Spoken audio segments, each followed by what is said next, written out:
Testing, testing. 592 761. All right, I think we're all set to go. That's some new funky music I found. It's legal for me to use, by the way. But anyway, welcome to Old Games on a Weekday. I am Mark W. as always. And tonight I'm going to play some more Commodore 64 games on the machine that I got recently, the Commodore 64 Ultimate, which I've been having a lot of fun playing with and doing streams playing on, etc., etc. But yeah, this is a lot of fun. These old games on a weekday stream that I do, they're basically retro gaming streams. The channel as a whole can be anything. It can be a new game, an old game. It can be a non-video game. I do all kinds of things. And sometimes Bob, my son, co-hosts. But tonight, yeah, it's my weekly retro gaming stream. And yeah, I thought I would pick a theme for what to play Commodore-wise. And where I landed is on the platformers. There's so many platformers for this machine, and I'm not good at a lot of them, or I don't know a lot of them. But let's explore the realm of platformers tonight. Hello to Eric and Ryan who are in the chat. And so, yeah, this is our Commodore 64 main, Commodore 64 Ultimate main menu. And I loaded my USB disk with this new folder I created. It's called Simply Platformers. And well, it's called Platformers, not Simply Platformers. But it is loaded up more games than I can play tonight for sure. But a lot of fun things I want to check out. Some classics as well as some new ones. I got a couple of newer homebrews. I just shelled out a few bucks for a few of them, in fact. This one called QUOD, INIT, Exit. I don't know how you pronounce if that last word 2-0. I don't know, but it looked pretty cool. Something about a pig jumping around. It has cool music, so I figured I would grab that one. I also got the hot off the press is a new Bobble game called Bobble, The Lost Cave. So that's right here, Lost Cave 1.0. Did I shell out for one other game? I did. I shelled out a whole like $3 for Florida Man. That looks like it could be fun. And I guess the theme is you're a guy from Florida with a pet alligator jumping around fighting stuff. I don't know. Yeah, I'm hoping to have a lot of fun. A lot of classics loaded up here as well. Burger Time, you probably heard of before. The Donkey Kong. If you haven't heard of Donkey Kong, I don't know what to tell you. You're probably my grandma. Lord rest her soul. But I got some other random games too. JumpMan, I can't, you know, I can't resist an excuse to play JumpMan. That's what I'm trying to say. I found a Keystone Kapers game. It is from like I want to say 2017, and apparently it's well regarded as a nice remake of the Atari 2600 classic by Activision. Mr. Robot was a neat little game I remember liking as a kid, where you can make your own levels. I was always fascinated by level editors, so I'm a little special like that. Ultimate Wizard is kind of like Jumpman. Well, Wizard and Ultimate Wizard are like Jumpman, but with magic, so you can cast Featherfall to float gently to the ground and stuff like that. I don't remember what YHTWTG. Oh, that's called it's something you something to win this game. It's called. It's a 2012 game, I believe. Zorro is a game I had as a kid. It's sort of a puzzly platformer, but it's also swashbuckling action, and it has some good music, but it's 13 seconds long and repeats on a loop forever. It drives you crazy forever. I remember I timed it once recently. 13 seconds of music in a loop. There's a remake of Ghosts and Goblins called Ghosts and Goblins Arcade. Exile is some old game I never played before, but people say is good. Dino Eggs, same deal. Creatures, same deal. Load Runner is a game that I feel like everybody back in the day played. If you were of the 8-bit computer era, you played Load Runner. Somehow it completely passed over me. I never played Load Runner that I can remember. It's possible I like fired it up quickly for a couple of minutes before. I don't know. I don't need to name everything. Realm of Impossibility I threw in here, although it's questionably, probably not a platformer, but I saw it on Lemon 64 classified as a platformer. So if it's good enough for them, it's good enough for me. I don't know. Why not just try something random to start? How about, I actually have a couple different versions of Donkey Kong. Why don't we start with one of those? How about the one by Nintendo? Now I have this joystick here to play with today. This is this was from my household. This is a Wyco command control. I don't know if you can see the sort of, what do you call it, embossing on the bottom. Made in the USA, by the way. It's really funny because this joystick, this one works nicely, but it has an obnoxious squeak sound when you move it. So I was on the lookout for another joystick, and I remembered these ones being nice. So I was looking on eBay. I was like, oh yeah, why don't I look for one of those Wyco joysticks I used to like? And two Saturdays ago, by chance, I am visiting my parents. They had me over for dinner, and the rest of my family over for dinner. And I didn't screw this on quite right. Anyway, just that day, I was browsing eBay for one of these, and lo and behold, my dad had one of these handy that he had dug out of the, I guess, the basement, and he gave it to me, and it was in great condition. I opened it up and cleaned it, and unfortunately, I just realizing it's I didn't quite screw it in all the way. It's like an open seam here, sort of, and I was just testing it, and the top button doesn't really work consistently. You can see it working now, though. Well, actually, this is a good test. You can see every time I press it, if the Commodore registers it, it'll move my selection down by one. And now that I'm testing it, it seems like it's working 9/10 of the time, basically. But you can see, though, if you're playing, a delicate platformer, you don't want 10% of your button presses to not register. But anyway, the base button does work, so I'm going to try playing that way. But you know what? If it winds up not working overall, to my liking, I can always use this Mr. Squeaky over here. One thing I noticed is it's also not super tight in the controls, and I read up on there's some surgical procedures you can perform to improve on that. Basically, there's these sort of V-shaped metal clips that you move the stick and it closes them, and that makes the connection. So you can tinker with them. You can clean them, which I did. You can also take some pliers and gently spread them so that they're more sensitive, kind of. Anyway, so I didn't do much of that kind of work yet, like trying to get it to work better yet. But that's on the to-do list, I guess. So I'll try this joystick and see how I like it. If you see any game on the list you would like to call out, feel free to do so. Otherwise, I'll just pick something at random. Not at random, but whatever strikes my fancy. I guess you can't go wrong with a little bit of Burger Time. Let's start off with Burger Time. Now, I never played this one, I don't think. I was mostly an Intellivision Burger Time guy for whatever reason. Well, I guess I just simply didn't have this one for Commodore, for one thing. There's a lot of games that are, that were like, I don't know, arcade classics that I already played a bunch on different platforms, that by the time we got a Commodore in my household, we got the 128. I felt like collectively we were less interested in getting Donkey Kong and I don't know, Jousted, Pac-Man, and things like that. It was like, well, we already had those on Atari, so I didn't really get too many of those. But yeah, Eric said he has this same one. This is quite popular. Someone in the Commodore Discord I'm in was saying, like, don't throw those out, whatever you do. They're like gold. Like, well, they seem to be super common. But yeah, sure. I would probably eBay it before throwing it out for sure. I don't think I would toss this in the recycles by any means.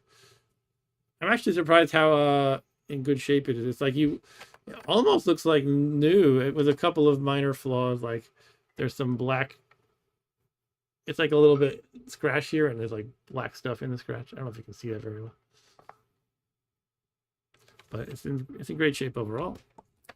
And yeah, as someone on this past stream mentioned, I need to get the OS that loads games faster. I think it's called Jiffy DOS. All right, here we have the game loaded. Let's try to get the volume pretty good. And as always, feel free to recommend a volume boost or decrease. You want to be able to hear it, but it doesn't drown out my voice, basically. Hello, Retrig. Retrig's in the house. It says we had boxes of broken Atari-style joysticks as kids. Yeah, me too, pretty much. Boxes of every one of them. My mom's fault. Okay. Well, I wonder, what did your mom do? Did she play games violently? I don't know. We didn't have boxes of just controllers. I would say we probably had random retro, gaming gear in, well, now we call them retro. Lots of video game gear in random boxes, but they weren't boxes of controllers, probably. Like just controllers. Ryan says my VIC-20 controller just looked like a tan Atari 2600 controller. Okay.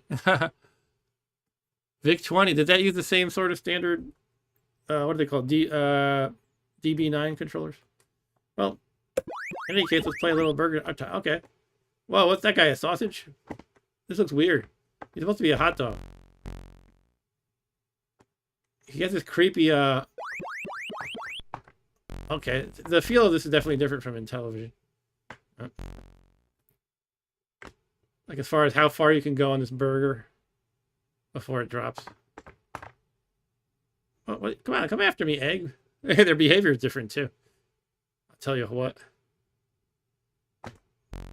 Oh, missed him. It's missing the lovely music.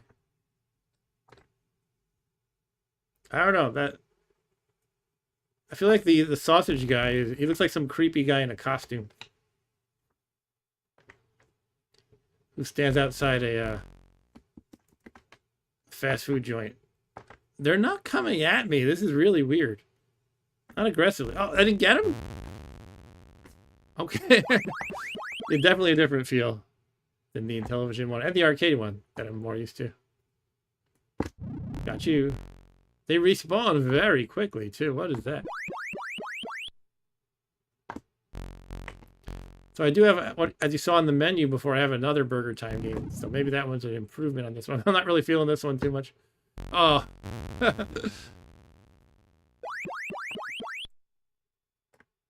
Yeah, and you know, Burger Time just needs some fun music while you play.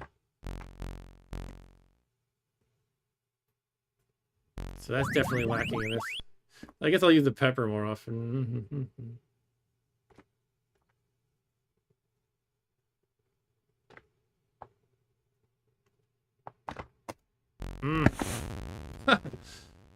Definitely throwing off my game here.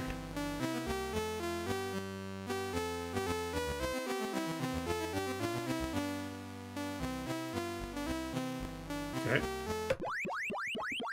Let's see if I can at least beat this level.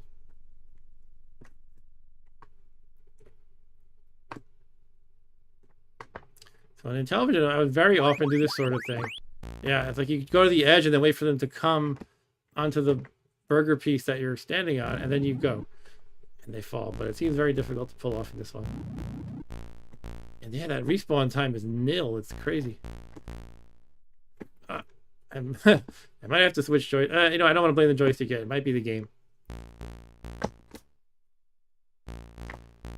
It's kind of a classic thing in old platformy type games where you have ladders to climb. That sometimes it's easy to get really stuck on them. You're not lined up quite correctly with the floor or whatnot, or the ladder. Anyway, at this point, I'm just kind of going for the burgers and not even trying to kill them. Yeah, it's interesting. They mostly ignore me, it feels like. But when they're near me, I have trouble dealing with them. Hooray. So, Retrig, what does your mom do to the joysticks?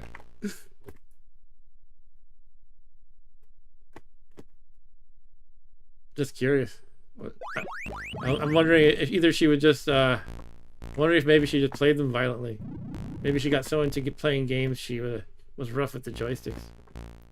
Or perhaps she thought they were junk and was anti-video games, so she just put them in the blender or something.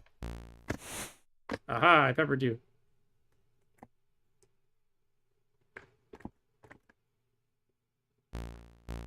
Do.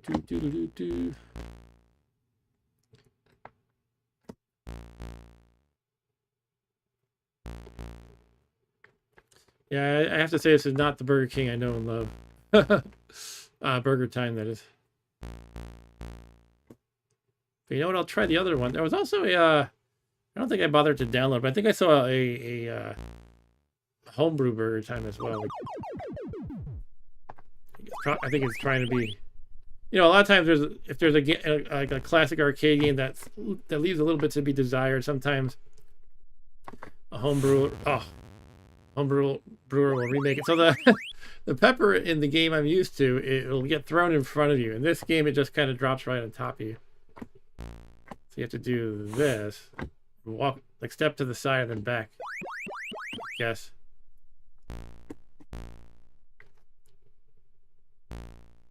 Well, alright. I think I'm done with this one. Sorry, not impressed. Let's try the apparently a 97 or 1998 version of Burger Time.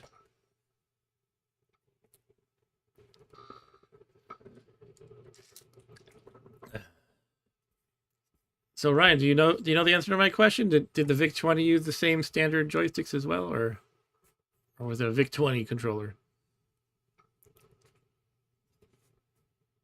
This keyboard is lovely, by the way. The ultimate. I was thinking of doing a programming in BASIC stream. You know, as Ryan here knows, and probably Eric, I'm trying not to take on new projects, but I feel like if I'm just fooling around in a stream, it doesn't count as a new project. You know, because we could just collectively come up with a text-based game or something in BASIC. I don't know. It's DB9. Okay, thanks, Retrick. Yeah, it's your standard DB9. These are, yeah, the 9-pin connector they call DB9. It's like, oh, look at this, showing off their 3D skills here.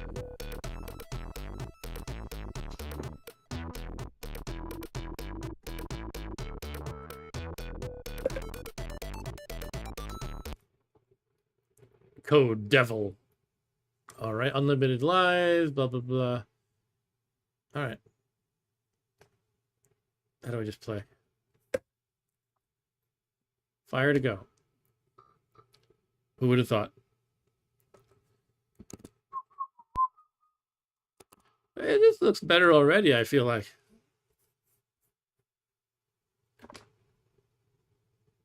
Cool. Yeah, it's looking pretty neat, I think.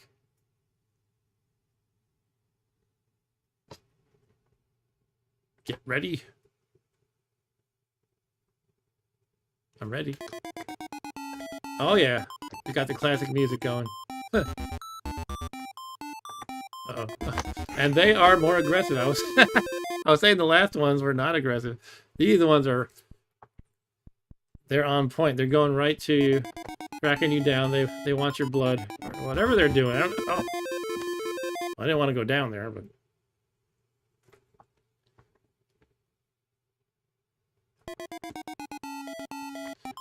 Yeah, well, we'll see if I can get used to this joystick. Okay,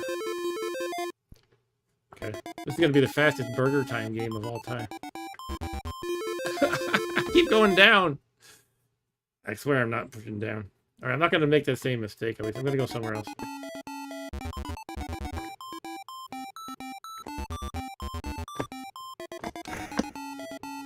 No, I'm not going down. Please don't go down. I don't know.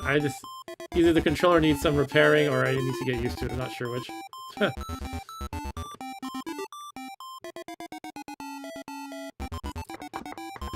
Yeah, this is what I like to do. Kind of stand right here, squish. I didn't even squish correctly. Yay, that's fun. Definitely has the classic music. Oh, look at that dance he's doing.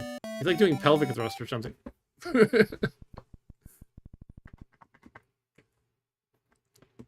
Alright. Ah!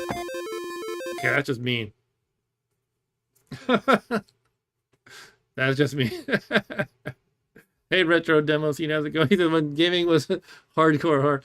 Yeah, yep, sure thing. It saves my high score to disc. That's pretty elite for an arcadey Commodore game. All right, let's try this again. We can do better than this.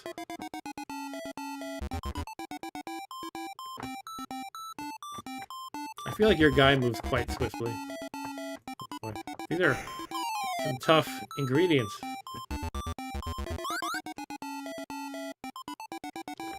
And yet they still have the hot dogs looking more like brown sausages. I wonder if there was some color palette issue, like they couldn't make them look more pinkish red or whatever.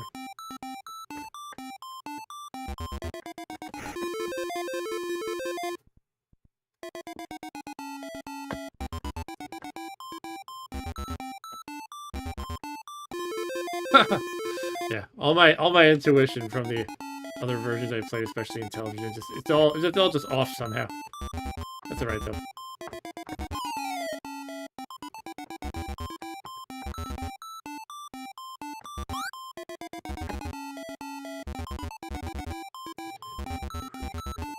That burger in the middle has no lettuce. I'm very disappointed. Ah! Cool, there's some fries. That'll give me a pepper usage.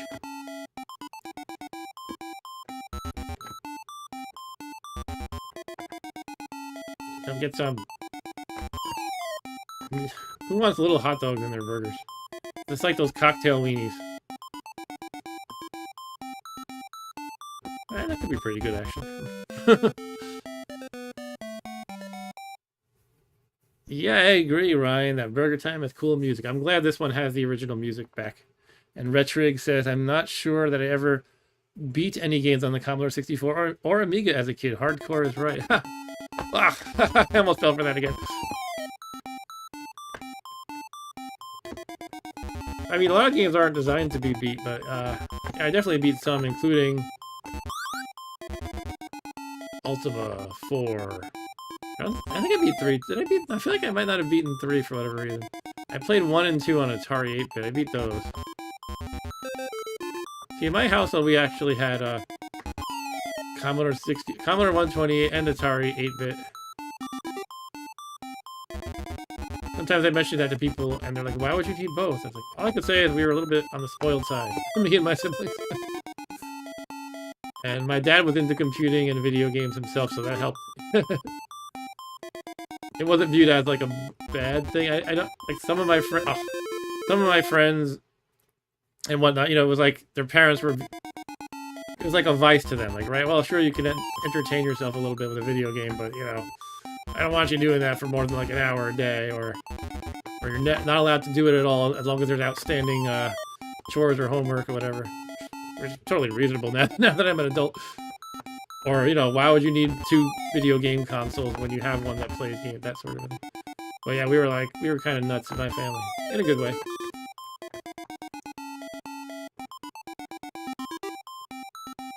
I keep thinking I'm not getting those, like they're disappearing right before I touch them, but I actually am touching them. I'm getting the pepper usage. Because it looks like it's disappearing. Right. Oh, yeah, my timing, my reflexes are not quite on point. It's like my expectations of how it'll behave are different, basically. All right.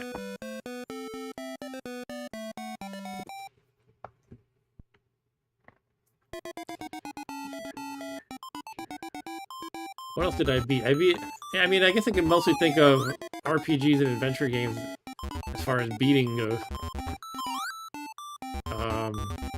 I think of another RPG I liked quite a bit that I completed was The Legend of Black Silver.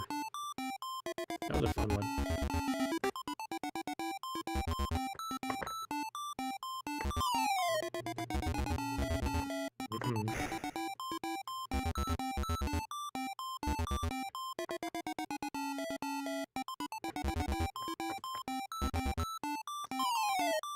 You know, many games just aren't designed to be beaten. Like, you know, I think about some of my favorite games, and one of the games my mind goes to is like summer games, the whole Epic's games series. But you don't really beat those.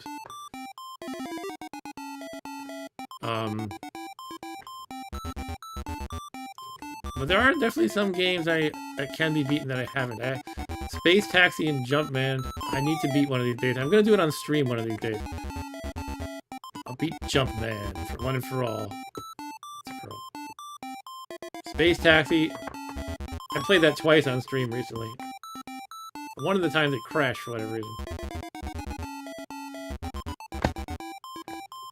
But yeah, I would love to complete that game.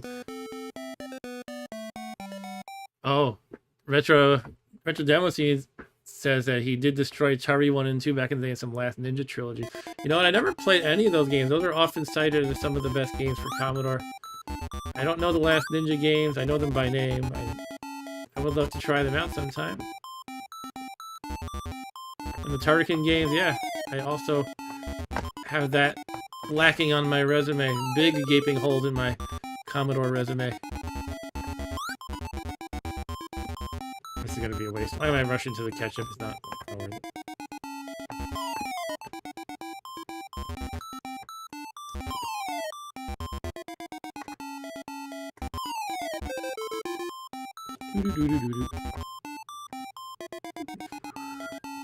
Oh man. Well, what I'm saying oh man about is not that I'm surrounded, it's that I have to use I was gonna say that I have to use 2 peppers. But I used I think 2 peppers, at least 1, and I died. That's the worst worst of all scenarios there. I was hoping to use 2 peppers and get out of it, but I screwed it up.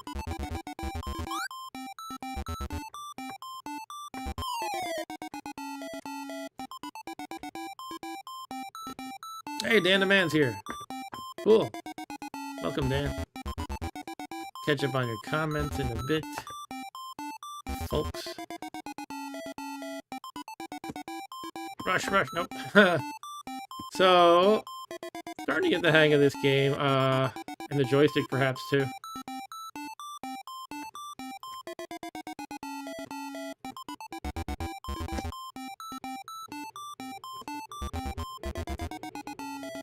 So Dan says, working on my washing machine which sprung a leak, so I'm semi-washing. Oh, I'm sorry to hear that, man. That sucks. I hope there's not like a big mess that you have to deal with. A big wet mess. The pickles, the spinning pickle chips. I like them. It's pretty cool how they move. Spinning pickle chips. I think they had to make them look different from the hot dog, right? If they just made them look kind of like a, you know, full pickle shape, they look like green hot dogs.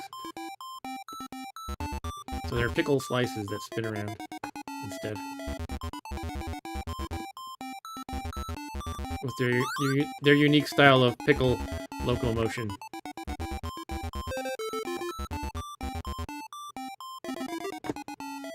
I definitely prefer this one over the original Burger King that I just tried. Amazing game, says Retro. Yeah, definitely. Danimal. Dan the Man, aka Danimal.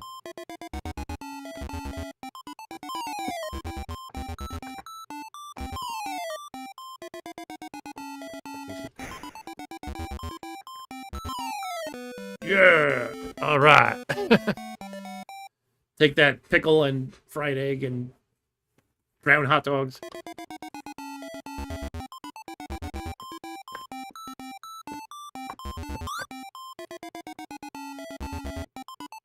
So, I've got such a large directory of platformers to try tonight.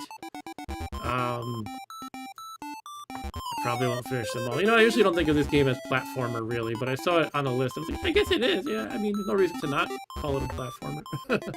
To me, I mentally classify it as more like classic early 80s arcade game. But they're not mutually exclusive, I guess, right? But I was mostly looking at Lemon 64. That's a great Commodore 64 resource for ideas of what to play. So you can like search by genre or whatnot. So I searched by platformer and I found a lot of highly rated ones. That's how I selected some of my list. Some of the games I just knew already. I did buy a couple of games for those who missed my introduction. So I bought a couple of recent homebrew style games. There's a fresh off the presses new Bobble game called The Lost Cave. I also got a game called Florida Man or something like that. It's a platformer. I got one other. What was the one other game I just bought? Can't remember. But you know, these are all itch.io games where you spend like, you know, $3, $5, $7. Usually you can choose not to pay anything, but you know, let's be nice. Being someone who builds software for a living, I know how many hours you can put into doing so, so I definitely respect the developers and want them to get a couple of bucks. Do. The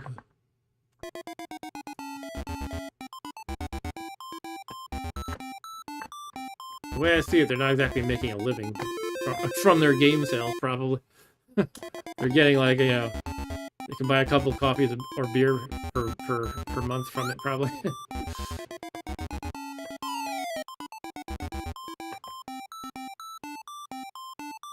But some of them do amazing work too. It's very impressive. Some of these home brewers will really stretch the limits of the console that they're working on or the computer that they're working on.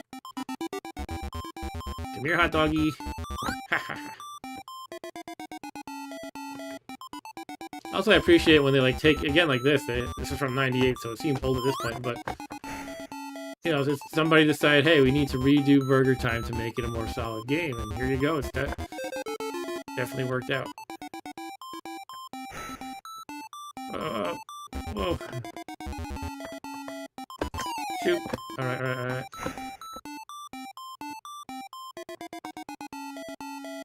Yeah, I could have nailed a bunch of this burger instead. I was hoping they would come out of their frozen stupor and be squishable. The pepper timing seems pretty long. That's not a complaint by any means, but... Uh-oh. Why did I walk this way, huh?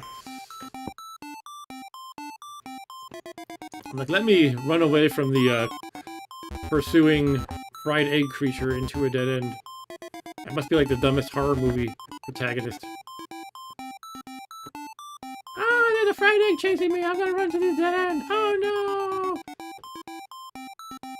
You know what? They should make this into a horror movie. Killer, like, relentlessly stalking you. Killer eggs and hot dogs. I don't know. Uh-oh. Dawn of the Eggs. Or they could call it, Friday the 18th? I don't know. Okay. The Texas Burger Massacre? I got nothing, I don't know. It would be horrifying since Friday. Yeah, it would be. Dan says, I asked my wife if she ever heard the nickname Danimal, and she said it was a children's yogurt. Oh, I guess that's true. Called Danimals apparently, which I never heard of you. That's true, I have heard of that. Oh no, I have no pepper. Shoot. I thought it would reset when I died, like they'd give me a few pepper. But actually that's right. I saw a really serious player playing the Intellivision Burger Time. He's actually a streamer, he goes by Intellivision Dude. And he's hardcore good. And what I noticed, he plays differently from me, is you have basically these two resources, lives and pepper. And he was good at gauging when you should just choose to die instead of using too much pepper. So I thought that was interesting.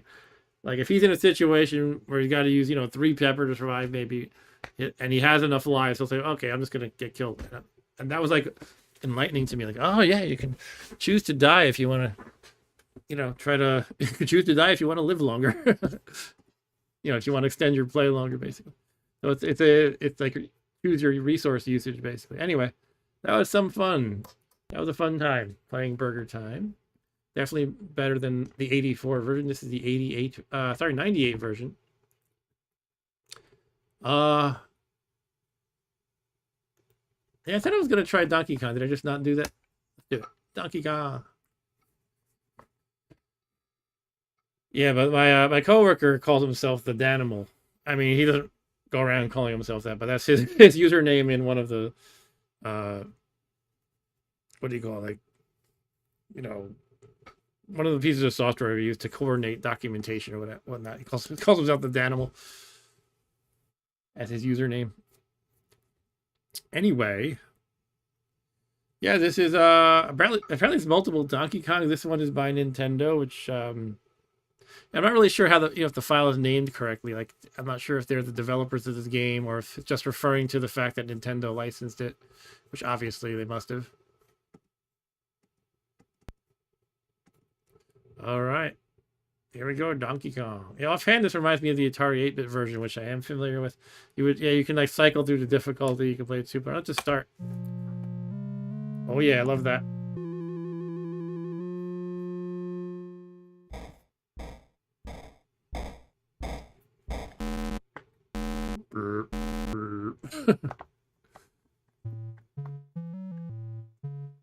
Oh, am I in the wrong port or something? You never know if a Commodore game is going to use port 1 or 2.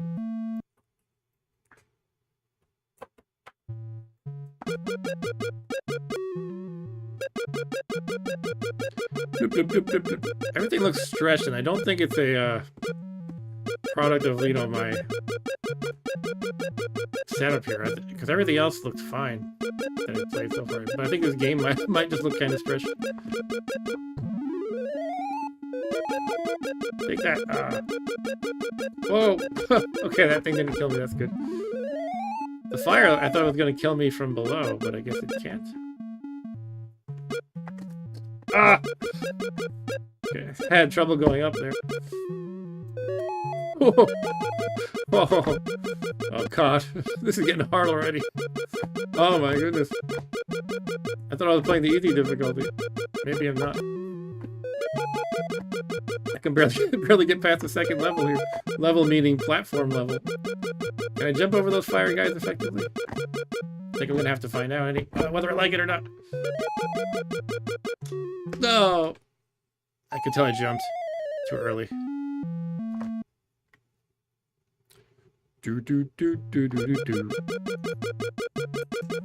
Yeah, let's try that joystick button. Yeah, see, it just doesn't work. I don't know. I'm gonna skip the hammer. This is not the best Donkey Kong. I think this is another game I saw that a modern homebrewer remade.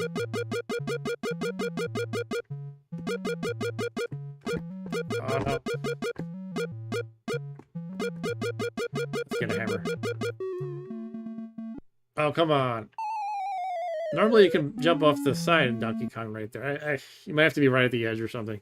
Or they might not have supported that feature. But yeah, normally you jump and you bounce back.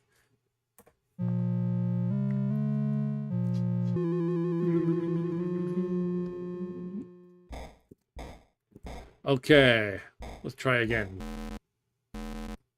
It's interesting how all these of this era, all the arcade ports feel very different.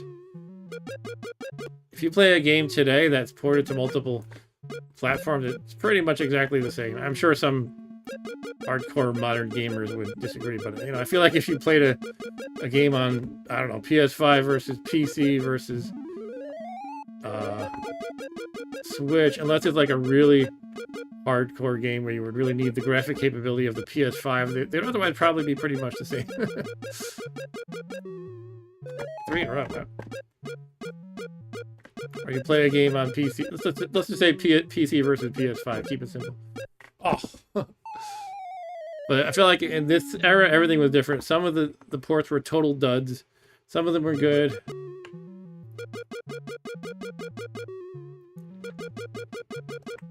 Like, I think nobody likes well, correct me if I'm wrong, Ryan or anybody else, but I think nobody really is into the 2600 version of this game very much. It wasn't very good, if I recall correctly. However, it was not a disaster like Pac-Man was for a 2600. So again, though, you know, if you're a kid and you don't have a million consoles and computers and you have a version of Pac-Man, you might be very happy with the 2600 one. And you don't have people on the internet to tell you it stinks.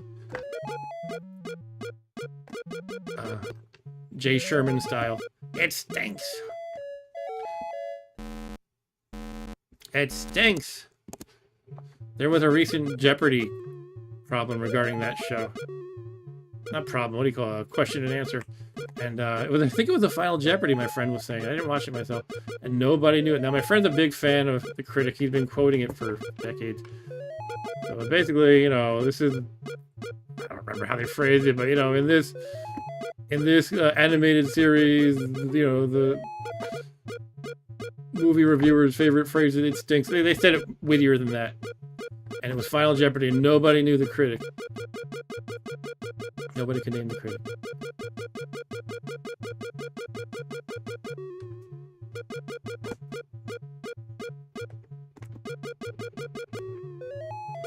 It stinks. I always thought that show was quite funny. Anyway, I don't know why I'm ranting about the critic. should I do a poll again? What do you think of the critic? Yeah, that's what I wanted to do. Bounce off the edge. Ah ha ha. Ryan says your quality seems pretty consistent now. Cool. Thanks, Ryan. Are you referring to what are you referring to exactly? Just the how fun the streams are? Or the AV mastery I have, which I really don't.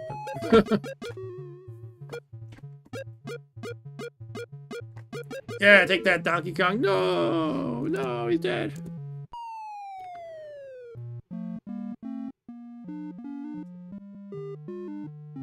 Oh, you were talking about ports now. Oh, sorry. Yeah. Yeah, they're all. I feel like they're all pretty much identical. But you know, these primitive machines, if you will, they all had. You're like you're building at the bare metal, like really, really low level. You have to deal with all the quirks of each machine, special hardware capabilities that they have and don't have. Like some of these old machines, you know, you take the Intellivision, you can only have I bungled that. You can only have 8 sprites in Intellivision. So if you want to play a game that requires 12 sprites, well, you have to either forego some of them or hack around it. And also in Intellivision, the sprite can only have one single color. So if you wanted to portray Mario here, look how many colors Mario has, 3. What you might do is use 3 of your 5 allocated sprites just to have a colorful Mario on Intellivision. But you know, again, they use other tricks to work around that. That's just the built-in, you know, hardware and operating system support for sprites. So anyway, you know, just as an example, you have to deal with all these limitations.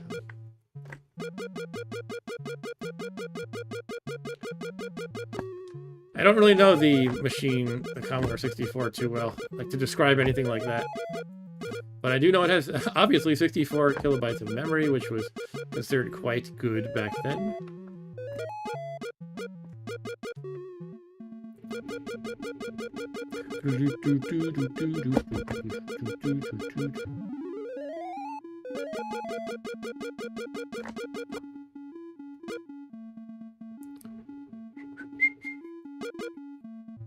Oh, it's always frustrating when the hammer disappears right when it's about to nail a barrel. At least I wasn't depending on it for my life. Wait a minute, is she not saying help? What is she saying? It looks like she's saying 1103.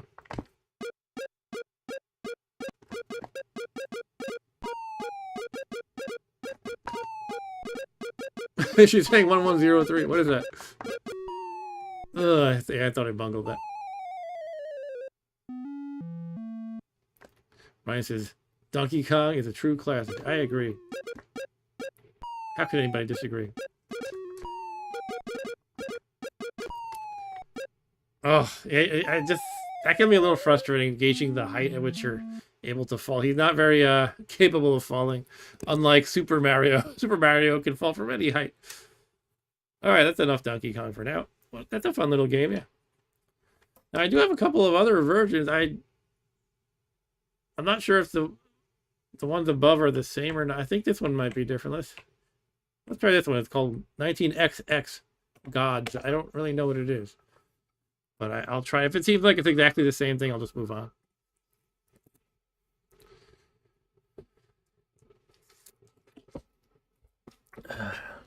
Does anybody here like Donkey Kong Jr. much?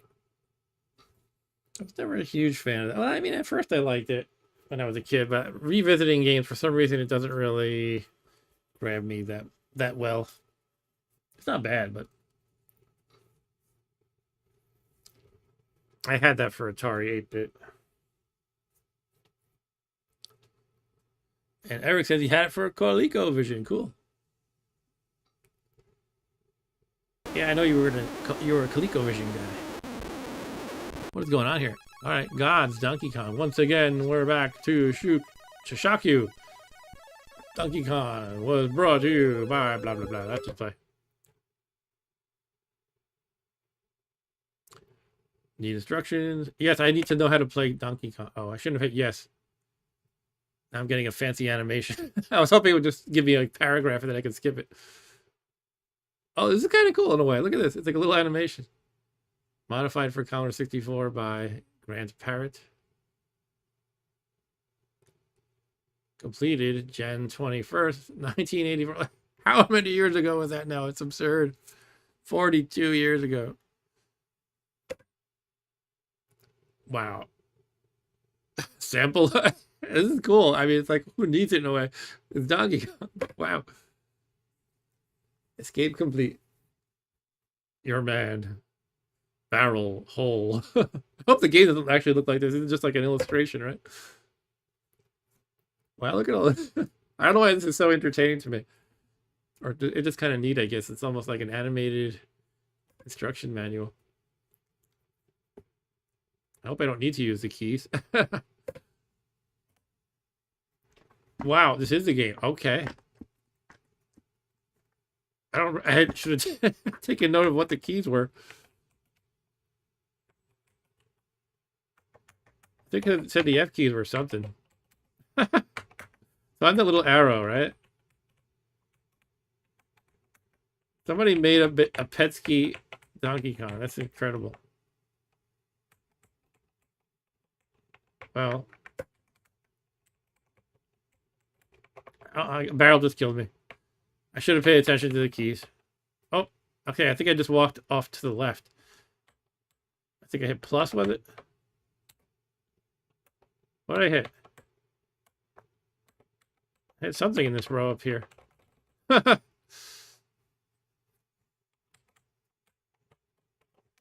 figure it out now.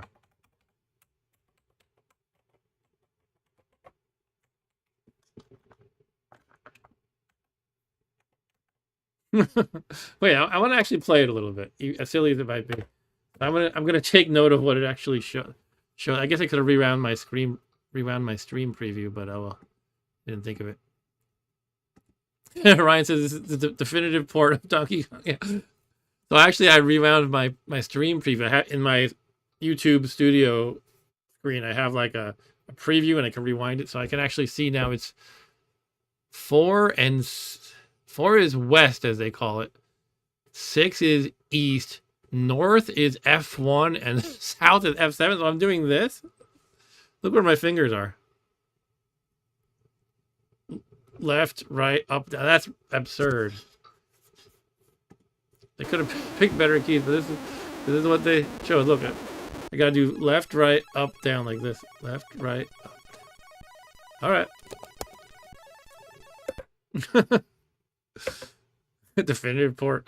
Imagine if you spent. I imagine this is some like freeware thing that somebody rigged up. But imagine you actually bought this in the store and this is how the game plays. Oh no, I went back. Okay, I think if you tap a direction, you keep going. Yeah, look at that. Oh wait a minute, was there a different button for jump besides up and down? Jump key is spacebar. Okay. Yeah, look at me jump. In a way, this is kind of neat, especially if this were on like a BBS. Imagine you're connected to a BBS and you could just play Donkey Kong like this.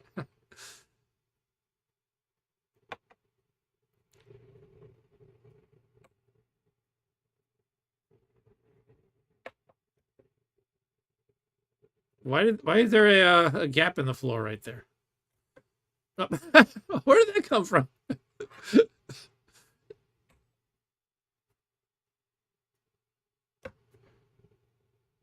Okay, I'm gonna try to at least beat the level. Let's try it. Going up.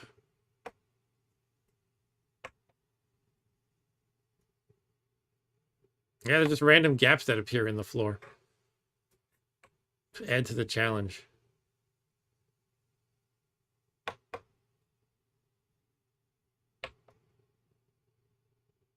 This is a good example of the meme.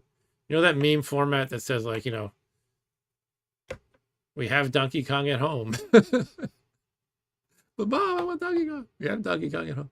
All right, I think I beat this level. I have to go to the left here. Wait, oh, I escaped. Yeah, I escaped complete. I thought I fell to my death, perhaps. I was about to be pissed. Oh, what's this level? Did they just make up something entirely here? How dare they? I was expecting a purist version of Donkey Kong. I thought I pressed space in time, but apparently not. All right. Sorry, I'm not going to keep playing this game. I'm sorry. Play again, no. All right. As Ryan said, that's the definitive port of Donkey Kong. Let's try the Atari Soft one. Now, there's a chance it might be the same thing I already played. I don't really know. After that, maybe we could try... Well, it's always a little JumpMan. I could try one of the new homebrews I got. Yeah, why don't we try one of the homebrews? platforms. I included Impossible Mission in the list, and Impossible Mission 2. Impossible Mission was so impressive in the day. I think I'll play it a bit just to like enjoy the nostalgia a little bit, but I never knew what to do with those puzzle pieces, and I feel like that's someday I'll figure that out and read up on what you're supposed to do, and that would be fun to try to beat, perhaps. But you know, maybe I'll just play it for 5-10 minutes tonight. But for now, it is this other version of Donkey Kong. Yeah, so I do need to get, I guess, Jiffy DOS to make games load faster. That's what somebody recommended. So you have to install the OS. I think you have to pay for it too, which might be worth it. All right, here we're firing it up. Wow.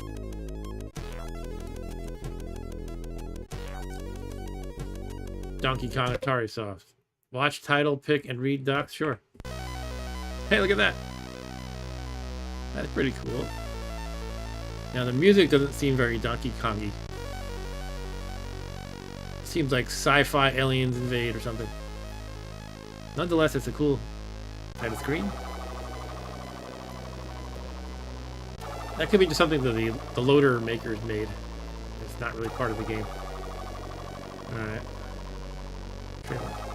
Trademark of Nintendo. Here are the instructions if you didn't know what Mario has to do in Donkey Kong. Now let's just play.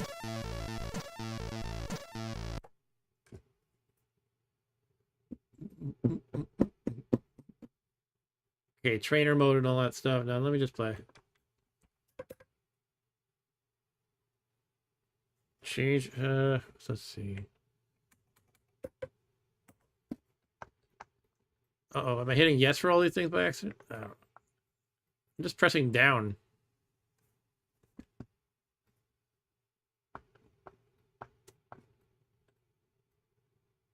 What's happening? I don't understand.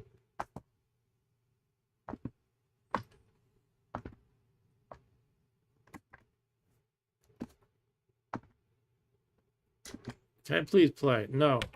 There we go. So this might be the same one. All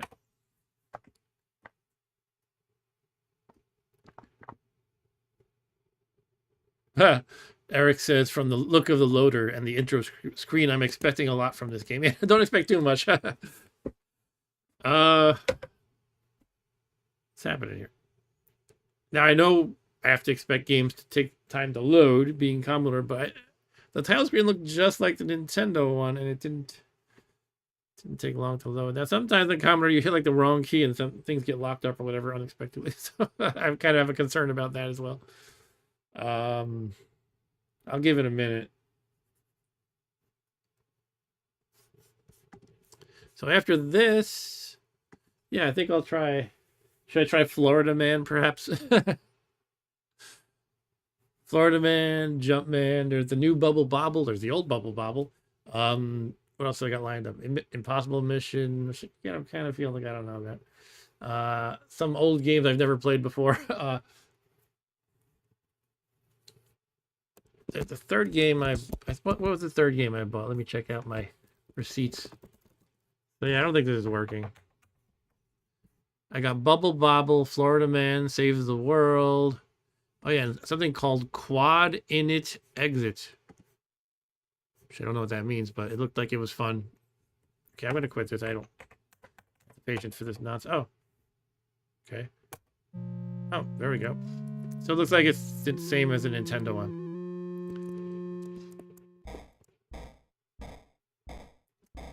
So sorry, Eric. It's probably not gonna meet your expectations of epicness. Okay, so we just played this already.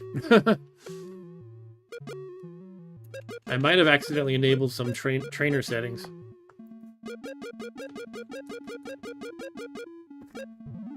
Alright, let's move on. Got Giana Sisters. Oh yeah, the arcade upgrade of Ghosts and Goblins. It's all stuff that looks like it could be a lot of fun. Let's try the Florida Man game. Florida Man. He apparently has a pet alligator. And I guess it's related to, I don't know, there's sort of this internet meme, not in the meme in the terms of like image macros, but like just kind of a running joke about Florida man doing ridiculous things in terms of like a news headline. Florida man. I think that was a big thing on Bark for a while. There's actually a TV miniseries from 2023 called Florida Man. Okay.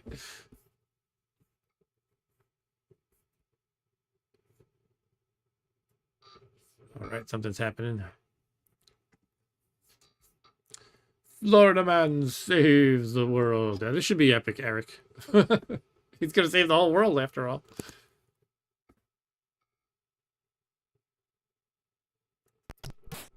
All right, difficulty, residence. How to play. Get to the blue exit. Press fire to switch characters. Oh. Press up to jump and climb. Press left and right to walk or swim. 2025. Enskiminator. Alright, seems like simple controls. And Dan had watched a video on someone installing Jiffy DOS on his C64U. Oh, cool. Made a big difference in shorter load times. Worth it if you play C64 a lot, or the game has a lot of disk access like Ultimate, or perhaps. Yeah, I'm totally into that. Let me check that out sometime. So, difficulty, we have Resident. I was hoping left and right would change that. You would, oh, probably have the wrong port.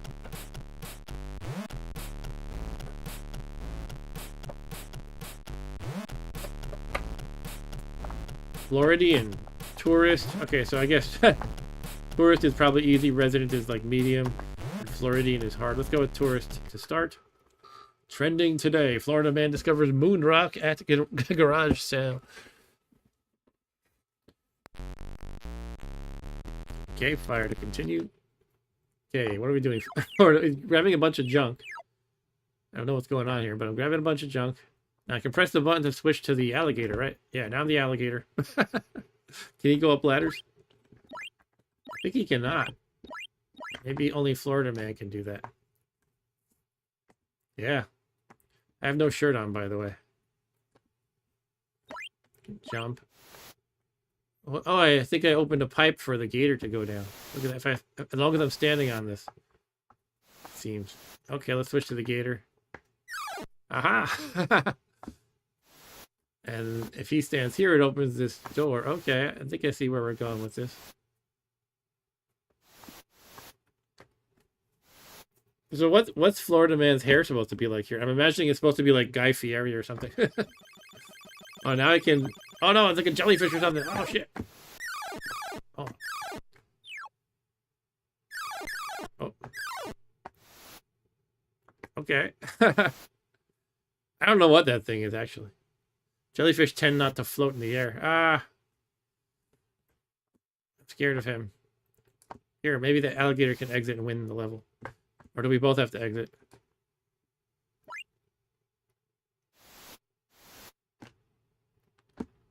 Yeah, successful escape. Artifacts collected 0. All right, I'm doing great. All right, good night, Ryan. Thanks for stopping by. I'm sure I'll talk to you soon. Trending today, Florida man throws gator into fast food restaurant.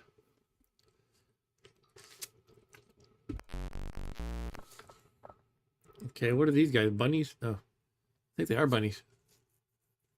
Okay, we're in a fast food restaurant. We got to get to the exit at the top. There's a big car here. You can step on this little button, which does what? Nothing obvious. Here, alligator, you can go here. I'll send Florida man up. I'm assuming these bunnies kill me. These humanoid bunnies. Ah. That doesn't do anything, but I can go through the pipe here, right? Oh, I can't fit. Can't duck either. Oh, wait a minute. What did I do? The gator can... It was like a springboard. Oh, look at that. Okay. All right, I'm getting hamburgers. Nice. Oh, no, I can't springboard this. No, you can. I don't understand the springboard mechanics. That's my problem. Okay. But they're definitely there. All right, I guess I can go up through the pipe here. Hello, Florida man. I'm your gator buddy. Let's get out of here. Something's going to happen when I touch this, though, isn't it? Or not? I guess that's the level.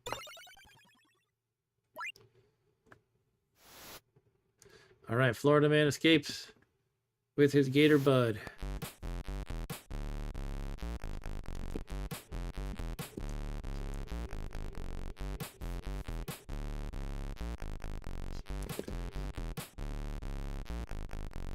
Sorry, I'm dealing with something. All right, Florida man escapes capture by doing cartwheels. Does that mean I can do cartwheels now? Oh, I just got a fruit or something. What is this? Ice? Water? Let's see what happens. I'm just stepping in it. Okay, I'm like wading through the water. That's fine. But can the alligator handle that? Of course he can. He's an alligator. He goes faster, in fact. Look at that.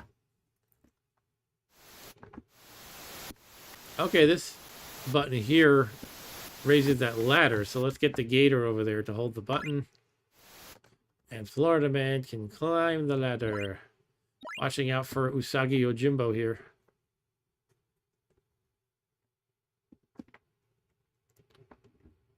I'm going to get that pizza because I am hungry. Let's see.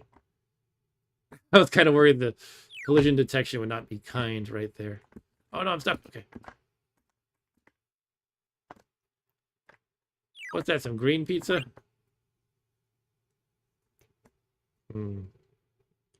There's some beer up there. Let's try getting the green thing. Can I make that jump, though? No! Oh, I'm dead. Oh, you cannot fall from that height. Okay, let's try this again.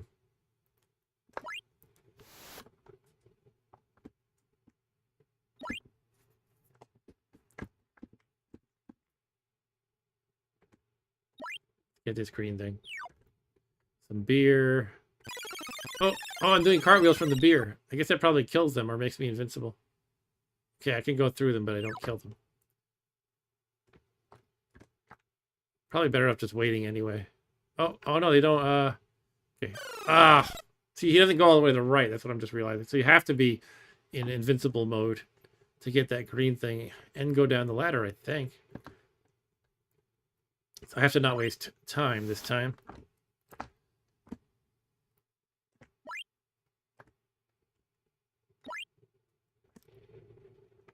Let's do it. Cartwheeling. Let's turn up the volume a little bit.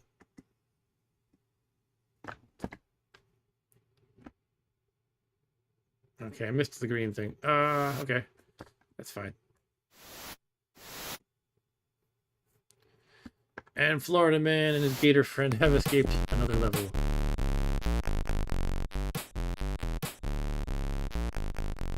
Okay, cool. Florida man busted for feeding iguanas to alligator. What?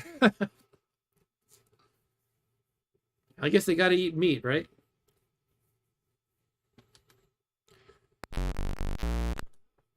Uh-oh, they're giant eyeballs and iguanas. Can I feed the giant eyeballs to my gator? What is this thing? A red something. I have no idea what the red thing is. A shrimp?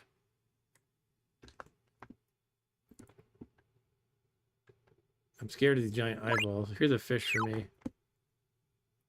Okay, so what is Gator going to do? I guess he can go through the pipe. Oh, look at that. Oh.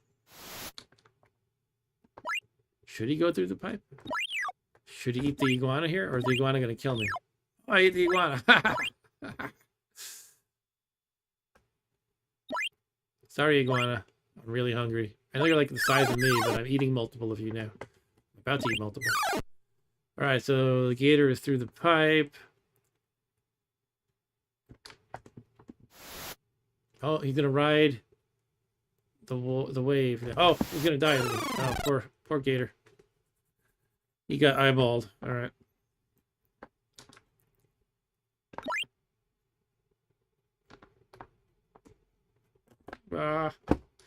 Guess I should just go right through here to begin with. Hold on. Oh. How far to the right does this eyeball go? All right, got you, Iguana. Oh no, is he gonna die from the height? Nope, he's good. He can fall from a height. Unlike Wimpy Florida Man. Could have to do with the fact that he landed in water. Ah! Right.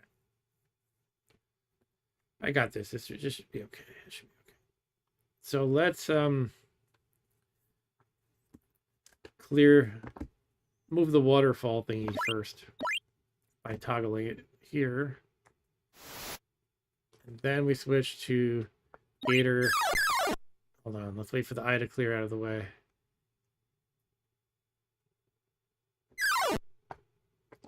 Okay, we'll get you. Uh-oh.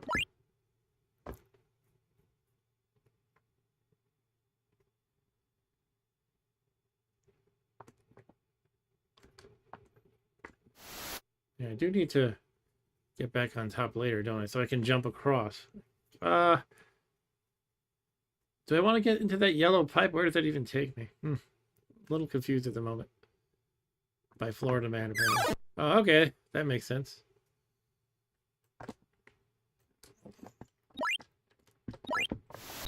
Oh, that raises that gate, and now Florida Man can walk through. But then what about...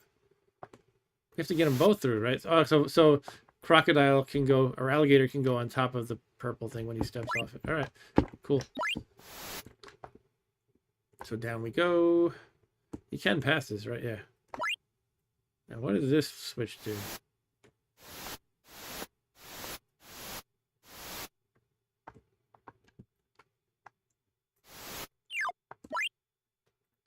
Will this squish him if I don't want to try it? Yeah, that might squish him. It might have squished him if the gator was standing on top. All right, successful escape. Go, Florida Man. Florida Man found trapped in a porta potty. Porta potty. Okay. Uh-oh, porta potty level. Are we? I don't want to know what we're walking in here below the porta potties. Okay, this switch does nothing. Oh, that's right. It's a springboard. Okay. Can I go to the right with it or only to the left? There we go. What's the plan here? What do the porta potties do? Can I walk under this? I cannot. I am stuck until Alligator Man here can do something about it. Okay, that makes a ladder appear. That seems okay, but Florida Man can't reach the ladder yet.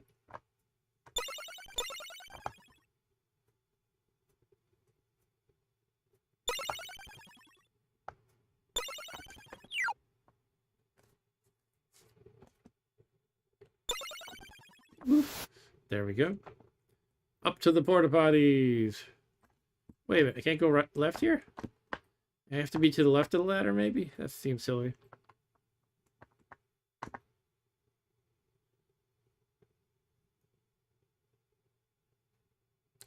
Move it, you floating jellyfish thingies. Yeah, let's see if I have to be to the left of the ladder in order to climb it. Oh, I can't do that either. Oh, you have to, like, jump on it. Okay. So I probably could have climbed it from the right. I just had to jump for some reason. What is going on with the porta potties? Are they just decorative? I guess one would hope. We really don't need any porta potty action in a video game, do we? All right, so now we can bring up that second ladder, right? Where was the second ladder? Is it on this? I guess it was on the left of this porta potty area, I think. Well, yeah, it was to the left of the porta potties. Can I jump there though, or am I gonna fall? Seems like a long jump for Mr. Florida Man to make. If I fall, I have to redo all this nonsense. Okay, this acts like a ceiling, the porta potty. So I don't know if I can make this jump. I'm gonna hit this. Which makes me wonder if I have to do something else entirely. Who would have thought Florida Man is a puzzler? I mean, I guess I could try the jump once. See how it goes. I should not have the jellyfish guy there when I do it. Should I? Ah, nah. Okay, back the gator goes.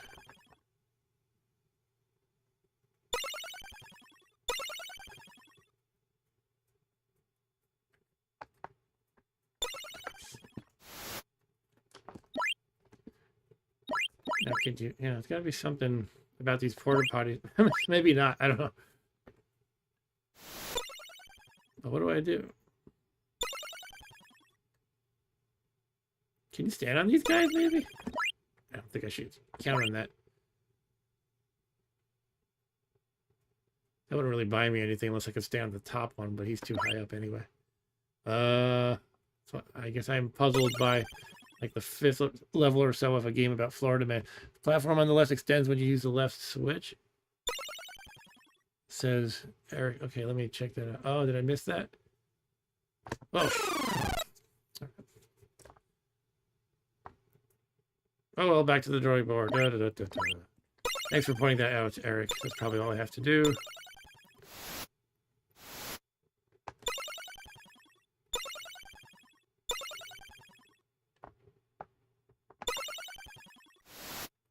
Okay, jump up, Florida Man. Oh yeah, I could just do this. Duh. Yeah, somehow that wasn't obvious to me.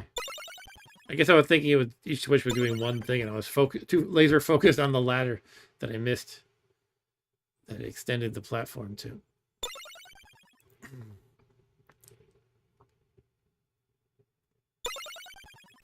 All right, here we go. Out of the way. I gotta get killed by this guy. Can he? I'm kind of scared to just stand there. What does it do? All right, that'll okay. So the croc or alligator can get up there. I think I'm gonna test it. Can I just stand under this floating guy? It's gonna be hard if I have to like keep ducking around. I don't know. I'm probably gonna get killed. I think he's gonna hit me. Well, let's try it. Yeah. All right. Well, I thought I would just try it for my own knowledge. Because imagine I'm going through crazy hoops to avoid that guy, and I don't even have to. That was my thought.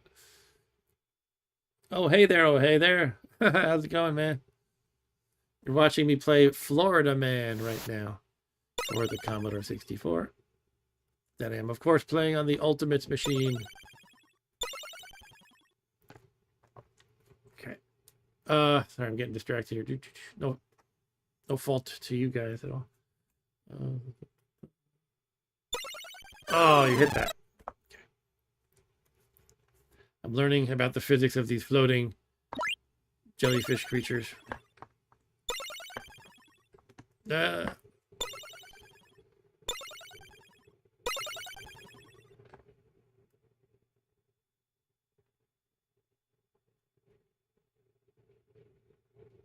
He has his alligator friend here. Oh, hey there. You can toggle between the two characters, and it's kind of like a simple platformer puzzle game. Simple, but I am having trouble with it. I'm like, how do I solve this puzzle? You press the button, Mark. That's what you do.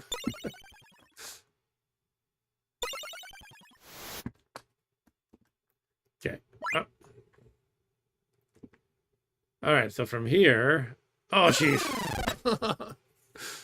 Okay. I'm getting killed by these stupid jellyfish. I'm assuming too much. Like, oh, he's not going to get me there. Nope. He's getting me. He's getting me.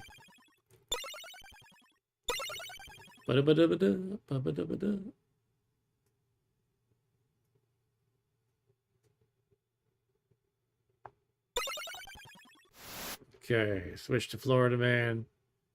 This is cool bro hair. He's got bleached hair. I don't know what he's got going on there. It's not blonde, it's white.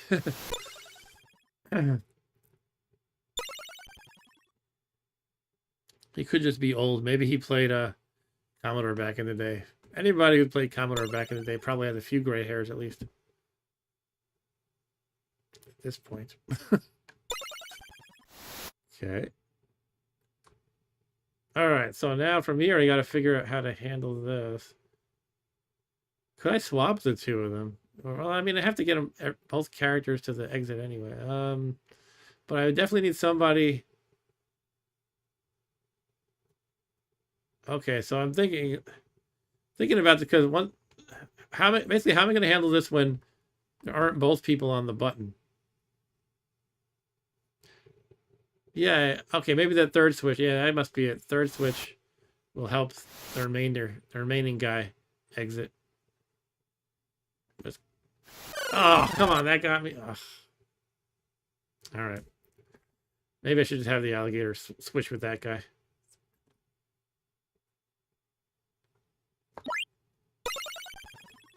Switch with Florida Man. He's not just any guy. He's Florida Man.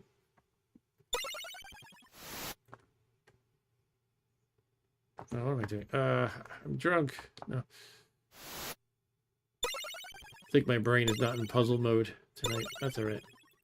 I'll play this a little bit longer and then switch to something else.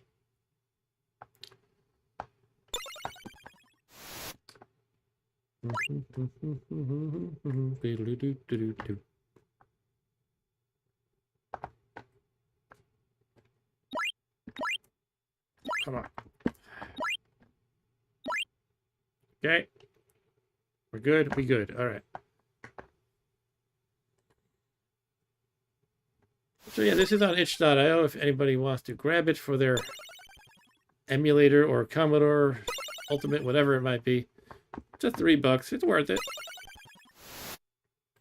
I love supporting homebrewers because they're putting a lot of time and effort into making games that they think are cool. So let's try to swap these two guys. That's what I think I want to do. Where can I park Florida Man safely? I can't park him safely on the button. Is there anywhere I can safely park him? Feels like no. Oh, they're just that. No, I didn't.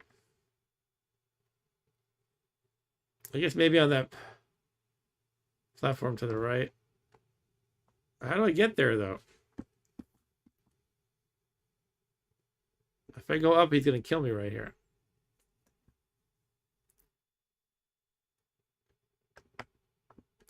Maybe I'm just...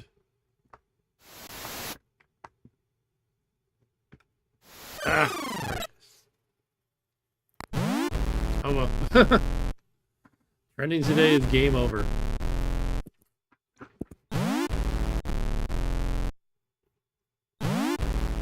That's some interesting game over music.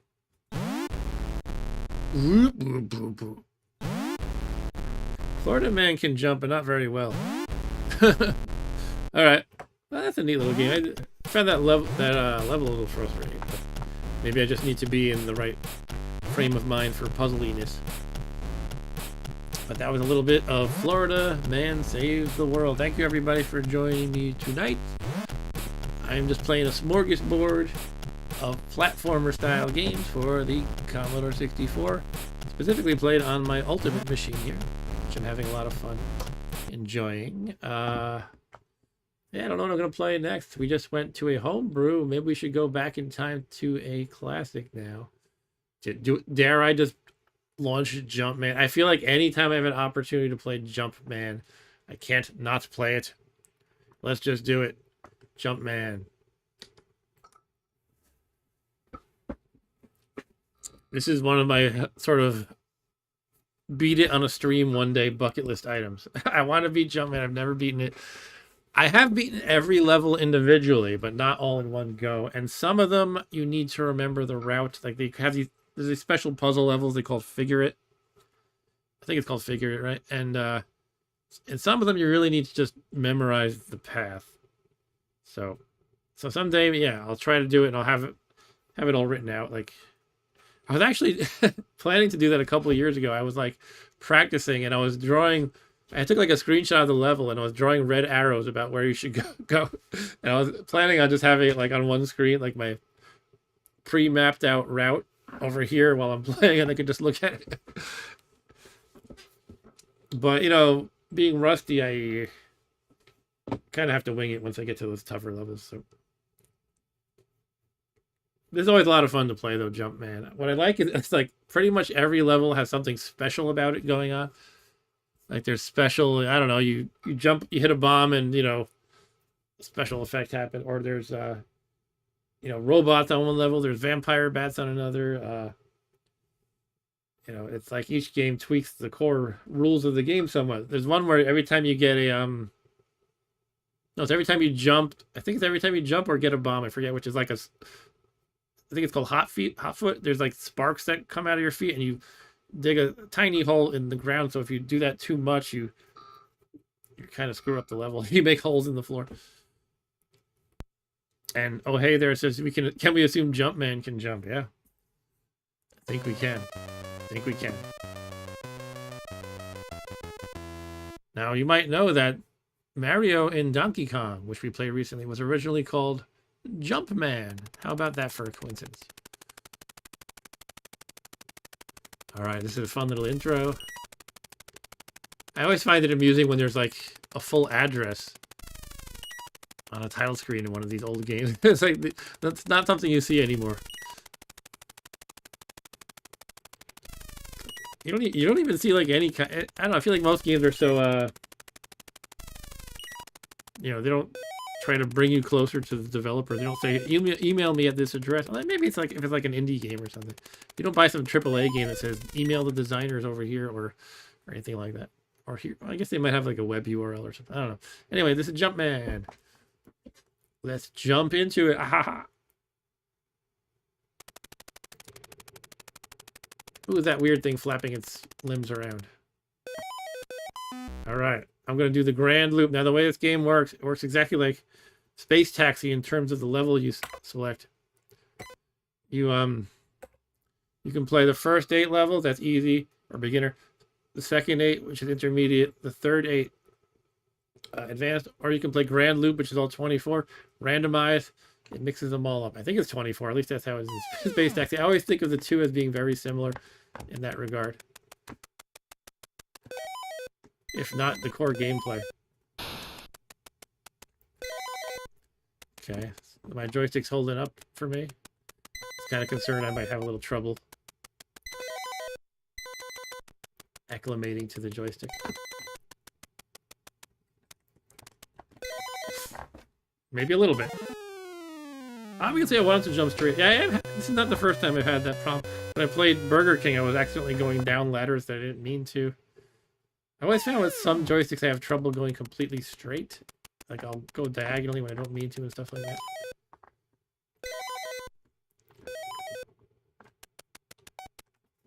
So I don't normally lose a level of life on this very first level. That's pretty bad. Oh well. I'm not going for a world record or anything here, or even attempting to beat it. Well, you know, if I happen to beat it, that would be great. I just don't expect to. Robots 1. All right, so there's a Robots 1, a Robots 2. I don't think there's a 3.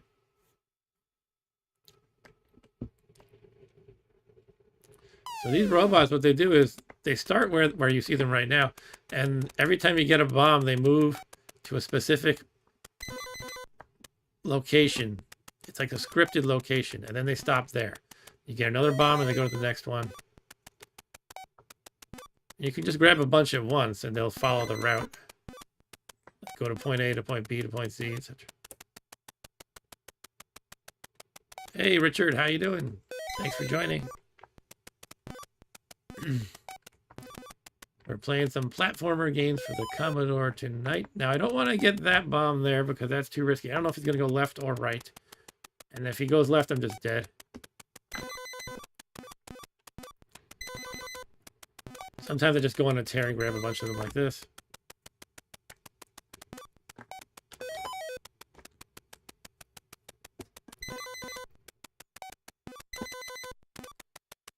Yeah, Jumpman is definitely a true classic.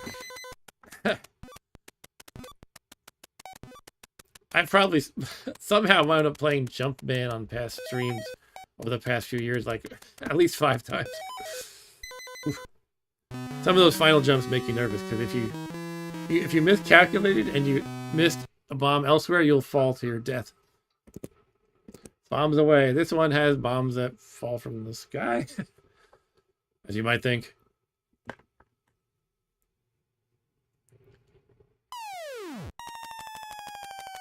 Oh.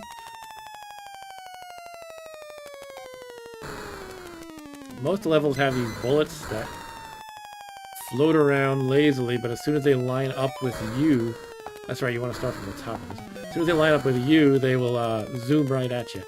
But sometimes they replace the bullets with other baddies, like the bombs in this case.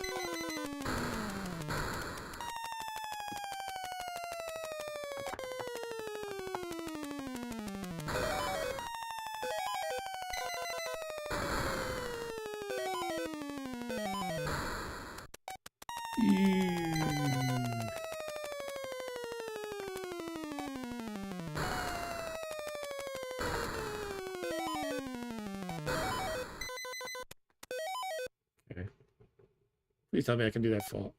If that would have killed me right there, I would have just been annoyed. But my intuition was saying it's fine. I'm about to run out of bonus, which means I'm too slow, apparently. Yeah, I mean, there was definitely an optimal path here. You kind of start at the top and work your way down.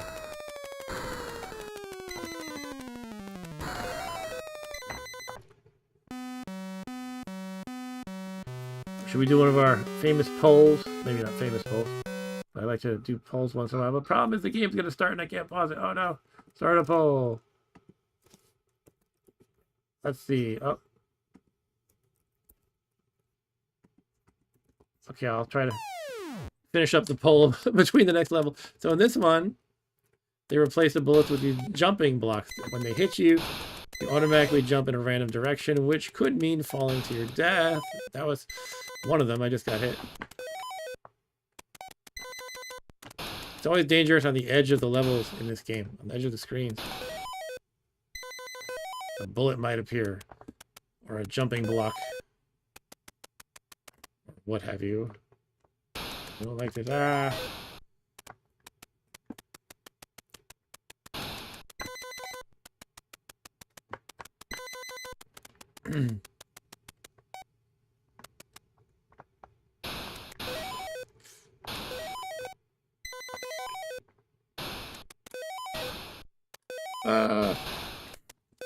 Haha.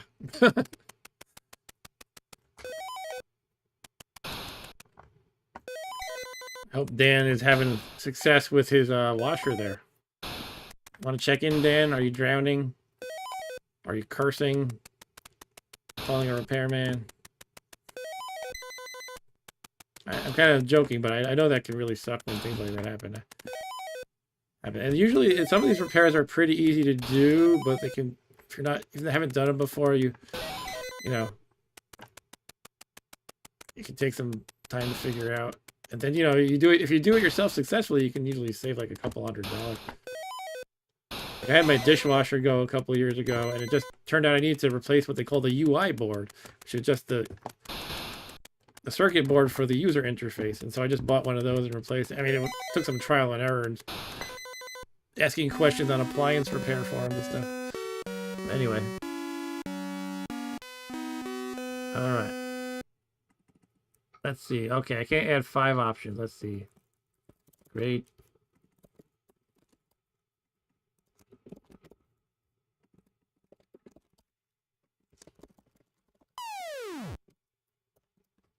I managed to type a poll really quickly.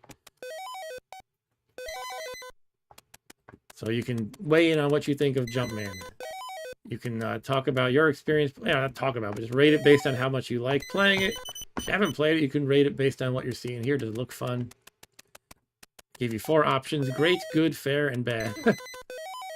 If you vote bad, you're kicked out. You're not allowed to watch anymore. No, I'm just kidding. No, I can't imagine why somebody would think this is bad. But everybody has their own taste, and that's fine.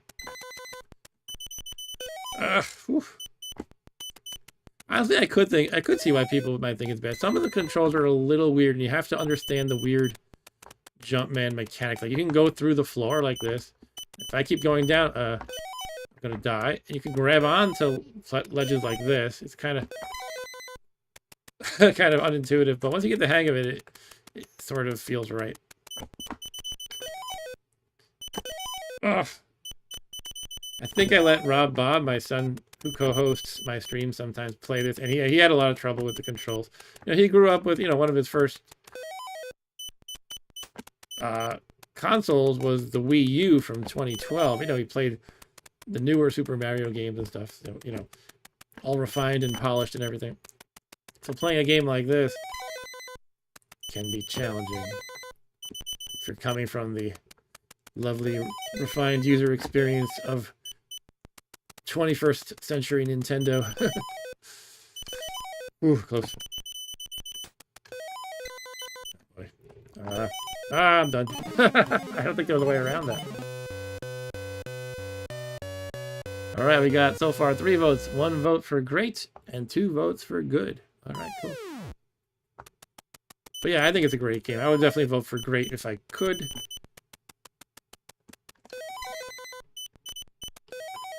I'm not allowed to vote. You know, I'm not going to bring politics into this, but when in a presidential election, the candidates are allowed to vote for themselves. Can't I vote on my own YouTube poll? All right, this one is called Invasion. There's alien ships coming from the top, basically. I think they might come from the sides, too. And yeah, it's just you run from the top, and you can shoot in this one. Sometimes you have random new abilities in this game, just on a per-level basis. So I can shoot. I can make them fall like that and crash to the ground. And, yeah, you can try to rack up points just by killing a bunch of them.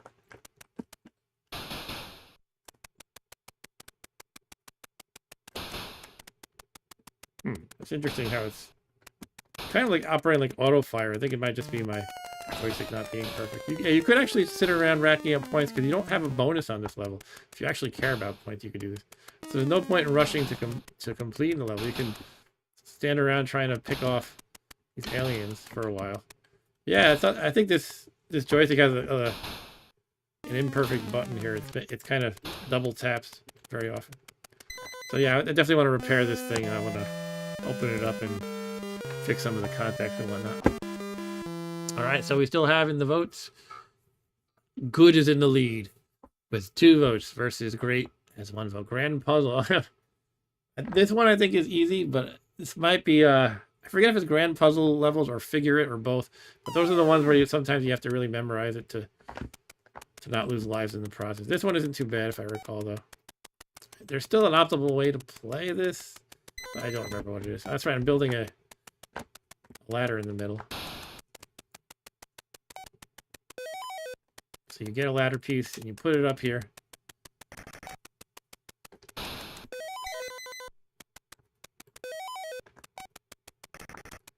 And I think the topmost bombs you get like bonus points for getting, but you can actually complete this level without getting all the bombs. It's a little strange.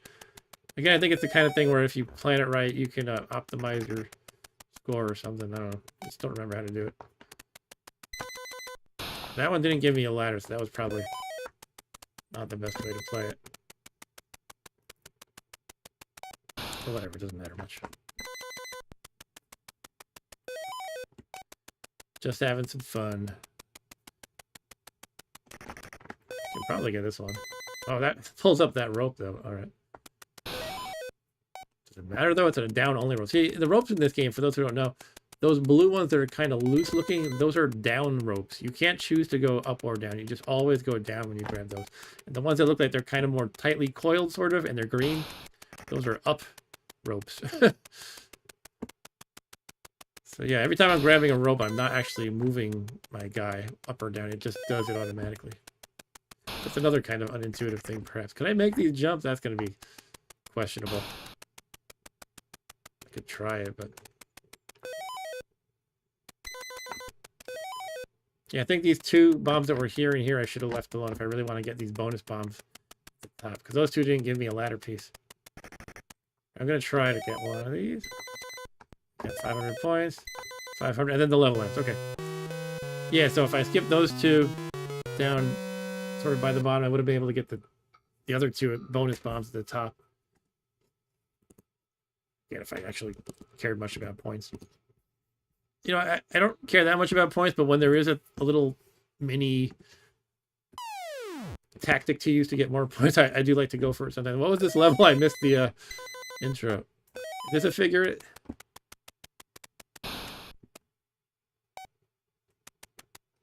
Maybe.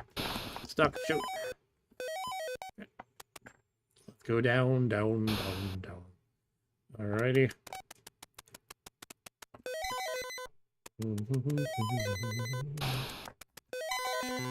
We're making bombs appear up top. Now there is a one way you can reduce the risk of the stuff hitting you when you're at the edge of the screen, and that's just try to understand how many bullets or other baddies the game is allowing on the screen. And, you know, for now, it looks like 2 bullets, right? So if there's already 2 bullets on the screen, then there's not going to be a new one spawning right at the edge. But if one of them just leaves the screen, then a new one's going to spawn at the edge. And that's when it could potentially get me when I'm at the edge. So that's one way to be a little bit careful in this game. Reduce your risk a little bit. Though it's still easy to screw it up. So right now, yeah, I know that another one's going to spawn, but where? Here it is.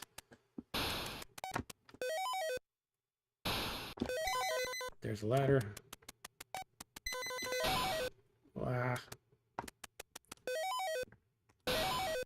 See, I could have died right there just because of weird JumpMan physics. When I grabbed onto the rope, if I had just stepped off of it, it would have killed me. So yeah, that's the kind of thing I could see, like, the younger generation be like, what? This is garbage. Yeah, I'm at the edge, trying to not die. This is what I said not to do. Don't be at the edge when there's bullets about to spawn. But I lucked out, so.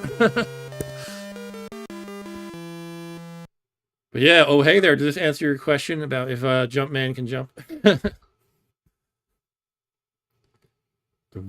Look out below. I shall look out below. This one has, what does this one have? Falling. Oh, stuff from above falling, that's right.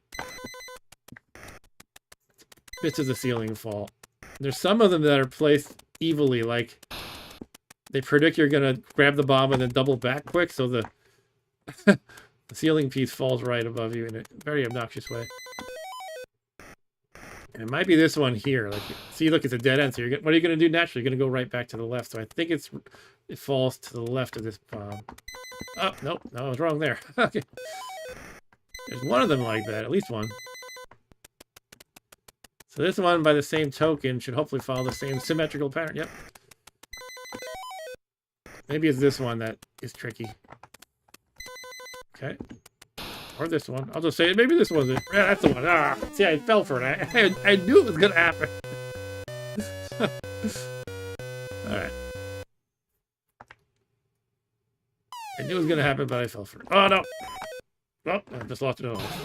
See, what I did there, I saw the bullet was right beneath me, so I made a desperate jump to get away from it, and it got me killed. Ah.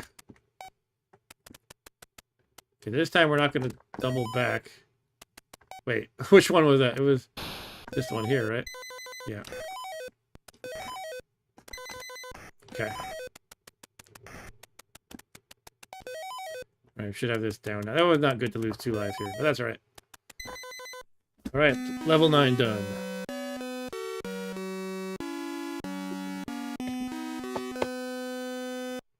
Hot foot. Oh, yeah, this is the one I was talking about where there's like sparks or little bits of flame at your feet when you jump. You have to be careful because you do it too much and you could actually ruin the level. All right. There's actually yeah, there's definitely a way to do this because certain bombs you pick here will put up these big tall pillars at the bottom. And then if you play your cards wrong, you have to sort of dig through them with your hot foot power. And I don't remember the way to do it. I guess I'll just try getting these first. Oh yeah, that's not, I guess not pillars, it piles onto them like this, so now I have to sort of dig through it obnoxiously. Ah! Yeah, can't fall an inch in this game. This is from the school of platformers, where falling an inch means your death.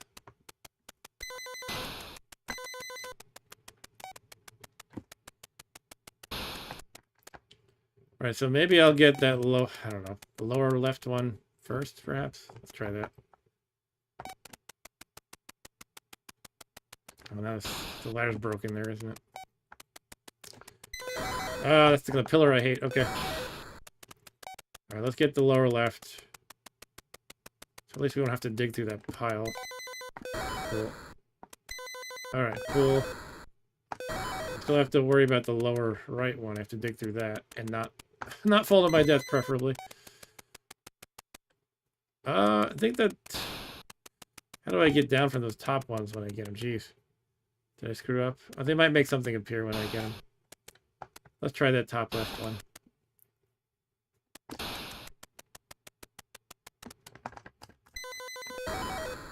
Oh, come on.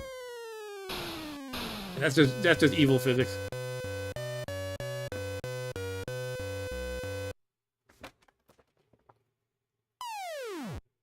I won't make excuses for that one. That's just that's just bad.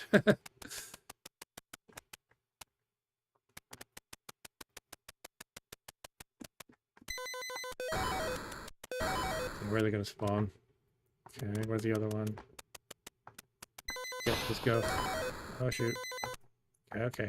So that's how we get back to the center, right? Alright. Christ. Oh, I want to jump straight up. Yeah, I have a lot of trouble being perfectly vertical or horizontal with the joystick. I might just switch to this one. Squeakiness be damned. Alright.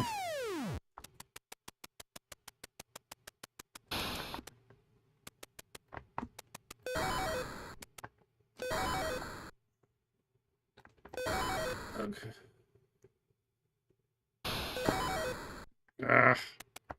Somehow I survived that. Oh no. Oh no.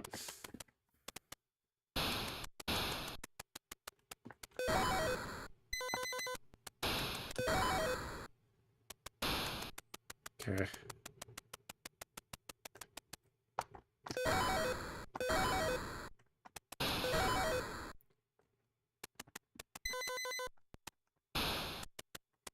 Alright, just gotta dig through this ground here and try not to die in the process.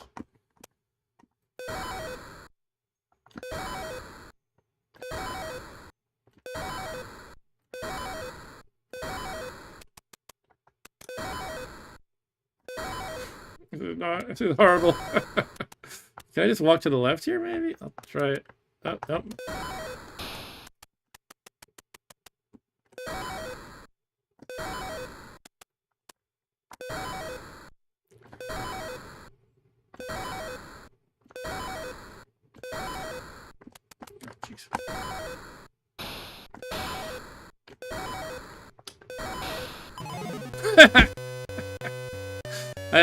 I'm surprised I kept that up as long as I did. Okay, that's game over.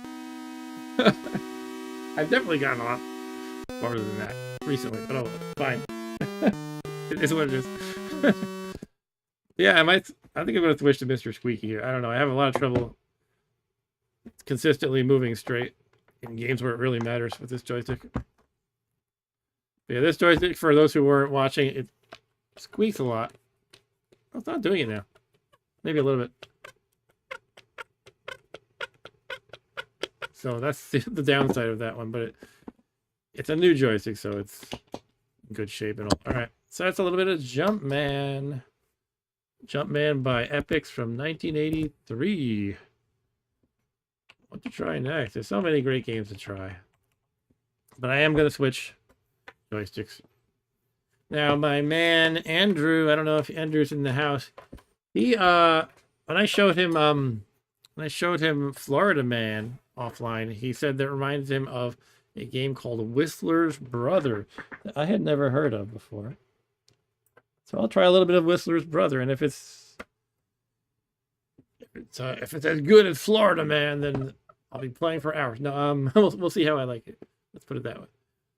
So where the heck was it? Whistler's Brother. Darn squeakiness. I gotta open this up and see if I can fix it. Now, the company who makes this is called Hyperkin, and they gave me an RMA to replace it just because of its squeakiness. But they wanted me to pay for shipping, and the thing only cost like $16 on Amazon.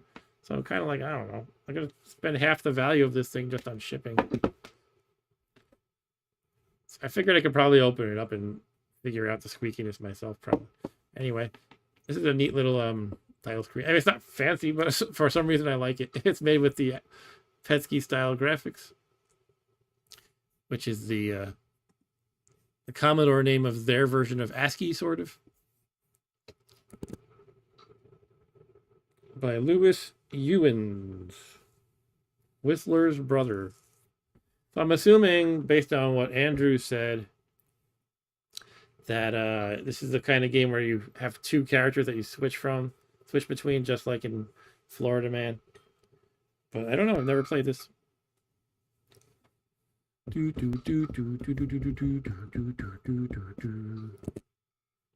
what is the tally for JumpMan? Just the 3 votes still. All right. 2 good and 1 great.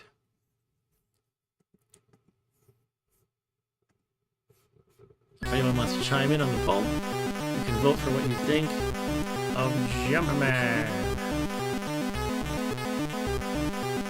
It's pretty loud. You are the doctor's fearless sibling guide, sworn for your mother's sake to help your faltering brother. By whistling at the doctor, you must lead him through the game while gathering as many artifacts from the various scenes as you possibly can. So you whistle at the doctor to lead him. Okay. Okay.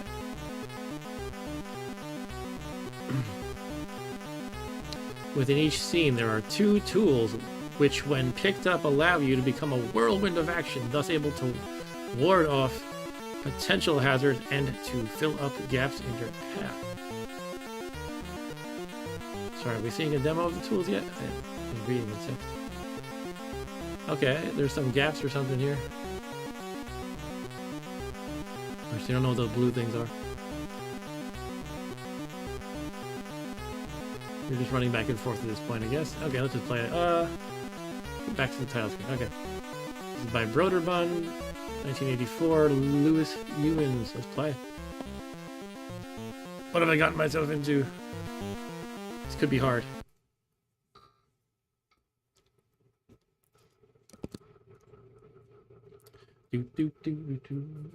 Well, this is loading. But you can vote on what you think of JumpMan if you'd like. The poll is right here, guys. Maybe people aren't into the poll tonight. Alright, get the doctor to Pier 15. Okay. Alright, so Piers 10 to 20 are to the right.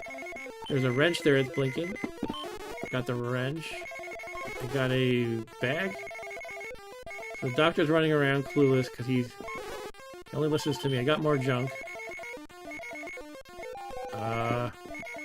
So I don't know, what do? Just go to where I need to go and then whistle for it?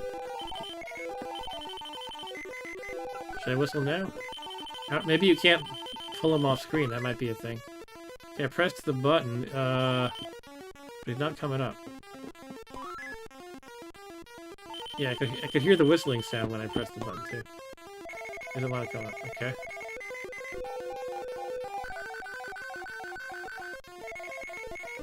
You want to come here, whistling Dr. Dude? I don't understand.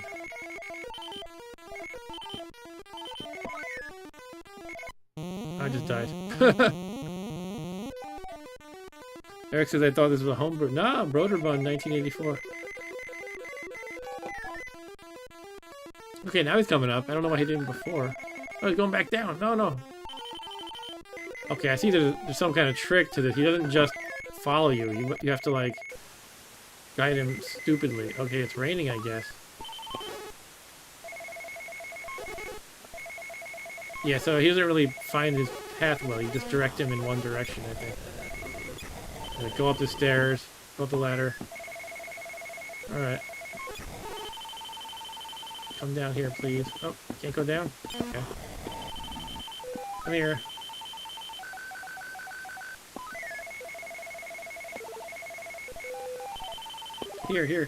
Here, boy. Get this junk here. Alright, now let's go back. Oh. Can't go down that ladder? I don't understand. You need to make things look deadly, not just it's near water so you die. Alright, fine. Come up here. Don't really understand what I'm doing with these tools either. Guess I probably need the manual, honestly. Oh, you know what? think I'm directing. Look at the arrow at the bottom. The last direction I move is where he'll go. I think. You can point down. Go down maybe? No. But there is a little green arrow at the bottom that changes when I move. So come here. So I can't go down that. I die as soon as I touch that red and black checkerboard looking thing. I guess I have to use one of these tools or something? Is there a button to use the tools? What's happening?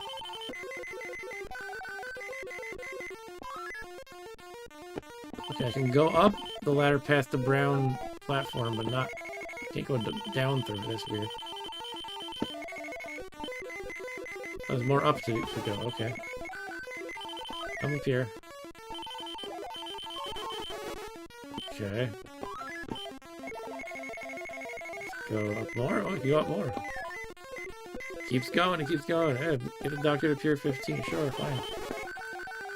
Got a big object. Come on, come on. Down, down, boy. Get over here.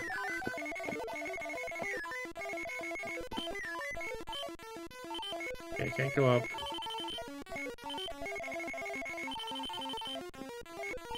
Okay, maybe I need to use a tool here that I can go up again. Oh, I did something. Okay, I turned into the whirlwind. Oh, what does that do for me? Huh.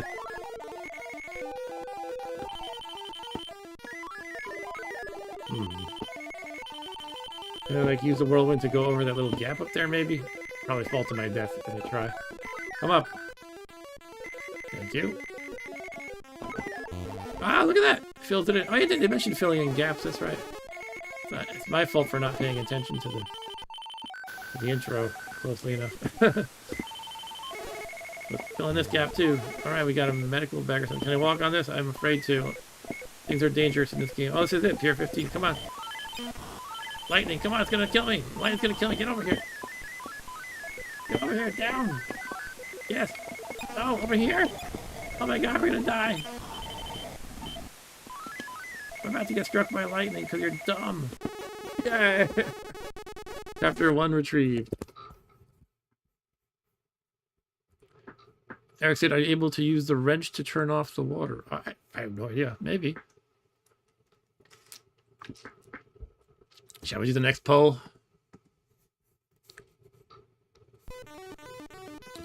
Get the doctor to the shore. Okay, we're on a pirate ship now.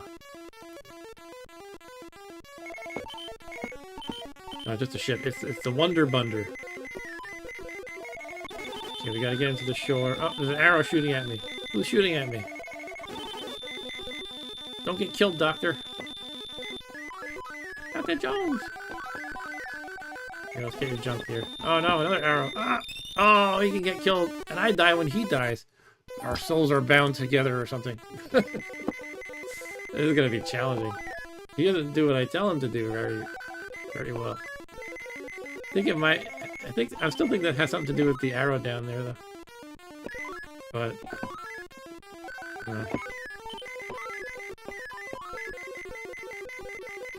Okay, here's a wrench. Don't go up. Gonna get shot.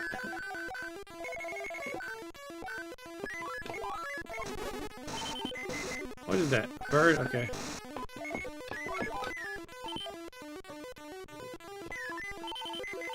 Come on, come on. Oh boy, here comes an arrow. Oh no, I can't. Ah! This is challenging. This is like a precursor to Sonic and Tails. Where you lead Tails around. Tails will do whatever you do though, like he'll jump when you jump. This guy will not. He runs around back and forth until you whistle, and then if you're lucky, he'll go where you want him to. I guess I already got the stuff up here, so there's no reason to go back up. Yeah, fine. I'm just scared to face this long stretch here when there's arrows potentially firing at you.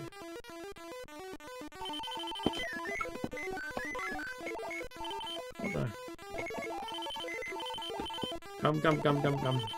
Ah! This is like a Tasmania. It's a Tasmanian devil.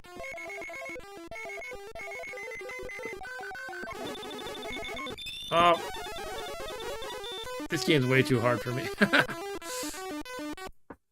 All right. Enter my initials. And enter in a longer name than 3 initials. Okay. All right, that's a little bit of, what's it called? Whistler's mother? No, I can't remember. That's Whistler in the name. Revenge of the Whistler. No, Whistler's brother. Oh, it is a pun on that sort of the famous painting. All right. How about a little bit of the classic? So many great classics to try here, though. But I feel like I'm being drawn to Miner 2049. And you know what? I know what I'll do a poll for. What I play after that, how about? So what do you guys think? I'll let you guys choose what I play next from a selection, which will be, let's see, what to play next.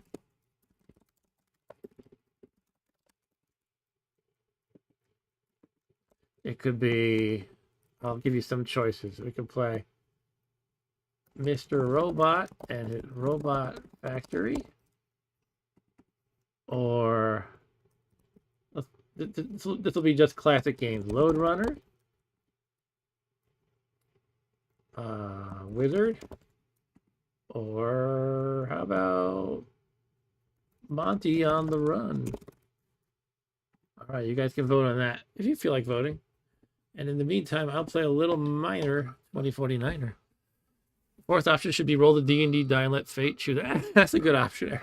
Yeah, I can make like a D20 and just have a whole chart. All right, so yeah, Miner 2049er. This is a game I mostly know on the Atari, but it was on a lot of platforms at the time. You are a character named Bounty Bob, and you have to pick up little specks of dirt on the ground or something. And there's these mutants, and the mutants will kill you if you touch them, but you can touch an object like it's all a bunch of random objects like shovels and stuff, and you grab them.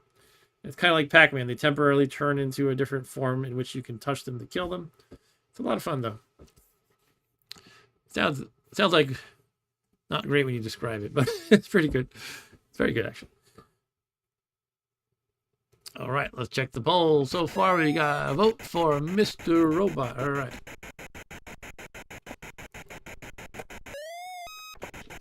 All right, let's play. That was the demo.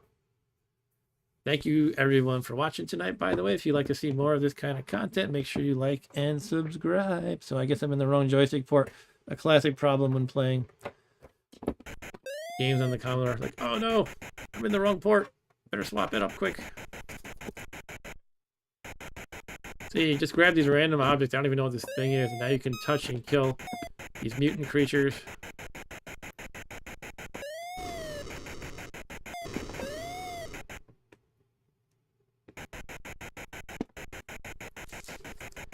Just gathering up all the dirt on the floor. I guess you're kicking up the dust. I forget what the official explanation is for this. Like, what are you doing? You're touching grass.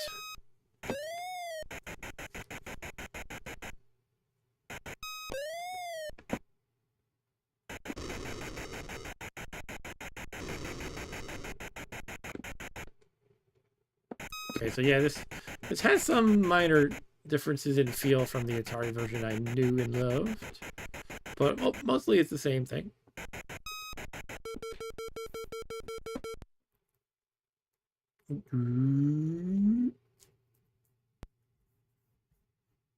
It's missing something I liked on the Atari version. With between levels, it would say you're about to, have like a big screen that said like you're about to enter level 2.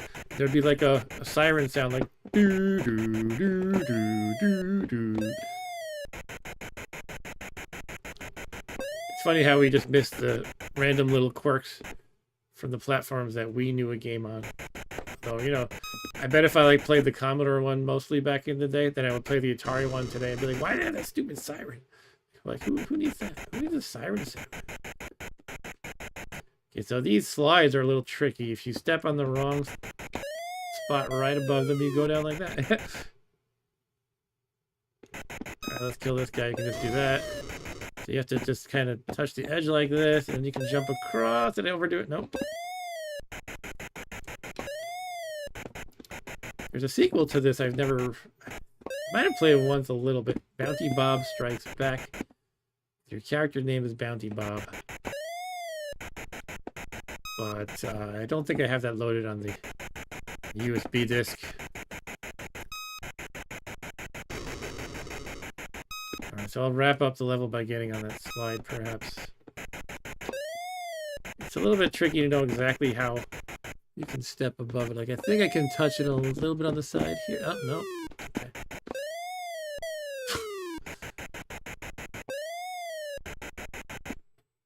So I guess I have to come from the left to pick up that little speck of dirt.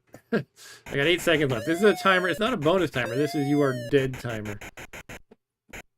Okay, so now I should be good. 6. Look, my whole face is flashing.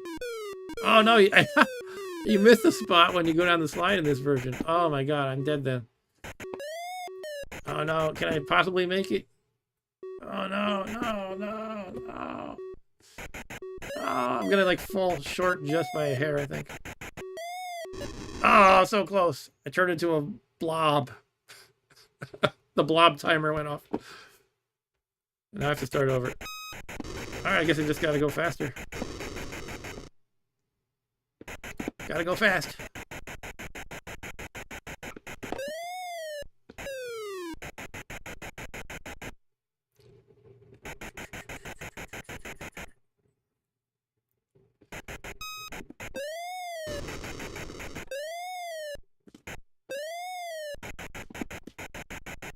Okay, moving faster this time. I think I totally forgot there was a timer.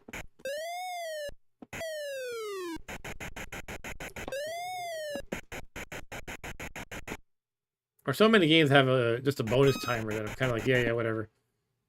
I see some timer counting down and I'm just kind of not even worried about it. But in this game, yeah, that's life or death. It clicked with me when it was at about, I think, 9, not seconds, whatever you're going to say. I guess each notch in the timer is something like 5 seconds. But yeah, once it got to like 9, I was like, oh yeah, you die if that runs out. But the problem with that slide, there's one little speck that you miss. If you're not careful. I think I have to get this one from the right, we determined. Yeah. And I think I want to get just touch like that. Maybe that'll be good. Alright. Oh, okay. Cool. Level complete. Alright. This has teleporters. If I recall correctly, you need the keyboard to press which... I know you had to on the Atari version. To touch the teleporter you want to go to. But I played another version of this game where it was different. It might have been the Intellivision one. You had to just like move the joystick or something. Which is absurd for Intellivision because one of the things it has going for it is you have a number pad on the controller. So why not make it so you press 1, 2, 3, or 4? I don't know. Whatever. Anyway. Alright, so I have to worry about this one. He's kind of in a painful position. Difficult position. Alright, I guess I can teleport now. Let's hit a... This might be the one I'm thinking of that was unintuitive.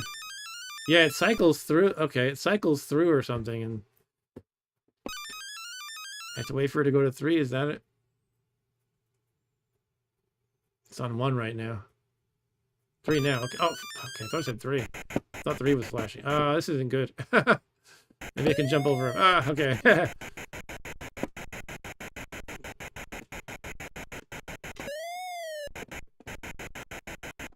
Take me to... What's it on? One. Can I hit an F key? I'm afraid to hit an F key. It might abort the game. 1. I don't understand. This might be the one I played before where I was like, why can't you just hit the key like always? Right. It seems to be just Atari lets you hit the key. Or which teleporter you want to go? Can I fall here? Is this too much of a fall? No, good.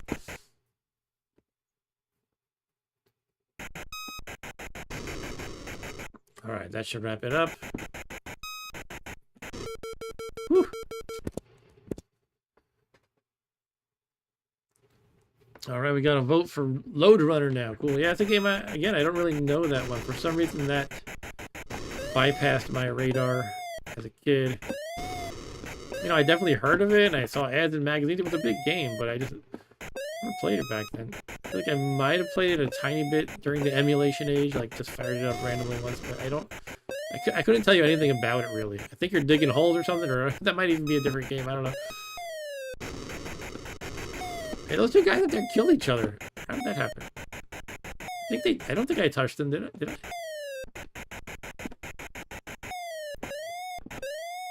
Maybe it's if two of these mutants are in vulnerable form and they touch each other, they will kill each other. I think that's different from the Atari version. And again, I just keep comparing it to the Atari version because I played the heck of that one as a kid. Atari 8-bit computer one. And yes, I had both. I had a Commodore 128 and Atari 800 as a kid. It was almost like a Chevy versus Ford kind of tribal thing going on. I see that today on the internet, even when people in one tribe or the other, Commodore or Atari, will trash the other machine and its users. I mean, they're kind of just joking around, but hopefully. But yeah, I was in both tribes. I was a weirdo. But again, there's so much overlap in the games. Basically, the similar capability. It's kind of... I can see why some people would be like, why don't you have both of them? How do I get those guys? I have to... You can't jump off the ladder, so I guess I have to... You have to jump from one of these platforms, I guess. Okay. I see what I have to do. I have enough time left to do it. Alright, voila. Oh. This one is I remember finding this one quite hard, this level, until I figured it out. Is that the thing that kills you? It's like the martini of death or something? I think it is. Basically, everything glowing in this game is dangerous. This one is challenging, yeah. You have to think before you leap, but I don't remember how to do it. I used to have it sort of memorized. Oh, that was too far. I flattened. I turned into a hat. My whole body flattened and nothing left is the hat. But yeah, this thing above me, I'm pretty sure that just kills you when you touch it. Should we try the platform? Let's kill these losers first.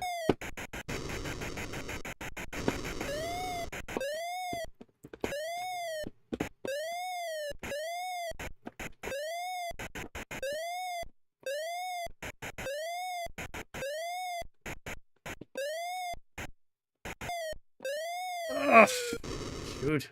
I misjudged the jump again and I turned into a pancake once more. Oh, game over. Oh. Well, okay. So yeah, so on the right set of platforms there, you can just kind of get one by one and keep jumping up, making these tiny hops. Alright, that's a good game. That is by Bill Hogue. Published by Reston Software. Frog by Frank G. Sometimes you see a game like a game developer prominently displayed on a screen like this. You wonder if he's still around or if there like recent interviews with him or something. So I just started Googling it. I found an interview with Bill Hogue.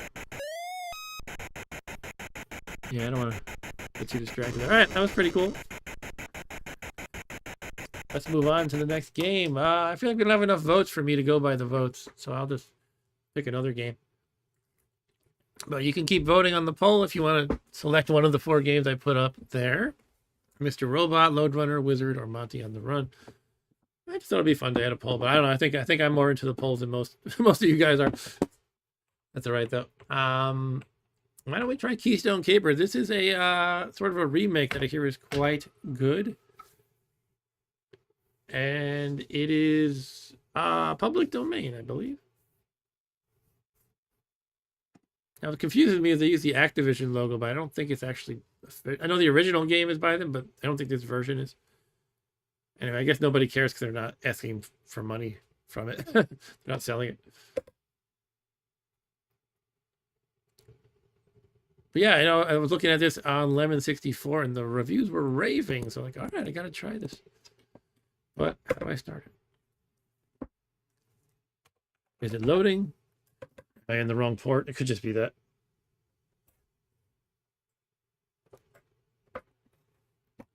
Yep, wrong port. The perpetual problem with Commodore games. Which port do you use? Alright, joystick up and down selects level. Let me listen to this music for a second. Turning it up, yeah.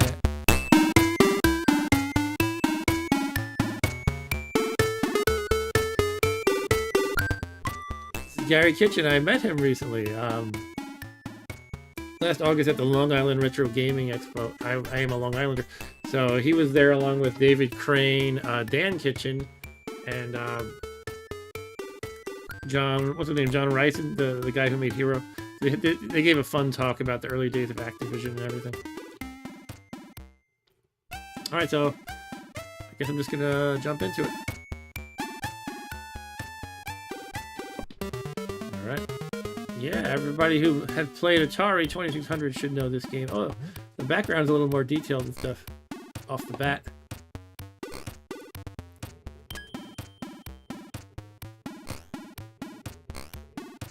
And it plays music the whole time while you go. There's the elevator. You can always choose to go up the elevator or rush to the other side and go up the escalator. I have a mustache. Look at this. On Atari, he doesn't have a mustache.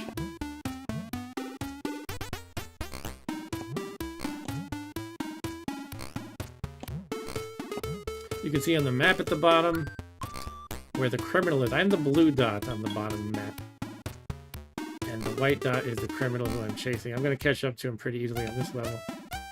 So Mustang McCracken here. Hey Mustang, he said I used to play his Battle Tank game on our Genesis. Oh, Gary Kitchen made a Battle Tank game? Sounds familiar, but I never played it.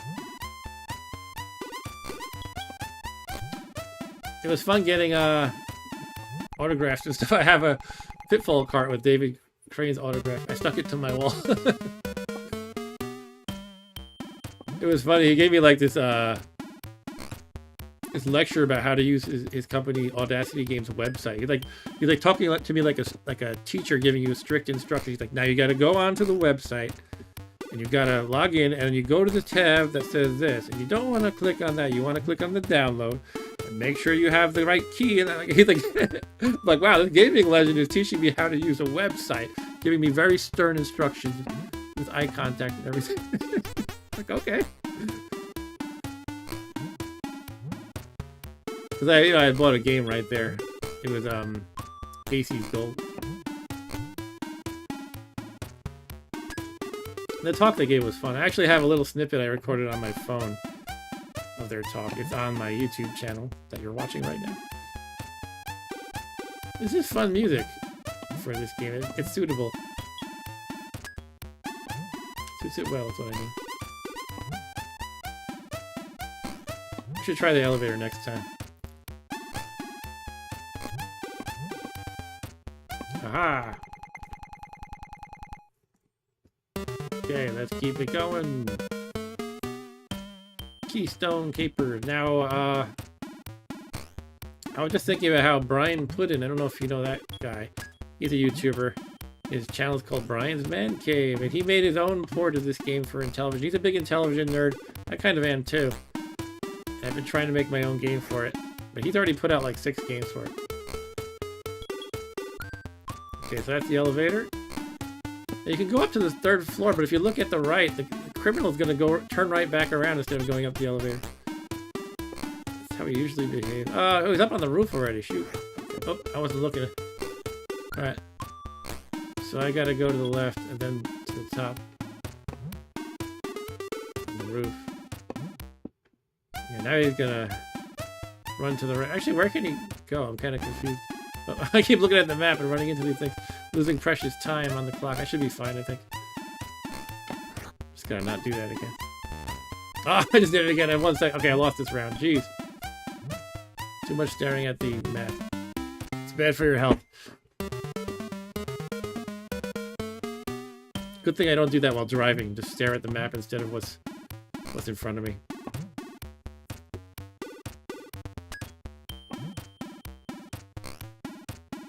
Let's do this again. We can do this. That was a good timing right there for the elevator. I'm just gonna get off on this floor and call that a win and run to the right.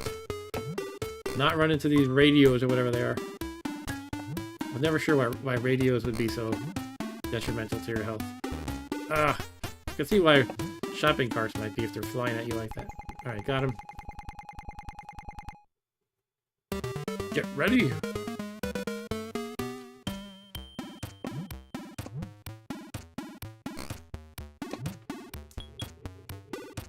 This is very cool to me because I just have the 2600 version as a reference point. And it's like, ooh, it's this game with extra bells and whistles. It's neat.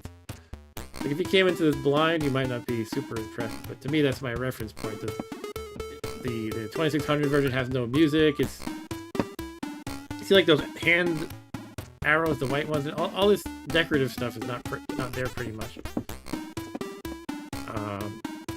So it looks pretty neat. This elevator is so slow, oh my god. I sound like everybody in New York City when I used to work in there physically. Every time somebody's at an elevator, they go, oh my god, this elevator is so slow. Oh my god. Alright, we're gonna pop up right in his face. Hopefully. Wow. The elevator's too slow. Alright, so not quite right in his face, but good enough. Stuck under the biplane. Jump over the radio or whatever. I'm still not even sure if those are radios. I think they are. Okay. So I'm on level 5, I believe it said. Oh yeah, now we have the balls that go high, so you can choose to duck under them or jump over them, but I feel like it's usually easier to duck under them when they're at their peak. They have a very sharp angle to them. I'm going to run for the escalator this time.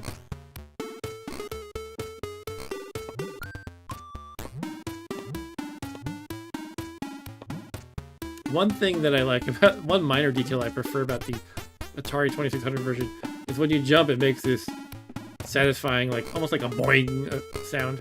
Boing, boing.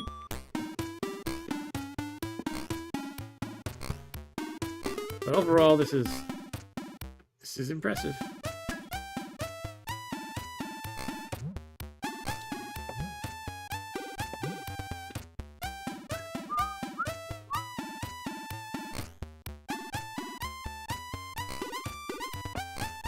What time are we at in real life? It is 10:51 here in New York. Oh my goodness. How the hours fly when I'm having fun.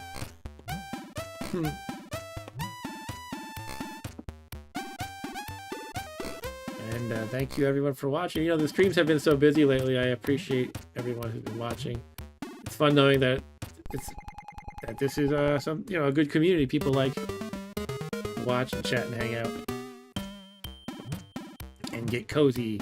I like to have a cozy experience. I'm not like, I try not to be like, I don't know, all hyper and let's do an exciting contest with a giveaway.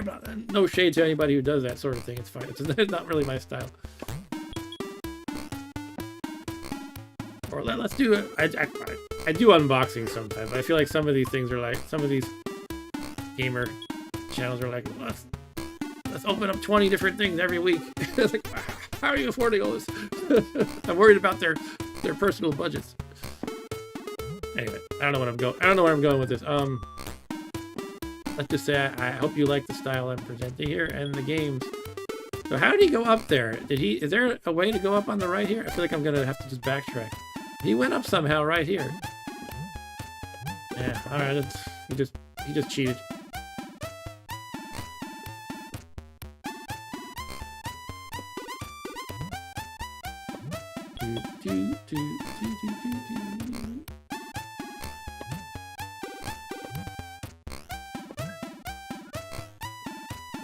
He might escape, won't he? Darn it. Darn it! I got him. Hey, he's running away. Where are you gonna go anyway? Seriously.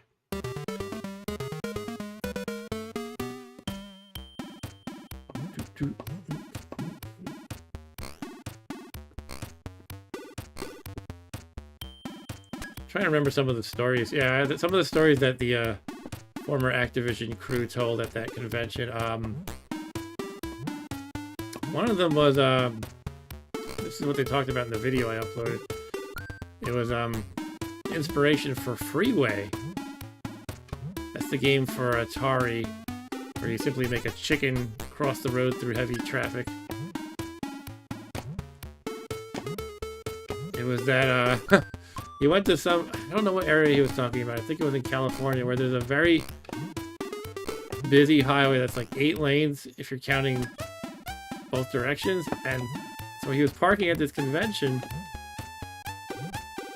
It was expensive to park, he said. I don't remember how much. But there were some other guests at the convention who didn't want to pay the parking, so he parked across these 8 lanes. I feel like it was more than 8 lanes, but however many lanes it was, just to get free parking. And then he had to cross that entire road on his own little feet. And, and that inspired David Crane to make the game Freeway, where you make the chicken cross several lanes of traffic. And they told other stories, like in the early days, working out of a basement, there was leaking pipes and stuff. I don't know. They would probably tell the stories much better than I would. Whoa.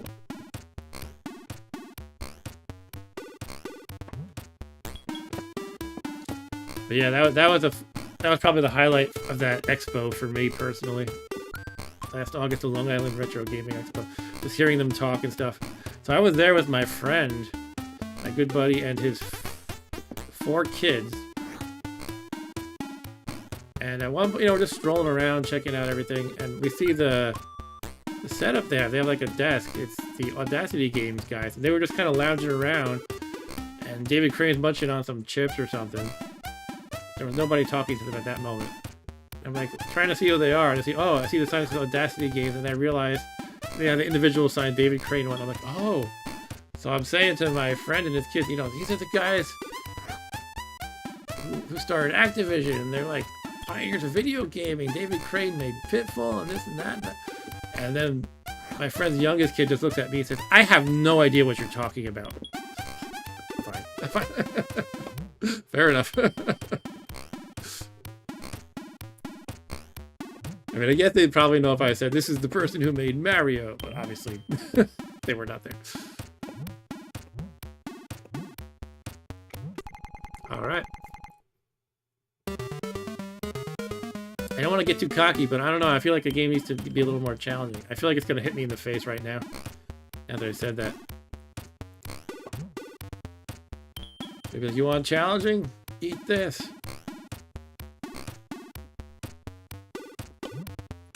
Just got in the elevator. Cool. Elevator. Alright, Dan, what do you got to say? If you like Miner 2049, you should try the newer... Catch up with you later, Dan. But I like where you're going with this. It sounds like you're talking about a remake or a similar game. That has me excited. I just have to read your message. Remake tribute game Miner 2019er. Okay. Released in May 2022. I'm gonna get killed reading your message. It's my fault though, not yours. Got him.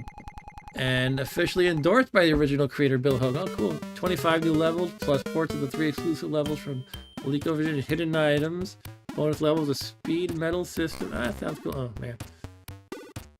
Yeah, I'll definitely check that. Is it for, like, PC or something? So many games, though, again, they just port to everything. It could be on, like, PC and Switch and... God, what did I just do? Alright, let's see if I can get him. 2 major blunders. 2 major blunders. I think I'll go up to the 3rd floor. You gonna go up? You went up, okay. Ah, jeez. 3 major blunders. No, I didn't. Did I get hit? I didn't get hit. Okay, I was still in the elevator then. Oh, I'm going the wrong way, aren't I? Shoot. Ah, I got hit again. Oh well. I guess I'm gonna lose a life here. I thought I could run to the left and still sort of jump so before the shopping cart hit me. Oh well. That's alright, let's try again. Get ready. Oh, see, it's for C64? So damn. Oh wow. Yeah, I'll definitely have to check that out. I'm fact, I wish I had it right now to try. Is it a paid thing? I mean, it's probably on like itch or whatever, right? Where you can pay what you want. I could like download it real quick. Just not sure I want to worry about sending PayPal. I mean, I guess all my PayPal credentials and stuff are already in my browser. It wouldn't be that hard. It just wouldn't show it. Anyway, I don't know. I got enough to play tonight. Whatever. It can wait till another night. Yeah, I still have, you know, I've got at least a dozen games on this disc to play tonight. If I try to play them all, I'll be up for a while, but that's okay. So I want to play the new Bobble game, definitely. This is the worst elevator wait. Oh my god. I'm going to be a New Yorker again. Oh, this is the worst elevator. So many times I would go to lunch with people at my old office where I work. We're all carrying these bags of food, boxes of food, and waiting, just kind of sighing at each other. Oh, this freaking elevator. Especially if it's like really hot. I just want to go up, sit down, eat my food. Alright, let's see if we can catch up after that long elevator wait. We gotta go up to the 3rd floor and then run like all hell. The elevator opens at every floor, even if nobody else is waiting for the elevator. Oh, I only got 7 seconds left already. Jeez. Yeah, that was probably a poor choice to wait for that elevator.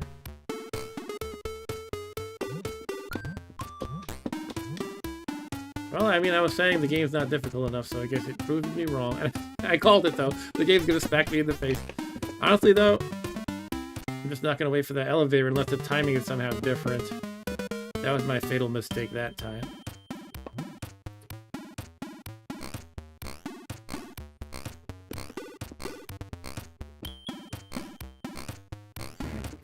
Bungle that. Alright, yeah, so the game is hard now. Take it back. Yeah, that elevator just missed. There's no way I'm gonna catch that anytime soon.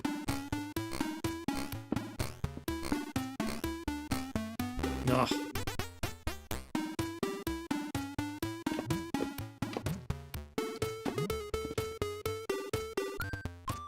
Music for this is awesome, says Mustang. Yeah, I agree, it's fun.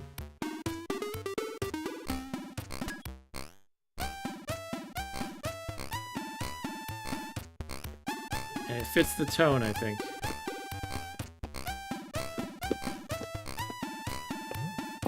Okay. Money! Money! Why are there shopping carts flying at me anyway? Duck. Duck. Duck. Goose. Yeah, I'm starting to see, you know, I made one blunder here. I got hit by a ball early, but other than that, I think I did pretty good, but now I simply don't have enough time. I have to not make any mistakes, I guess. I'm trying to think if there's any way I can get through some of these obstacles faster, obviously without getting hit, but I think I'm doing a pretty good job. Maybe I could have just run there. Wait, did I get hit by 2 balls last time or just 1? I think just 1, right? But I got past it this time, so if I can do the rest of it as well as I did last time, maybe I'm good.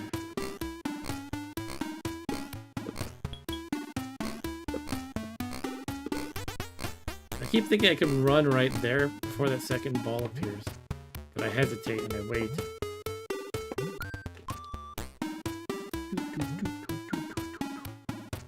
And we duck. I don't know, maybe I could have made that.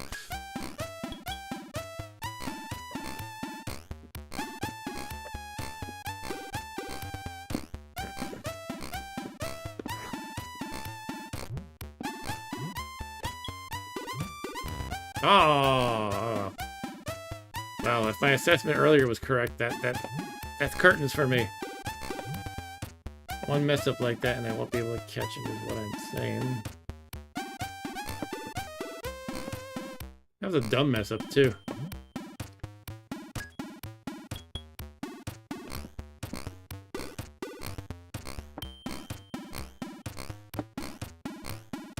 Okay, it looks like I can just charge after that second ball, and I don't have to worry about the first one wrapping around.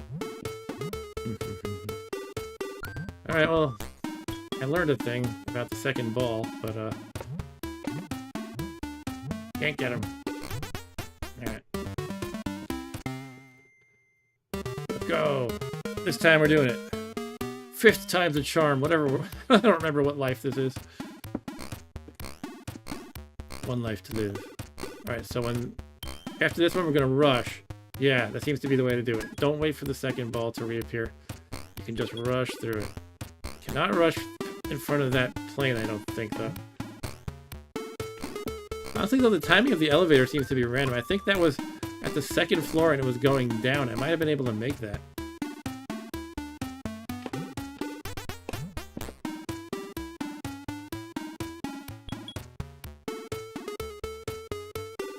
I wonder if I jump at the end. Could that give me an extra... I don't know if you actually get a speed boost when you jump. It just feels like you should. Let's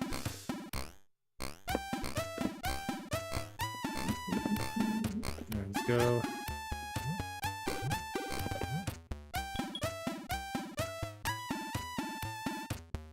Whoa.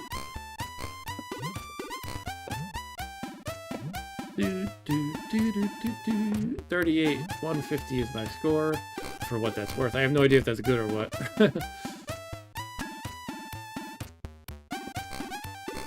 It's probably typical for being at this level, I would imagine.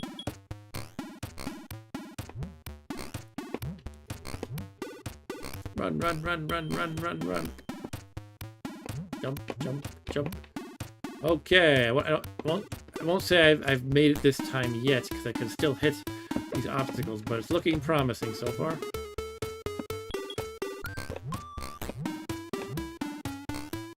Okay, we got him now. Gotcha! Alright, I lost about 5 lives there, but I got him. Level 11. Now this should be even harder, so... gotta take care.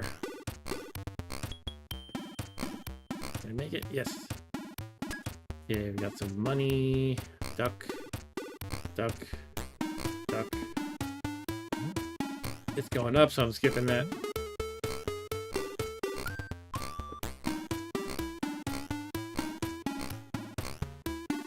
Slow shopping carts, interesting. Those were like too easy. The shopping carts are. I'm not saying the whole level is easy. I'm not gonna get too overconfident. But those shopping carts, yeah, they were slow and easy to get past. These ones are alright, fine. These are a little trickier somehow. I'm not sure why. Could be imagining it. Oh, that sucks.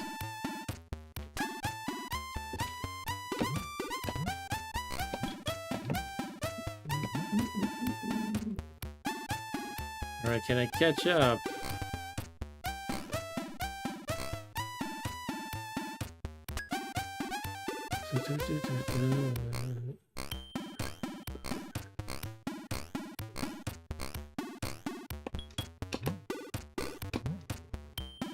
Go, go, go, go, go, go, go, go, go, go, go. Ah, what am I doing? Alright, we might be able to do it. 4! Come on, come on, come on, come on. Ah! Alright.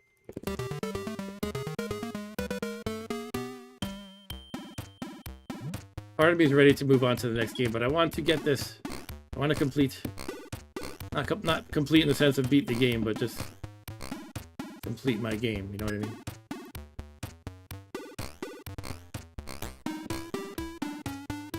Okay, it's going down, but I'm skipping it. It's at the top floor. But yeah, I think next time it's like if it's at the bottom floor already, or if it's at the 2nd floor and going down, I will hop on the elevator.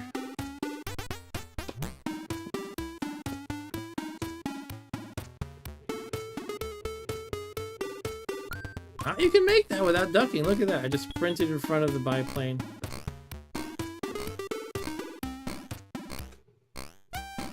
Oh.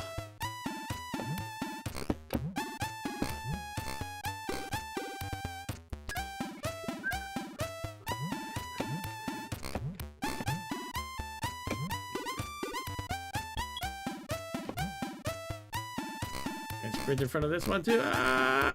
No. Oh, no. That did enough. Wow, that took a lot of time off of me. I had 16 left. 16, not seconds, whatever there. 16 time units. But that planed took me below 16, I guess.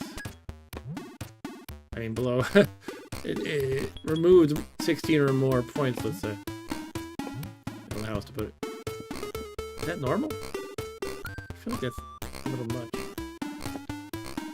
Like when I hit a ball, is it taking out 16? Oh, I just hit a cart. Did I say it was easy? It took off 9 when I hit the cart. Alright. Run, run, run, run, run. This one I was able to sprint in front of. Ah! Got too scared there.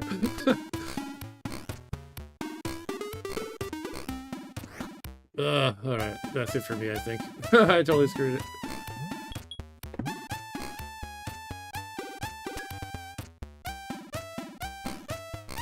Out of the way, carts. It's not that far ahead. Come on, come on, come on, come on.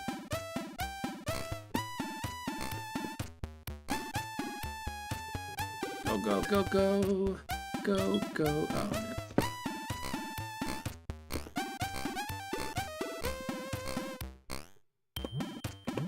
Oh, no. Go, go, go, go. Come on. We gotta get him. Gotta get him. Nah. Okay. Alright, that's it for me. Yeah, basically this... Whew, so easy and then so hard. It just like... goes from 0 to 60.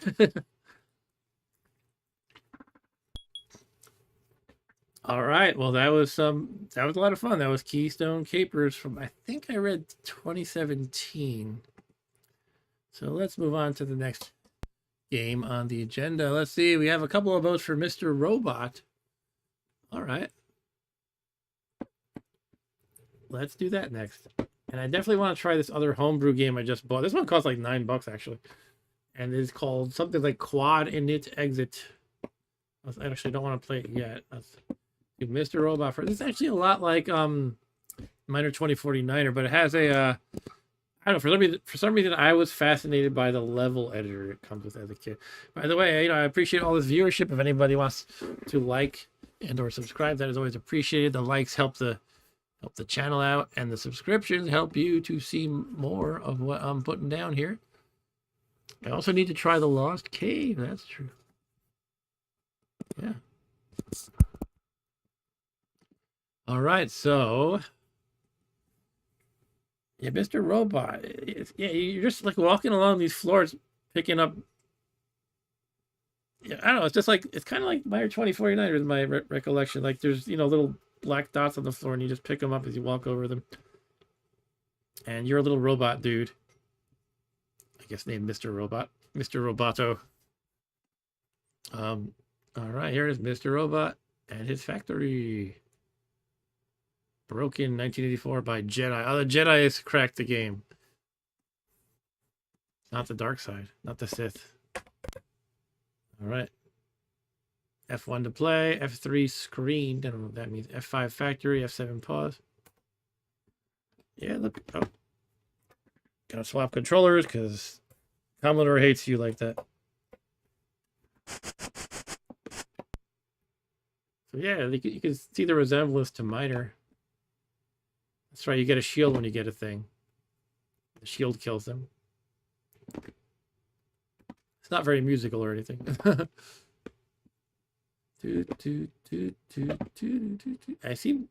don't remember it being quite this silent. Oh, I died.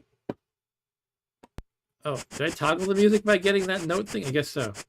Or the sound effects, anyway. That's right. It's like an in-game music toggle. Or not music, but sound effects.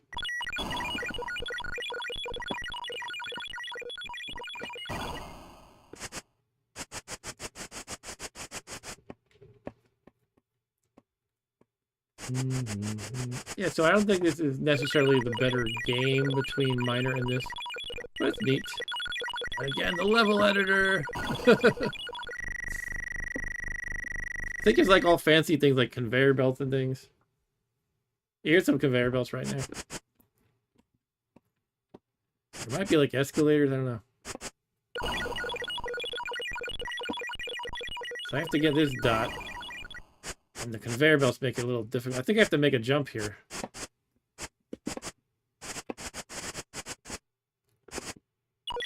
Oh, see, some of these old platformers are just so unforgiving about how high you can fall. I actually wonder if Super Mario Brothers might be the first one. Don't quote me on this, I'm just wondering. Is it the first one that said, you know, it's more fun when you don't have to worry about fall deaths. I mean, you obviously fall and die in Mario, but only if you fall into a pit. You don't have to worry about height. You don't have to worry about how high you fall. Now I have to worry about it here. How am I going to get that one down there? Ah, somehow I did it. Okay.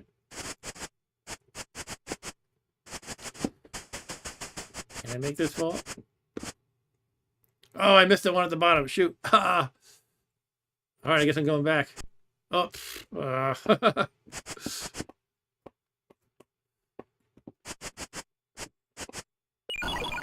right. Yeah, you know what? It's a shame that this game doesn't have fun music. After the last game, we were entertained by fun music the whole time. And don't jump there. Don't jump there.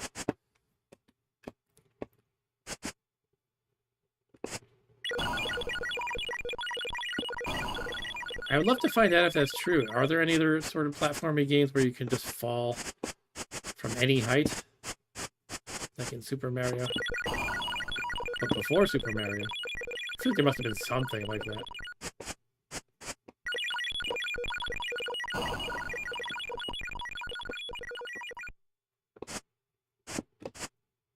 Oh, right. Yeah, so I'm not really liking this as much as I used to. I'm just going to skip it.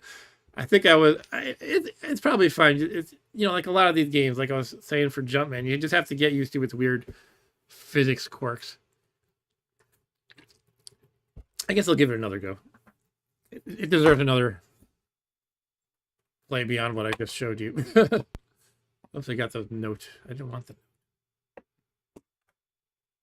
Oh, I I wanted to see if one of these keys would be to toggle the music, and I accidentally started the level editor, which looks like this. I'm not really gonna try to make a level here right now, but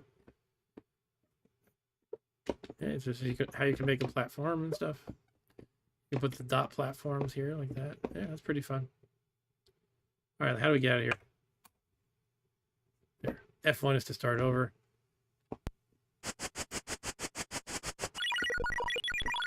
But yeah, generally I think I would prefer minor to this game.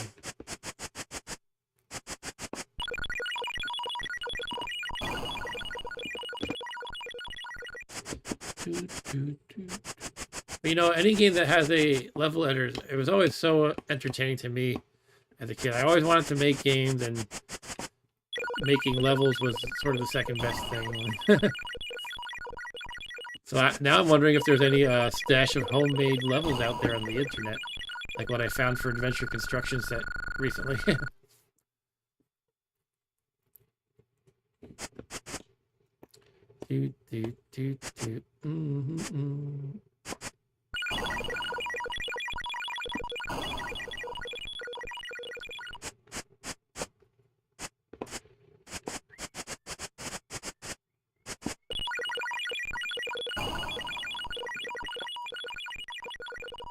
What's nice about, you know, remember I was saying this joystick is so squeaky? It mostly squeaks when I move downward on the stick. So what I'm realizing in most of these platform games, you don't really need a heck of a lot of downward movements. So it's actually quite nice using this joystick. It has a great feel, actually. I mean, can't complain about that. But yeah, I'll have to see if I can open it up and fix whatever's squeaking when I move downward. Sometimes when I move right, it squeaks a little too. Okay, so this is a level we haven't got to yet tonight. Oh, these are, okay. These are like escalators, okay. So I'll do this. I'm gonna get killed, aren't I? I need to get a power up and come back and kill those fire guys. Specifically that bottom one, bottom center. You can probably just get this and drop a bit. Carefully drop. I tried to make it a twofer, but it ran out. It ran out of juice. Nope, shouldn't have done that. I should not have done that.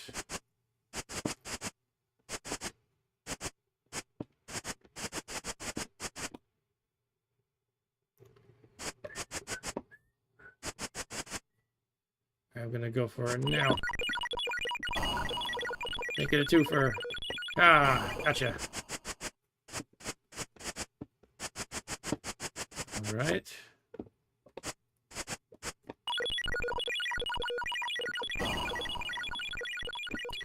Okay.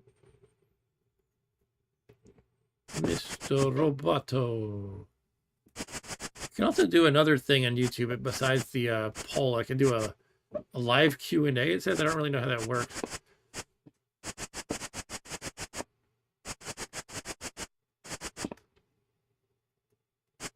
Maybe it lets you ask me a question. You can get into a queue. I know you're all very anxious to ask me questions. Mark W., what do you like to eat? What do you like to do for fun? Pretty much this is what I like to do for fun. You know, I always thought it was weird playing retro games. I like newer games too, but I had a lot of friends who would like make fun of me for it. And I didn't really have a retro gamer community, so people would be like, Mark, you're so stupid. Why are you playing that game with the crappy graphics? But this is a fun game, man. You gotta play the latest and greatest. I have one friend who even has like a rule where if a game is older than, I don't know what it is, 2 years, he won't play it. Like, what? I just can't process that. Like,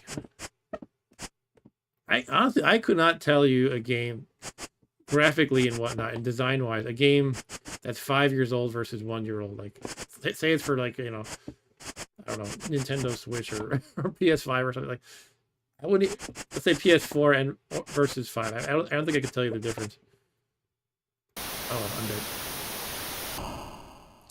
All right. Well, yeah, I mean, that's pretty cool. But yeah, I think Miner beats it. All right, that was Mr. Robot and his Robot Factory. So, yeah, I actually agree with that, Mustang. Graphics have no bearing on if a game is fun or not, right? Except, you know, there's a little bit of exception. Sometimes graphics can be really atmospheric and immersive, or they can do a thing like an advanced 3D engine you can't really do on a Commodore 64. So, it opens, you know, if you have the capability of that level of graphics, it opens up a whole dimension. But generally, yeah, I mean, I'm fine playing games with simple graphics. I usually like simpler. I guess that's why I lean to retro games. I don't know. I have a... Sometimes I enjoy complexity in its own way, too. Maybe I'm a walking contradiction, as everybody used to say on dating profiles. Anyway, yeah, a few more cool games I still want to play.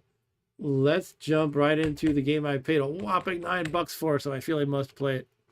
It is QUOD INIT Exit something something.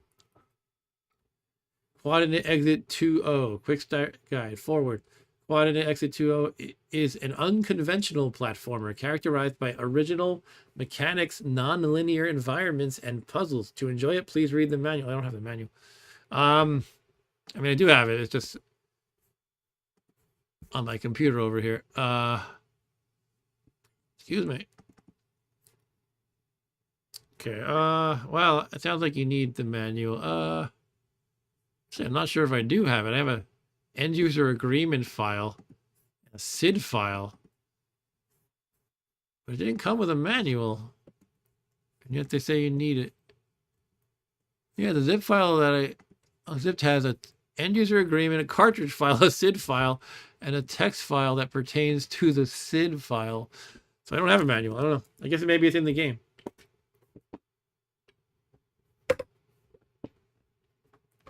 Joystick port 2. I really know how to pick them. I'm alternating between 1 and 2 repeatedly.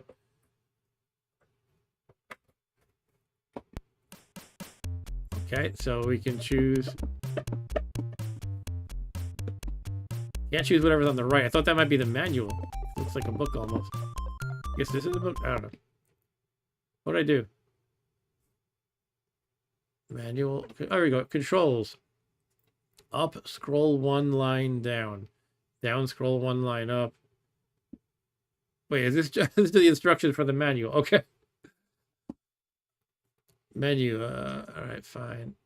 Zone preamble / Zampo message. Fire proceed. Up is jump. Down duck / perform special action. Left. Fire is turbo fart. You can turbo fart with the button. And Mustang says regarding our previous conversation, as long as you can tell what you're looking at, sometimes it can hurt again. Yeah, sure, exactly. When the target location is reached, press and release fire to return. All right, let me go up a little bit. When at a portal, press down to start teleporting. Okay.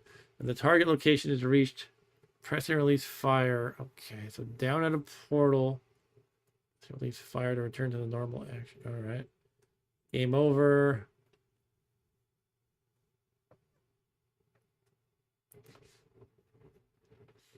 Only the first zone in the zones that have been reached previously can be selected.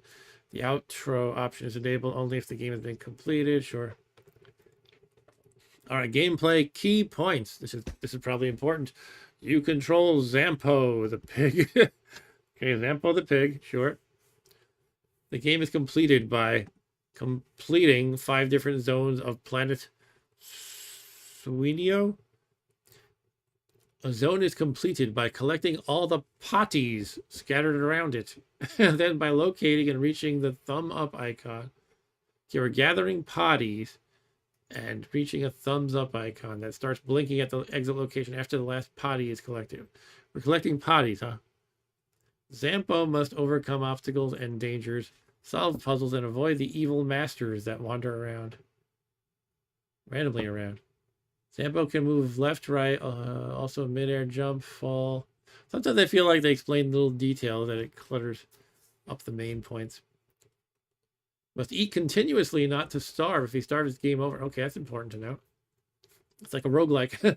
You have the belly meter, the turbo fart meter, the number of potties to collect. Below such indicators are the zone-specific indicators. Checkpoints represented by flags. Right, when you die, you go to the checkpoint, sure. Yep. Belly. Your hunger increases constantly. The belly meter shows the belly fullness.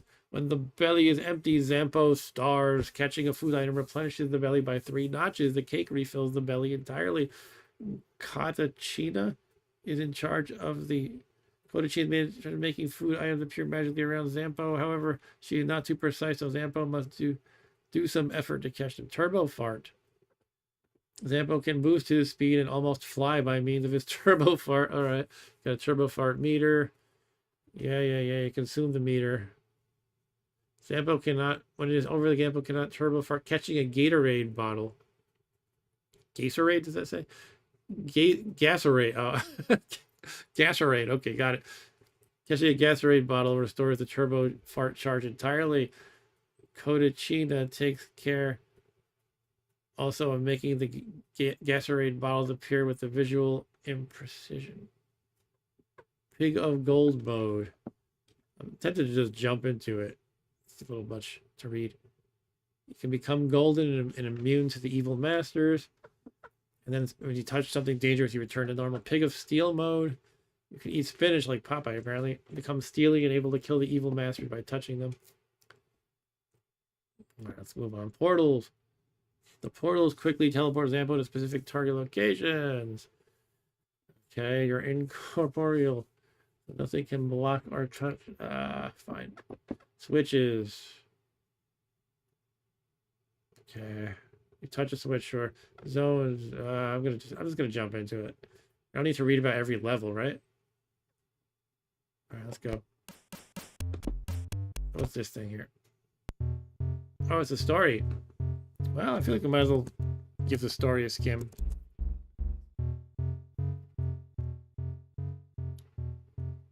Alright, once upon a time, the evil masters were repelled from planet Earth. On their way back home, they passed by Suenio, a marvelous world blessed by peace and joy. Irritated by such an idyllic sight, the most mischievous of them, Hunison, decided to resume his chaos-spreading mission and deliver the proper amount of desperation to the unbearably happy inhabitants of that jolly planet. Zampo, something terrible happened. What's the matter? You look desperate, witch Codicina. I am, you see, when Unison and his fellows stole all the toilets from the entire surface of Sweetio. Who did what? You didn't even notice? What can I say? I must have been busy. With what? Eating, I guess. The whole world is on the brink of falling into complete chaos. My heart is aching, my soul is dying, and who is the first Sweetian I come across? It's supposed to be Swinian? I don't know. Swinian I come across in this tragic moment. You! Why, oh, why is life so unfair? Zampo squinted his eyes. I have the slight impression that wasn't a compliment. Well, it doesn't matter. And I'm in a hurry anyway. There's an important event I have to attend now. And as for your trouble, I'm pretty sure you're exaggerating. Exaggerating? Codicina took a deep breath. Listen. When those baddies stole the toilets, I was so annoyed that I cast on them the strongest spell I could find in the holy book of stinky magic. Even if the description made me shiver in fright, I didn't realize it was so utterly powerful. Those wretches are now running wild, around in the grip of a massive Really? Okay, massive diarrhea attack. Well done. They got what they deserved, but what's the problem then? The spell also? I swear I'm sorry, so sorry, please, don't get mad at me, please forgive me. Everybody forgive me, I only wanted to help. Wow, I never thought one day I'd see you weep. What keeps you from playing with your potions and preparing your next trick, while smiling at the thought of our faces? You can't imagine the calamity. Oh, just spill the beans already. Sniff, alright. The problem is that the spell also turned all the toilets into countless potties and scattered them all over the place. Oh my, what a disaster for the whole pig kind. Yeah, terrible, I know, I'm sorry, but I want to fix that. Maybe there's still hope. I could try to bring the toilets back to their original state if only somebody collected all the potties and brought them to... Okay, what is the difference between a potty and a toilet? I thought potty was slang for a toilet, so I don't know. Okay, let's just skim through this faster. What little kids call a toilet, usually. Okay, I'll follow you with my crystal ball and make food appear. Yeah, we read that. Mechanical part of the manual. Jesus Christ, okay. It's a lot. A lot of silly story. Alright, fine. Yeah, really. Alright, I think I'm just gonna...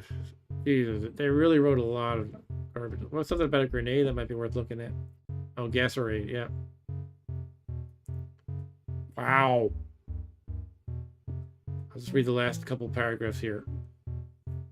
Now, calm down. Diamonds are useless stones. Smile, be happy. When I'm back, we'll celebrate and throw a huge party with lots of tasty food. You never stop thinking about food. You never stop eating food. How on Sweenio can you do that? Codicina, remember, Zampo's eyes never looked so serious, and his whole voice never sounded so solemn in his whole life. Whatever goes in, comes out. Okay. Let's just play the game. Oh. For a good start, go to the chocolate factory. Okay. Delicious smell of chocolate. Alright, where are we here? So where's this piggy? He's animated pretty nicely. Oh, what happened? I hit something? The wall? Or that spike? Oh, I can use my fart with the button. Okay. There's a potty. I got one, I think. I got one of the things that Codicina leaves around. Alright, food. Where's my belly meter? Do you see that? Is that at the bottom? No. There's some fries and a potty. Piece of cake. Fish. Things just keep appearing. What was that thing?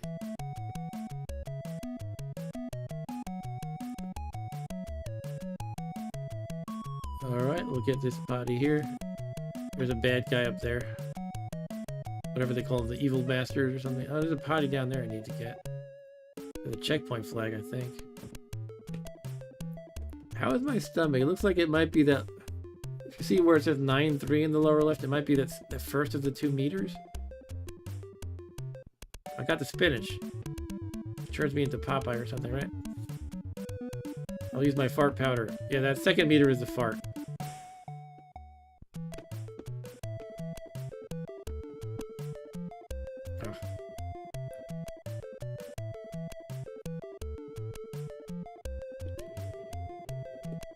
So that gave me fart juice.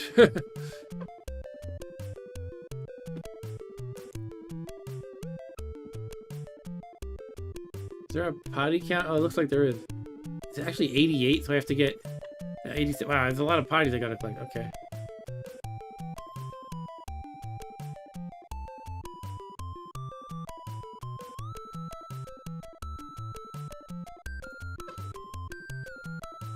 So I glanced away for a second, and then a baddie hit me. So what did that do to me? Did it make my tummy contents go down?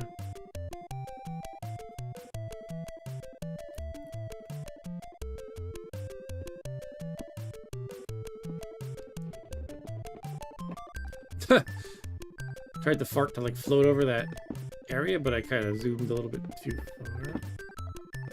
Yeah, all right.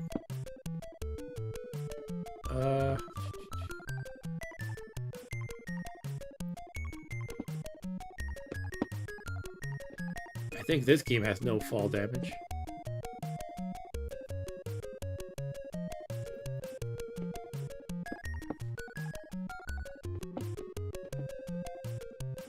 I don't know, something about the scrolling, bobbing up and down so much when I jump is a little bit sort of disorienting to me.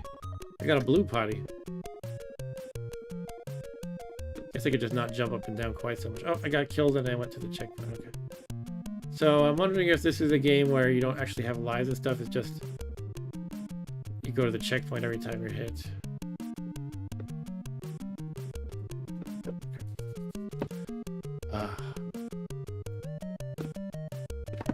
There, use my fart power to help me out. Oh, I touched the spiky thing, I guess.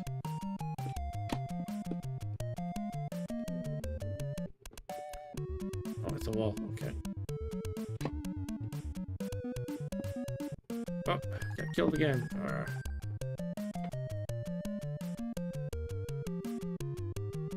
My fart is very low. I've been using it too much. How do I get up there?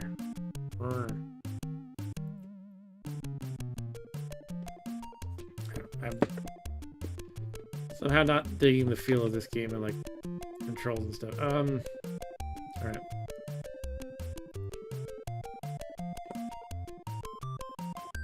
How do I get down there?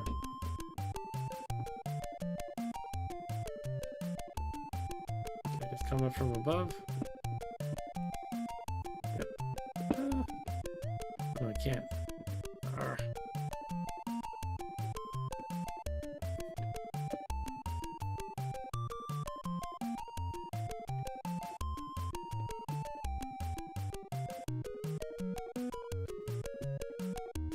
I get that potty. Let's see. I'm out of fart juice. No.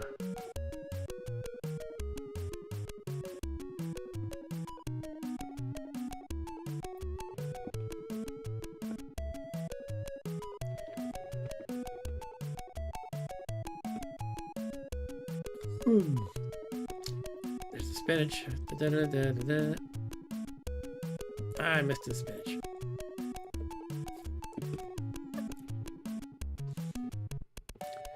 Give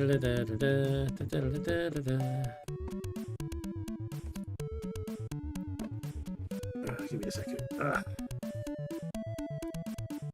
All right, it's time to take off the glasses. That means things are getting serious. Oh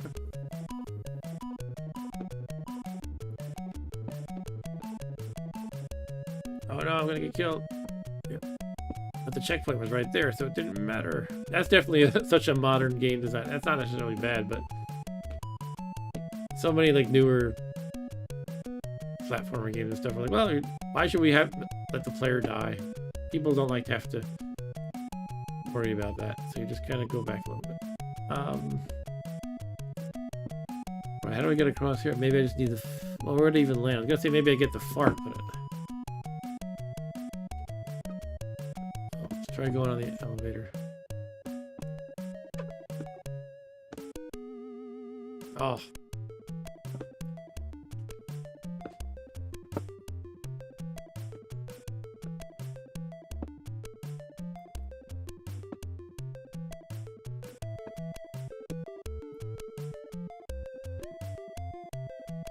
I do enjoy the graphical style and stuff. I'm just not feeling the game as much as I would hope. For the massive amount of $9 that I paid for this. It's alright.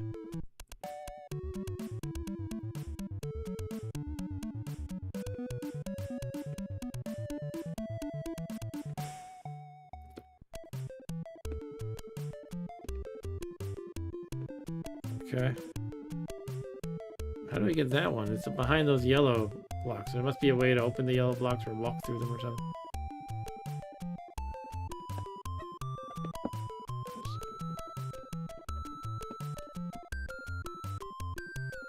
Yay.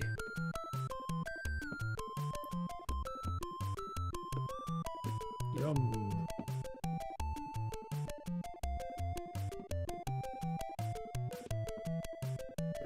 How is this? I don't know what I just did, but I did it. Yeah. Oh. Alright. I think I'm gonna quit this game. Yeah, I'm not feeling it.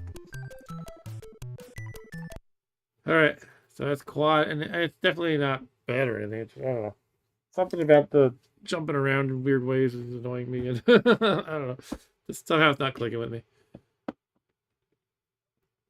Alright, well, there's a lot more I could try out.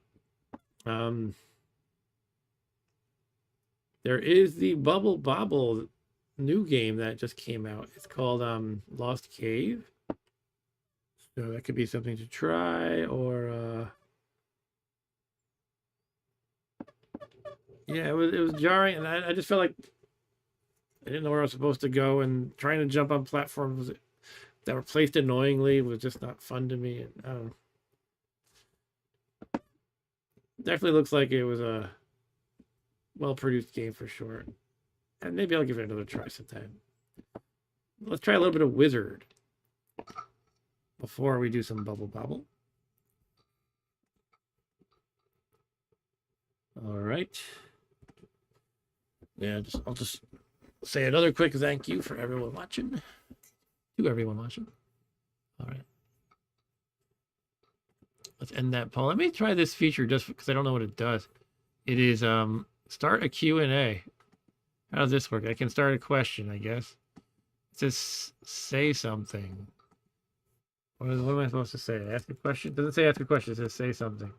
What is your favorite item from Taco Bell? I don't know if I'm doing what it's expecting me to do. But that's what I put. How does this work? Yeah, that's a question. All right. Okay. I'm not sure where you guys see that or not. All right, I'm going back to the live chat. Anyway, yeah, it's fun to tinker around with the weird YouTube stuff while games are loading. But yeah, I think it was you, Dan, who said you saw someone installing Jiffy DOS. I think I definitely want to do that. Makes it go zoom zoom. Now for Wizard, I had Wizard back in the day. I had like a it might have been Ultimate Wizard. I don't know. It was like, I think it had 2 games in one. It was put out by EA.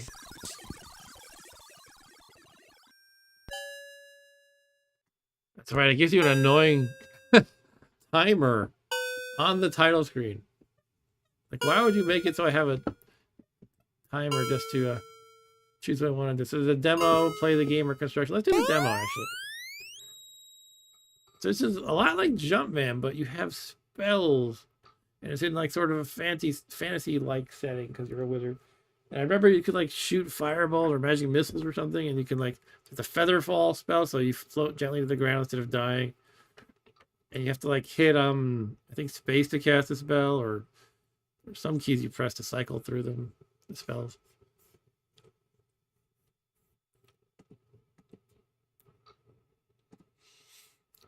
All right, so I asked the Taco Bell question. I don't know if anybody here actually likes Taco Bell. I just thought I would ask that.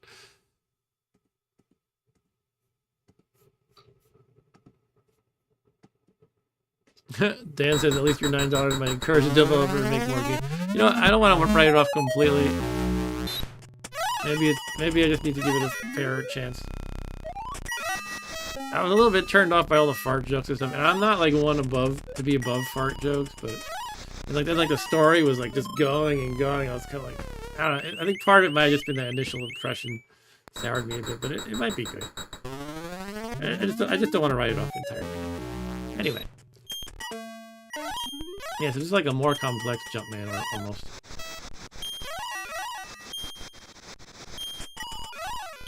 A lot of stuff going on. I like the dude with the sword. He's funny. Funny looking.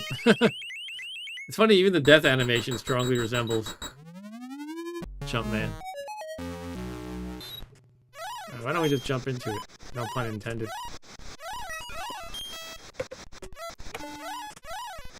What do I press? Okay. Play the game.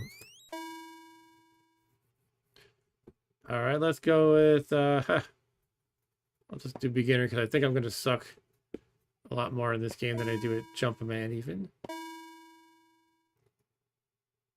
9 is the quickest. I'll do speed 4.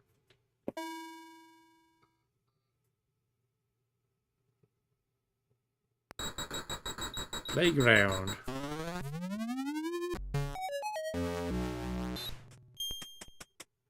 Okay.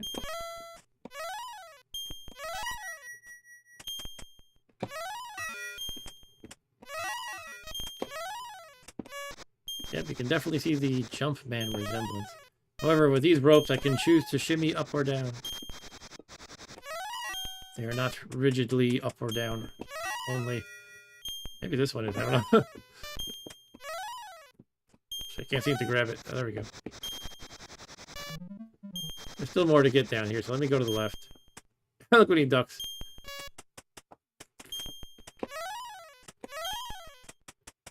Okay. Ooh. It's like a warp thingy. Oh.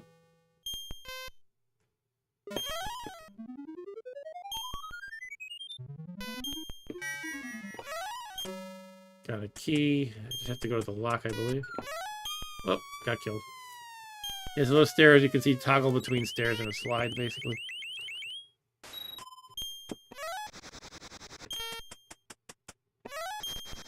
I think you can jump on this, right? Ah.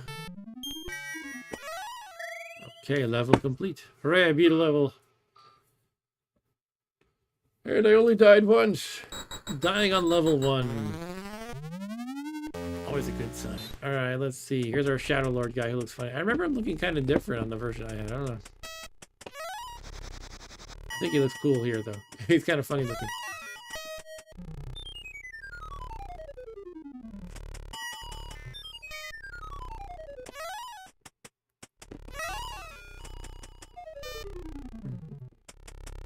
Dan said Q&A made a small box pop up with your Taco Bell question and a link button to ask something. So what do you ask a question? I don't know how it works. I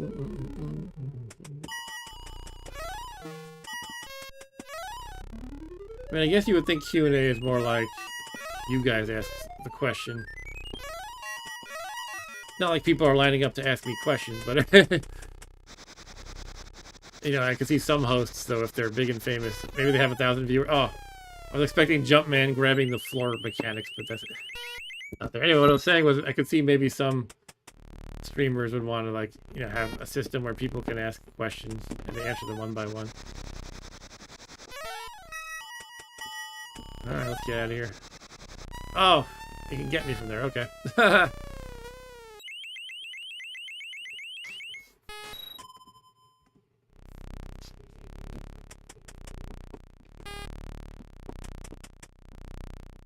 Why can't I go left? I have to jump onto the rope.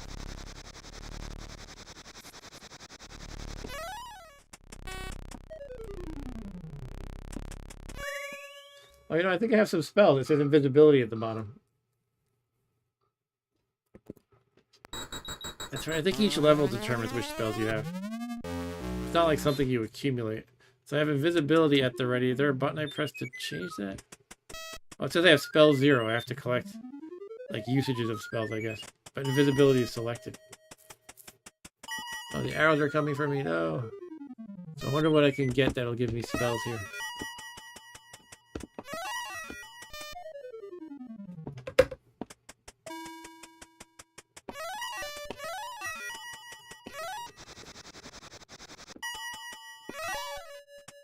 I have 3 spells now. Cool. Let's try casting one for the fun of it, maybe. Okay, I'm invisible. I can't even see myself. That's that might make it harder.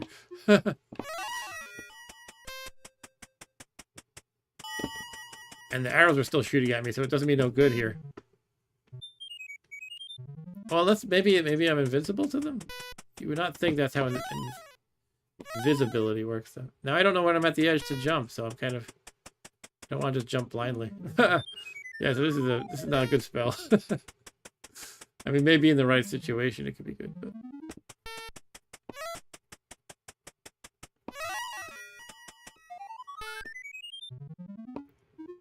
When does it wear off? Perhaps never. Oh, can I duck? Yes, I ducked.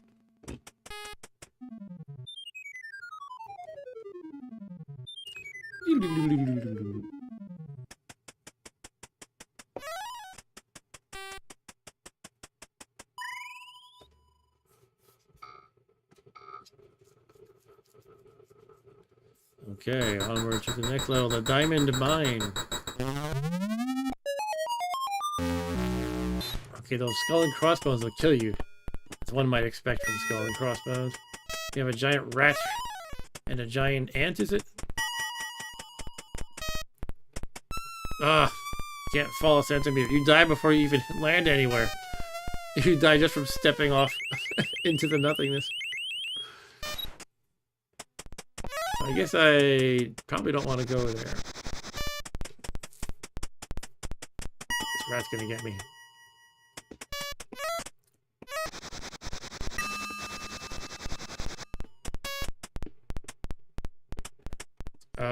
Assume I can't go there. Can I get the key from here?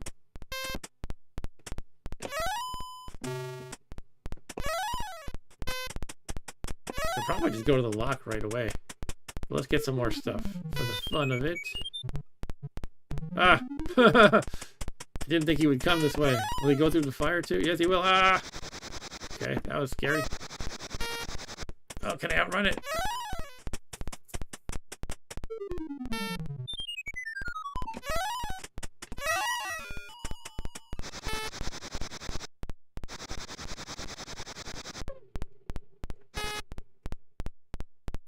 How do I get those treasures down there? Maybe I need this teleport spell. I have 9 usages of it. Let's try. Oh, it opens up.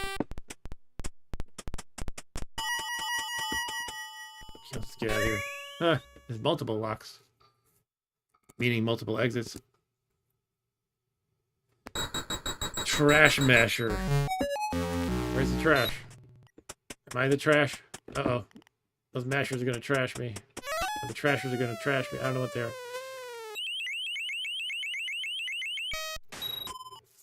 Okay. Can I step on top of them? I would not bet on it. Oh, come on.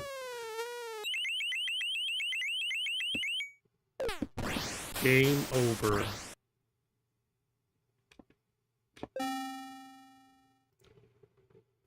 Ass. Someone in 1987 named themselves Ass. Okay. Let's try Mystery, which is like randomized, I guess. I'll probably get some really hard levels. Can't even handle the easy ones. Progressive peripherals and software.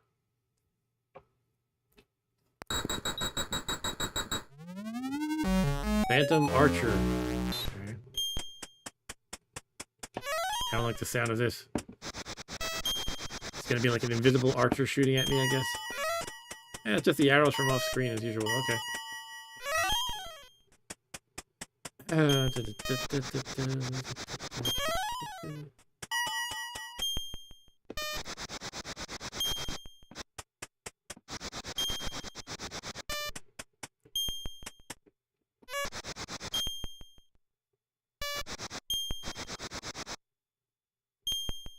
Okay, this invisible archer really tries to line up with you, which is annoying.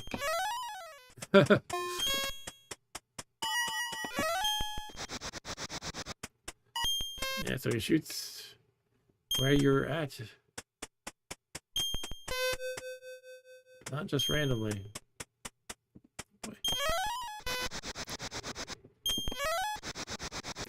Nice thing is he always seems to shoot from the far side. He doesn't shoot at the edge that you're at. Why am I going up here? It's just fire that's gonna kill me. I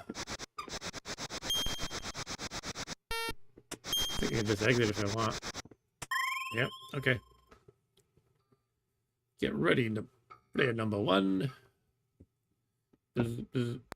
Crispy critters. Boom, boom. Oh my goodness. Can't see. Everything's invisible. Oh no, a rat's coming. I don't know where I can go. Oh, there's something. Okay. Oh, okay.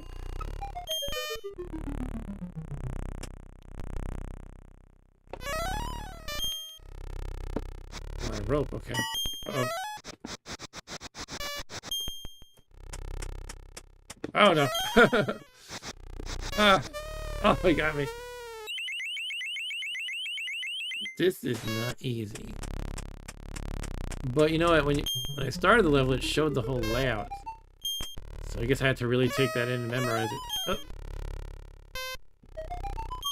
Oh. Okay. What's that question mark? Go away, Shadow Knights. I want to touch the question mark. Oh no, oh no. Oh! I touched a slight bump in the ground. I'm dead. This is level 38, wow. Okay, can't do that.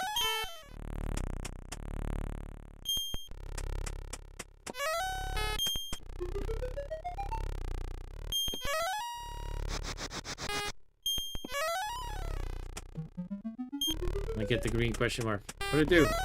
Doesn't do anything. Oh man. Oh. Sort of did something. Oh no. Ah. Yeah, this one, I don't think I'm gonna beat this one. So where's the key? Did I already get the key? I don't see the key. I think I have to get the right treasure to make it appear.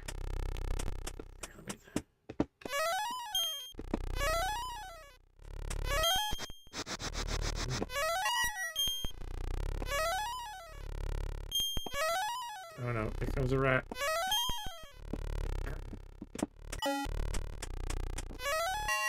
Ah! Oh, get away! Ah!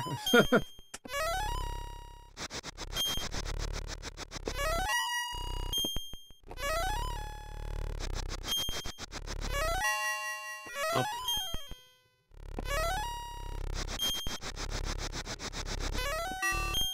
Key. Alright, there's the key. I might be able to just grab that and then get the heck out of here. You definitely die like in JumpMan, as far as the falling as well as the death animation when you're at the bottom with the star spinning around your head. It's like they're not even trying to pretend it's not inspired by JumpMan. Well, you know, I guess that they might have viewed it like an homage, right? Maybe it was intentional. Okay, the key has been obtained. Can I actually survive? Get to the exit.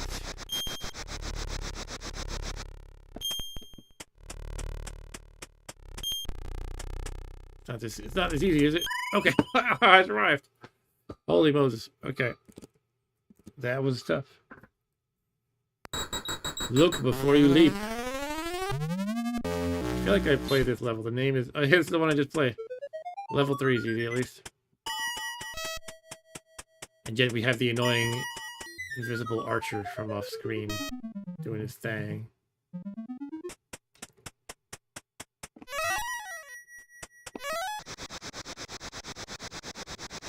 I'm trying to observe if it's always that they fire from the side you're not closest to. It seems like that's the case. Oh, oh, I didn't make that jump. Darn it.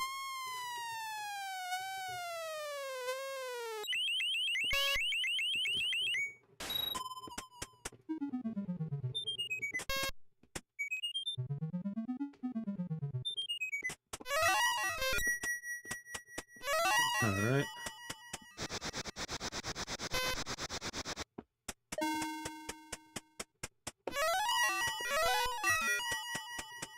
Let's just get out of here. Alright.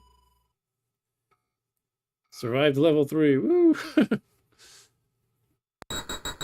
Now we're at the diamond mine. Yeah, we did this one too, level 4. That's strange for randomized levels. It's funny that it went to 3 then 4.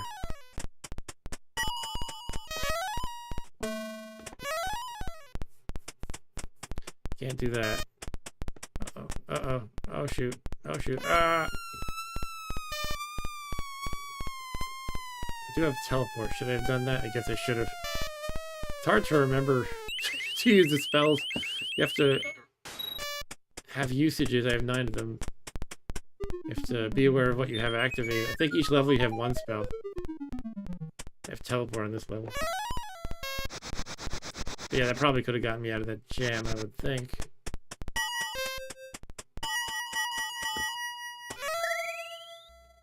Okay, let's see if they're gonna put me in level 5 now. Wizard Blizzard. No, this is not level 5. This is level 16. Looks like looks like there's something wrong with the sprites for the snow that's falling.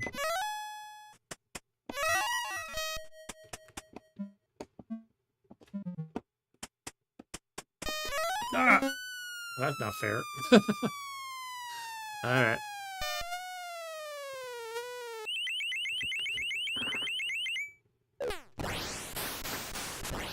Alright, I think I'm done with Wizard for now.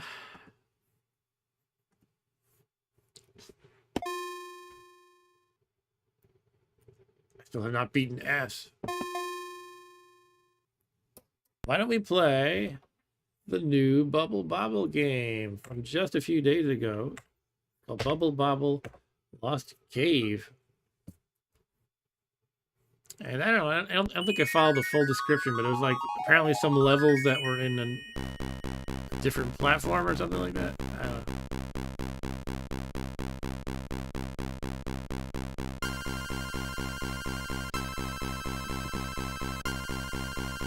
By Dave's Retro Forge, it looks like.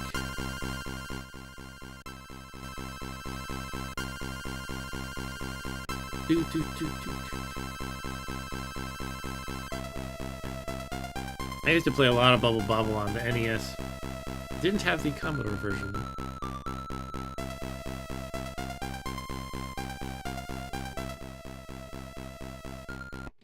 Alright, let's jump into it. Bobble Lost Cave 1.0.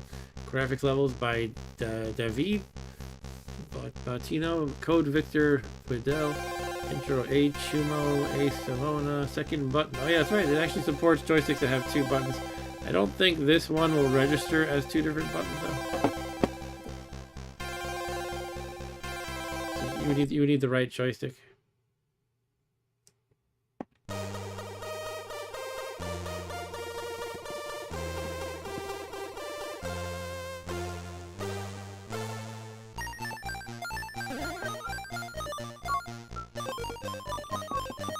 The shoes make you go fast.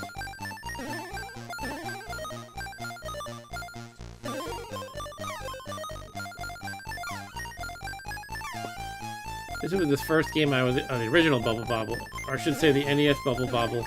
Hey, Game Boys. It was the first game I could get my younger sister to play with me. I'd be like, "Come on, play games with me." And I guess the cutesy nature of Bobble finally convinced her to play something with me. We played it so much after that. What actually reminded me of her was when I got the shoes. My sister loved the shoes so much, and she was like 4 years old at the time. She called them my mommy's shoes for some reason. She would always scream when they appeared, "My mommy's shoes!" Alright, we got the staff.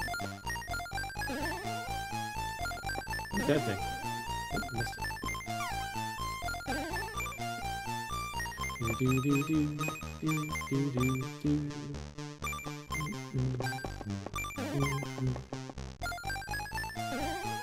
Grapes.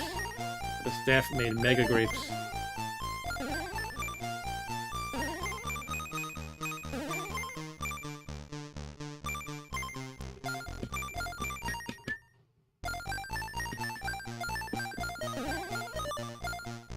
Here we got an E. Oh, I got 2 D's and a T. Wow, so many of these. Oh.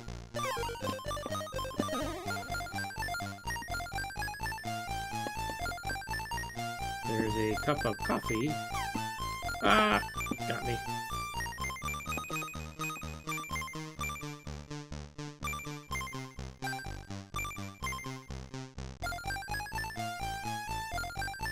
Yeah, so I'm not sure specifically what this is about, but I heard something like these are levels from some other version of the game, or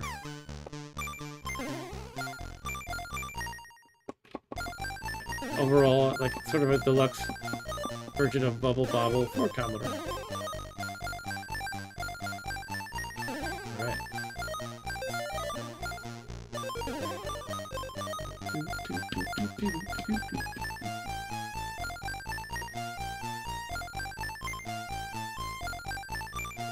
Got 9 crits.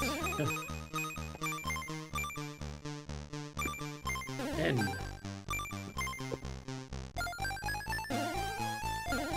Is that the warp thing? No, it's invulnerability.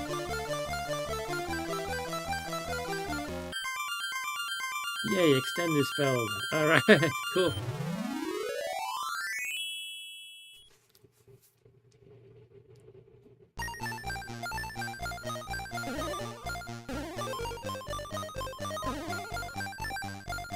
These guys and their dirty meatballs that they roll at you.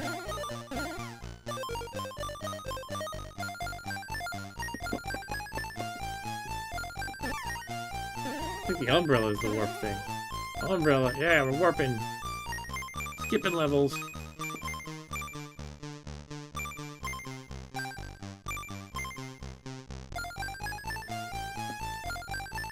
Excuse me.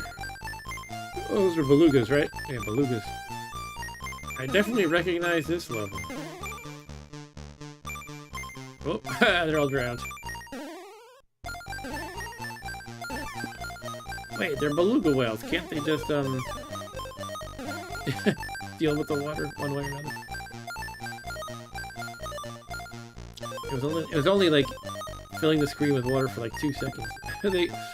Anyway, I guess they're more like ghost-like creatures that we happen to call belugas.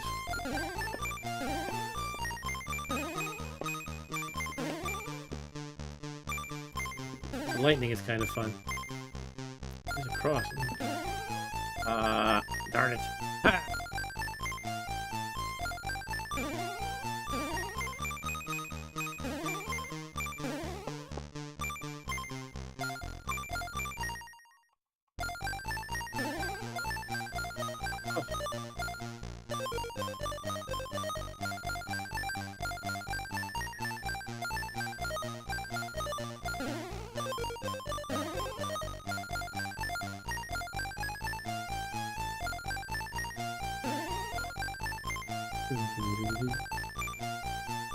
I want to zap somebody. Come here. I'll just bubble you.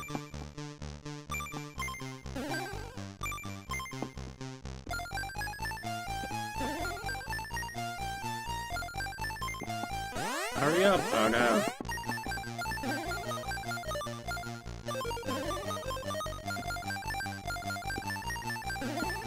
Baron von Blubba's gonna come. Here he is. He's the evil Otto of this game. Yay! Evil Otto, being from Berserk. That's kind of my personal name for any invulnerable villain who comes to kill you if you take too long. I call them the evil Otto of the game, so this game has its own evil Otto. Mustang has something to say. I love the music for the game. It was one of my first purchases when I got a hold of the NES. This is one of the best games you could have for NES, I think. Especially if you're playing 2-player. Just a blast.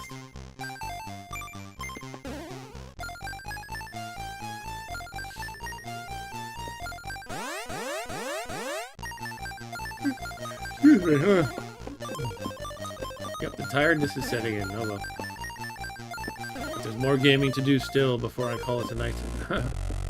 Oh, Baron again. Oh. I thought I pressed the button to shoot bubbles, but I don't know. Did they pop because I was in that little area? I feel like they should have taken without popping immediately.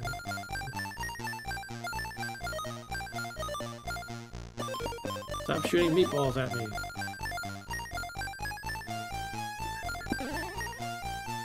Yeah, the all ages appeal of this game is what makes it extra nice. It's all ages and it's a lot of fun, even if you are a hardened veteran gamer.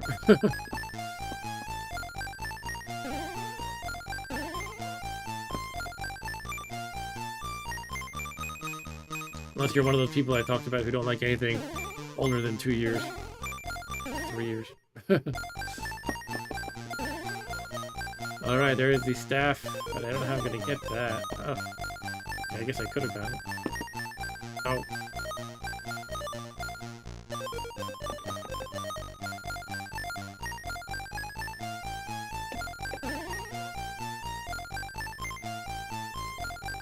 Oh, I missed.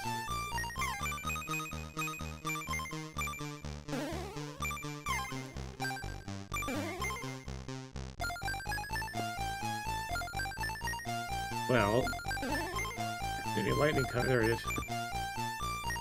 I don't know, the Baron's gonna come soon.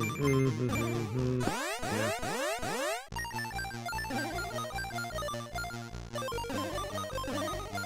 Arg. I guess I gotta go in there and try my best to face them on directly. Alright.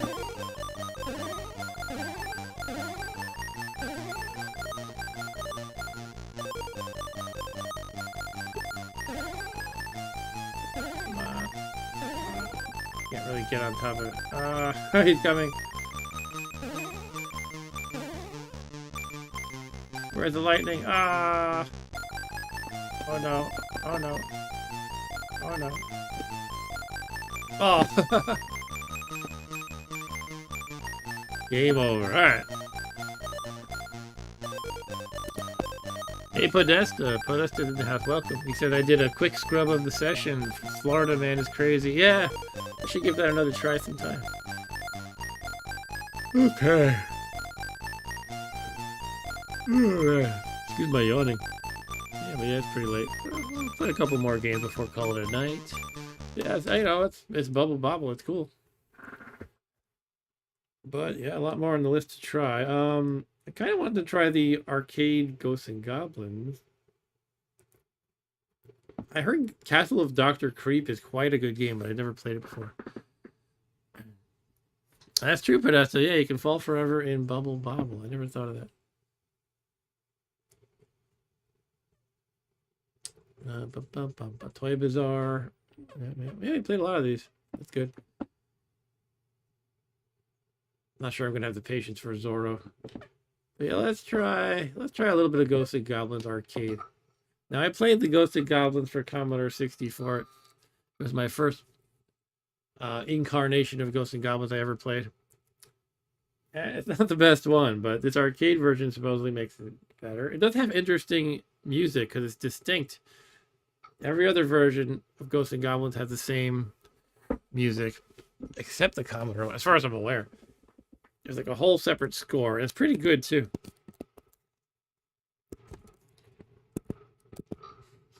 But the game itself wasn't fantastic. It's like a lot of flicker. The controls are a little awkward. But I don't know. I'm hoping this one will be an improvement.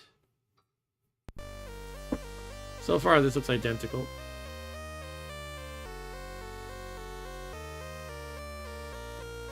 I also recall waiting at this screen for like 5 minutes or probably not quite that much. And I didn't get music at this screen. So if it is loading, at least you get music. Wow, it looks like I'm right in the game. Start or docks? Nostalgia is proud to present Ghosts and Goblins Arcade. Cool. Again, we took an old classic and made it better. That's pretty awesome. I like when they do that sort of thing. This time we improved 17. It's completely, sorry. We enhanced all existing levels to full arcade length. And then added 2 missing levels with the final boss battle. We added new enemies and new bosses. Wow. Graphically, the whole game is redone. Oh my goodness. By Steve and Mace. Each level has its own tune playing, and there are unique boss fight tunes, all courtesy of 6R6 and Laxity. We added an intro sequence, game map, and the ending. Gameplay was greatly enhanced. Oh, that sounds good. To give you the best Ghosts and Goblins experience possible on the Commodore 64. There are a lot of other additions and improvements. Read all about them in the provided docs file from this menu. A lot of people contributed to the code, including Tomcat, Sorex, and Urhan. The game was thoroughly tested by Lemming, SLC, and Herminator. And the documents were typed in by Hellboy. Huge thanks to our families for putting up with us while we made this game possible. Greetings fly to Genesis Project. Okay, it's just kind of credits at this point. Yeah, maybe I'll move on. Alright, yeah, so, you know, part of me wonders, is this worth playing in the context of you have all these other Ghosts and Goblins available these days. You can easily emulate the arcade game. You could play the NES version, whatever. But it sounds like they definitely, had a lot of passion going into this, and they probably made something really neat. I just wonder if it's just really neat relative to the old Commodore version, or even in the grander scope of Ghosts and Goblins, is it now a worthy contender of your gaming attention? All right, we can print the pages by pressing P. What do we do? Plus or minus to select pages. The princess of a certain peaceful country is abducted to Hades by none other than Satan. Arthur, the knight who loves her, leaves to rescue her. However, to reach Hades and rescue the princess, Arthur must pass through 6 gates guarded by evil demons to finally engage in hand-to-hand combat with Astaroth himself. Of course, there are a variety of evil enemies attacking between the gates, but Arthur has access to 5 kinds of weapons which he uses to skillfully to destroy the attacking demons and advancing into Hades. Arthur needs your help to rescue Princess Prin. I guess if you're a princess, you might as well be named Prin, and escape from Hades. So, ready to test your skills? You control Arthur with a joystick and port 2 to climb ladders, run forward or backwards, jump and to duck down to avoid evil demons, push fire to throw a weapon, run, stop, or pause, space to toggle sound effects. In each level, there are cauldrons which hide 5 different weapons: javelin, torch, sword, axe, and shield. All right. I remember not liking the torch very much. The shield is awesome. Dagger is good too. Yeah.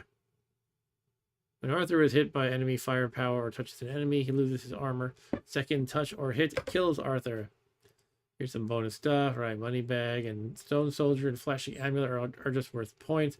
Armor gives you your points. Your armor if you're in your underwear. Zombies. Corpses that have been revived by the energy of the ghoul realm. These hordes of living dead have no will of their own and attack people in order to preserve their rotting flesh. 1 hit to kill. Ravens fly sideways in wavy patterns, 1 hit to kill. Green monster reminiscent of a Venus flytrap. This plant will bite players that get close to them and spit eyeballs from their throats, 1 hit to kill. Red Arimer. Intense guardians that rarely allow intruders past their posted position. They begin on the ground and they leap into the air when fired upon. They leap from tree to tree. They spit balls of fire and like to maintain their aerial dominance. Yeah, they're a pain, these guys. As long as you are firing weapons. After staying in the air for a while, they begin to swoop down on Arthur with deadly accuracy. Only the fastest players will outrun their dive. Red armors take 3 hits to destroy. Flying Knights. And I'm going to skim through this a little faster. You have to hit those guys from behind because they have their shields blocking the front. Wraiths. Blue Imps. Little Devils. Ogres. Unicorn Demon. Bats. Ice Monster. Dragon. Skeleton. Satan. Satan looks kind of similar to the Aramers. So Dan the Man says Ghosts and Goblins has a reputation for being tough, need quick reflexes and lots of memorization and replay determination. I know it was hard in the arcade. It took a lot of my cores back then. Yeah, the best I ever did in this game was in the NES version, which I borrowed from a neighborhood kid. And I got pretty far, but I never completed it. And I know famously when you beat the game, it says, "Congratulations, but you have to beat it again to truly win," or something like that. Which, you know, you don't have to do that. Nostalgia improvements. This time we went all out and improved the game as much as we could. Most of the code is either rewritten, bug fixed, or improved in one way. Graphically and sound-wise, the game is completely new. Everything was redone and improved. Overall, the game is around 4 times the size of the C64 original and is pretty close to the size of the arcade. List of major improvements: 2 completely new levels added. Level 6 has additional final room. Blah, blah, blah. We kind of went over all this already. New music, graphics, level, blah, blah. New sound effects. New sprites multiplexer coded, which will minimize glitches. Thank God. Intro sequence. Game map added. Game complete animation. Game over sequence. 2 new bosses. Jumping skeleton enemy. Levels 5 and 6. Moving clouds recoded so they can be used on level 5. I don't know what that means. Arthur can now turn around when he jumps and he can shoot backwards. All right.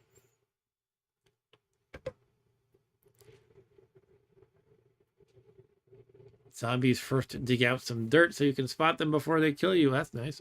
That's very considerate of the zombies.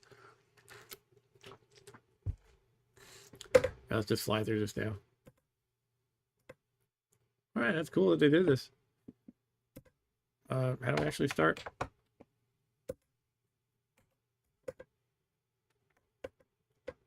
Maybe it's on the first screen, but I skipped it. Let's go back to that then.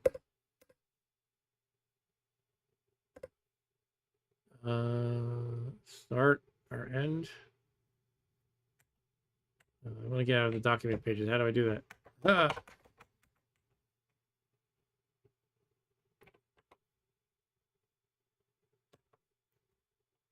Run stop, right? Maybe that's it. Uh-oh. Oh, no. I guess we're loading it again.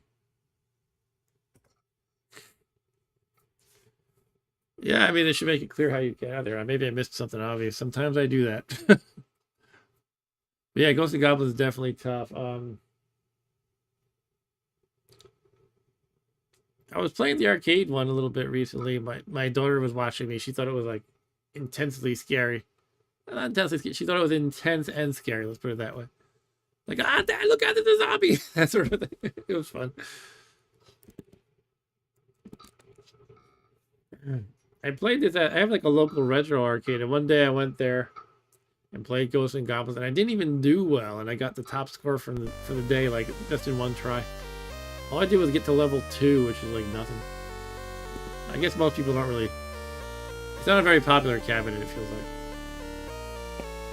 All right, let's just start now. Jeez.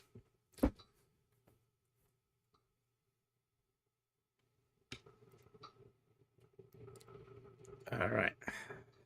So we're gonna get the intro animation of Satan coming in and swooping up my girl and everything. I'll be resting in my underwear.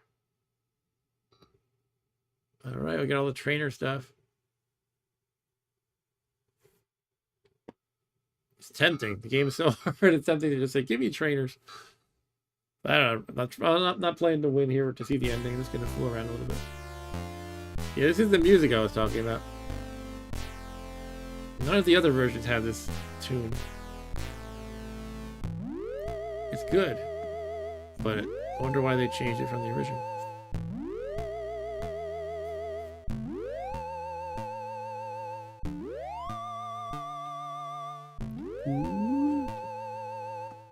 Then it turned into like a rock and rolly sort of thing in a moment. Guess I'll just play. Here we are. Ah, cool. Oh! No, it was only playing the old musical score on the title screen, basically. I see. But now it's something completely different. I guess it was sort of a tribute to the old one. Now what we're hearing now is not the arcade one either, though. Interesting. Oops. I killed that darn plane. Oh man, I'm already getting hit.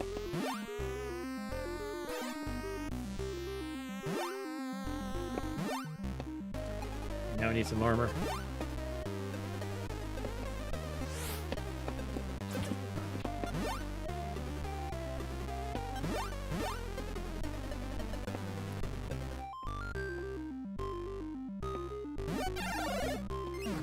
Ah, okay.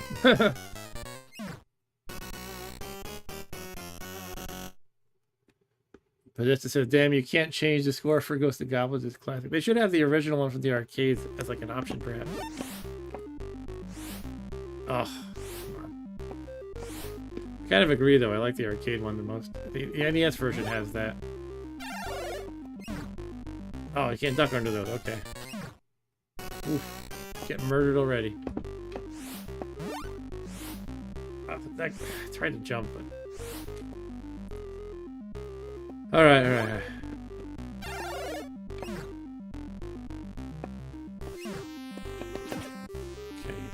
took care of him at least. Actually, I don't like this tune that they have here. It's just not... There's nothing wrong with it, but it's not fantastic, really.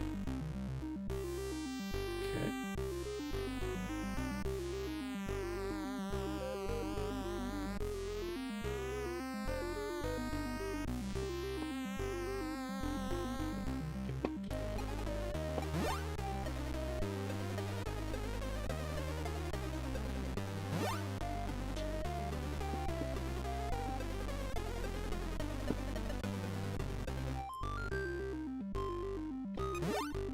Oh.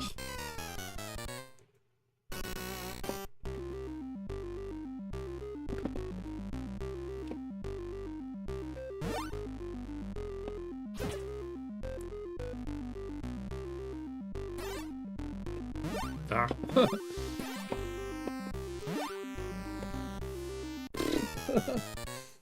Well, this is not a very good display of skill, is it?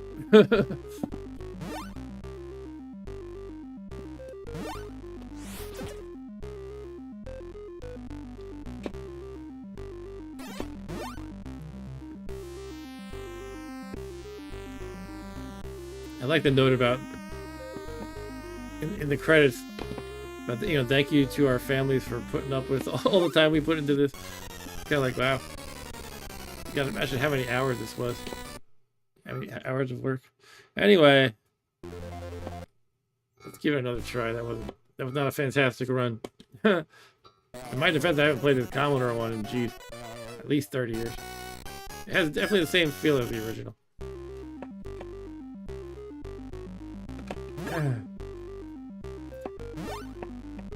And there's some differences in the feel, though. Like, for example, the zombie thing they said. The plant that shoots, I feel like it is much more difficult for some reason. I never really had trouble with that. Now it feels more challenging. Not sure why. I think it's just each platform, they have their own little, like I've been saying about other games, different feels to them, so you have to get used to it again. Different little quirks that you might not even be consciously aware of. This guy was, well, I don't want to speak too soon, but this guy did wreck me a couple times, but overall I think he seems to be easier than any other version. Once you know to jump over his shot there. Usually he's like zooming around, I find him quite challenging, especially for such an early game sort of mini boss. But that platform there is evil. If you like jump across, it'll turn around earlier than it normally would. At least in the arcade and once I'm used to. There goes his pot.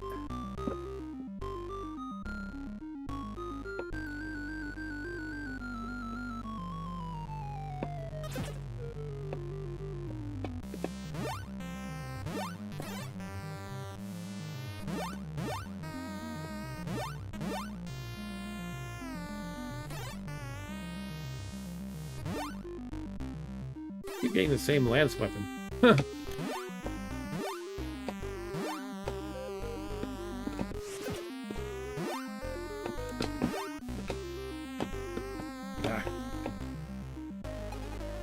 Yeah, I got my armor back already. That's good. Here comes the unicorn, as they call him.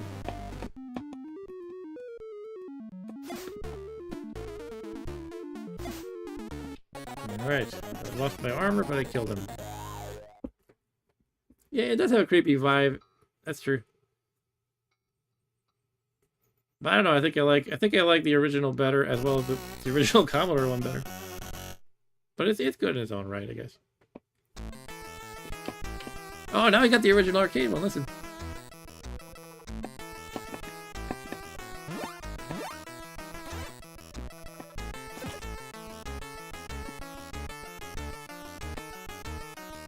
This is...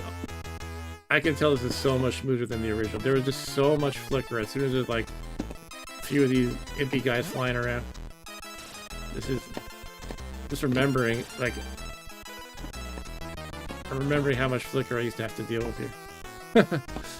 So this is nice from that point of view. Ugh.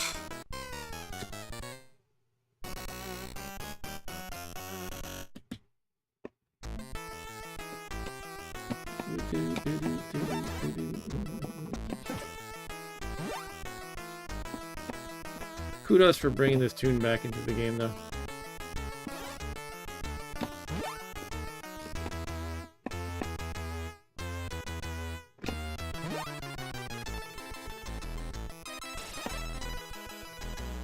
Jeez, jumps. Guy's not a good jumper. Ah. You just gotta be really at the edge. Kind of frustrating. Oh god.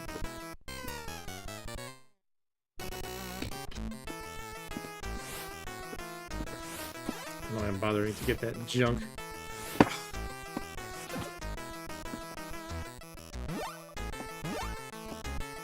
get these jumps down somehow. Ugh. Although Arthur was never a great jumper, I feel like in the arcade version I don't struggle to make this stupid jump. Gotta just go a little bit later, I guess. Oh. I don't know how I'm supposed to do this. The knife is nice.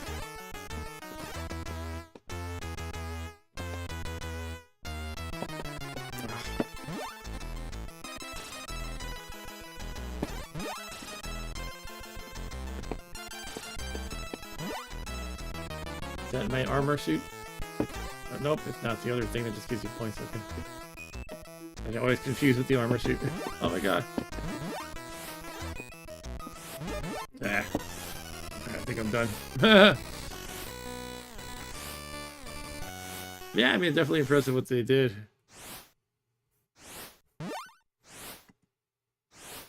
I'm trying to think, would I want to play this again, though? Yeah, maybe. Just for the heck of it. But, you know, I also think I got my arcade cabinet to my right, and I can play the arcade version and stuff, so... But, you know, this is great from the from the point of view of appreciating how they improved it on the original, for sure. It's such a niche thing. But yeah, good work to the nostalgia people. That's what they call themselves, nostalgia. All right, what else can we squeeze in before, let's see, before I pass out? Zorro. That was Ghost and Goblins Arcade. Let's try some random old platformer games that I never played, and yet browsing Lemon 64, I saw that these are highly regarded, such as this one, Dino Eggs. I don't know what the heck Dino Eggs is, but it was highly rated on Lemon 64 by users, and I love to be pleasantly surprised by like some random obscure game from the 80s. It's always a lovely surprise. Like, wow, I could have played this game when I was 10 and I had a lot of fun. And it's still fun today. Yeah, cool. I was considering making a stream out of basic programming, which I might still do. I've done that actually for Atari 8-bit. I made like modifications to an old basic game I used to enjoy as a kid. Those were fun streams to do. Might be fun to tinker with Commodore Basic too. I've been reading the manual cover to cover that comes with this machine, and they get into basic. It's all such. I'm not trying to use a pun here, but it's all such basic programming stuff. You know, I'm a software engineer, so a lot of the concepts are just so basic, but it's fun to read through. I mean, it's so primitive though, like line numbers and go-tos. Oh my god! But it could be fun to experiment with that. I love the PETSCII character graphics. It might be fun to make like a maybe like an adventure sort of game where you draw like a very simple scene with the PETSCII graphics for each, you know, room you go into or whatever. That could be fun to do. Maybe make like a basic adventure game or something. Right, Dino Eggs 1983. Schroeder L. Bertoni. Exploring the prehistoric past via time warp. You infect the dinosaurs with common measles, accidentally condemning them to extinction. What? Overcome with remorse, you devote yourselves to rescuing the entire dinosaur population. You can do it, for you are Time Master Tim. Using your time warp, you can find and carry the dino eggs and dino babies safely into the 21st century. Wow, imagine living in the 21st century. The dinosaurs live again in our future. Thanks to you, Time Master Tim. Now that's nothing against the maker of the game with the pig character, but that's a nice and concise and really fun and funny introductory story. It didn't need to be like 30 pages of bad dialogue. Just a very silly premise expressed concisely. Anyway, let's play it. All right, what the heck am I trying to do? Grab the dino eggs, right? What's going on? Where am I? Oh. Time warp is happening. Let's do the time warp again. Okay, we're doing the time warp again. Okay. Here I am. What's that up there? Here comes a snake or something. It goes over a empty gap. How does it do that?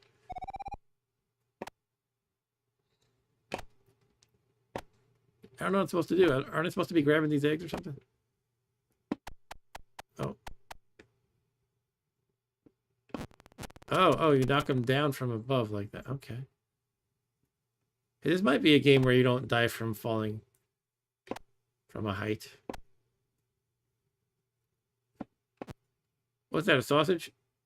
Dino Mom attack. That's hilarious.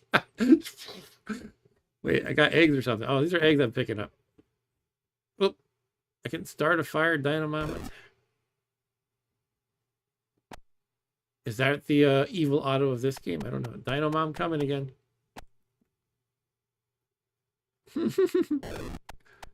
I love that. That reminds me of Bambi versus Godzilla. Okay, here's the eggs.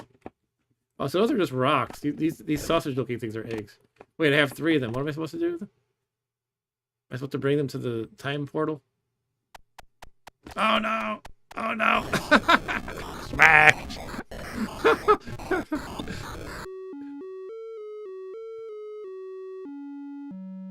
That was hilarious. Tim's second life.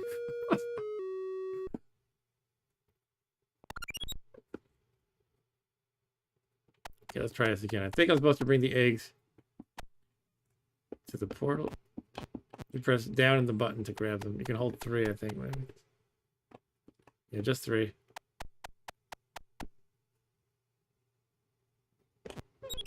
Oh, warping out. Okay. All right. Yeah, so it looks like I dropped off the eggs.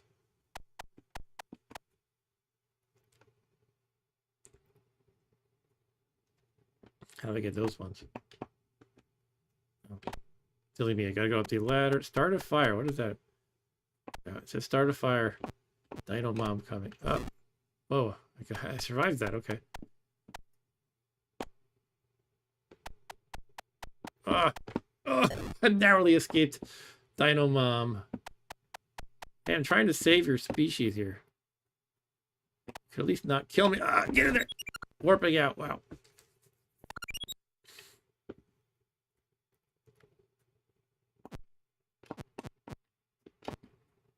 Wait, I'm dropping them. Okay.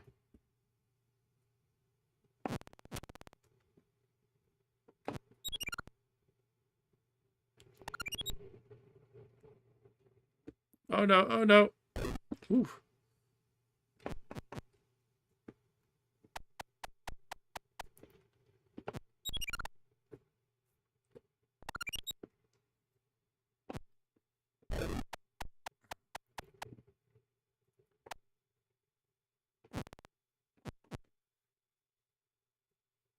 Oh no, oh no, oh no. Smash again.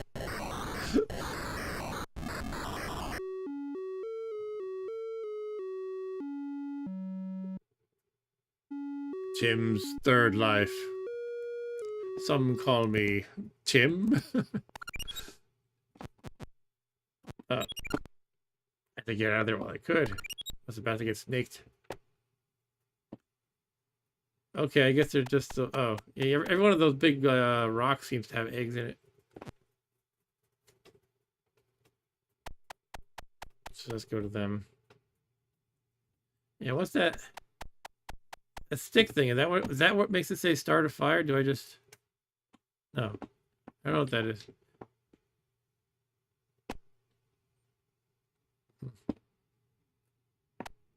Dino Mom coming, start a fire.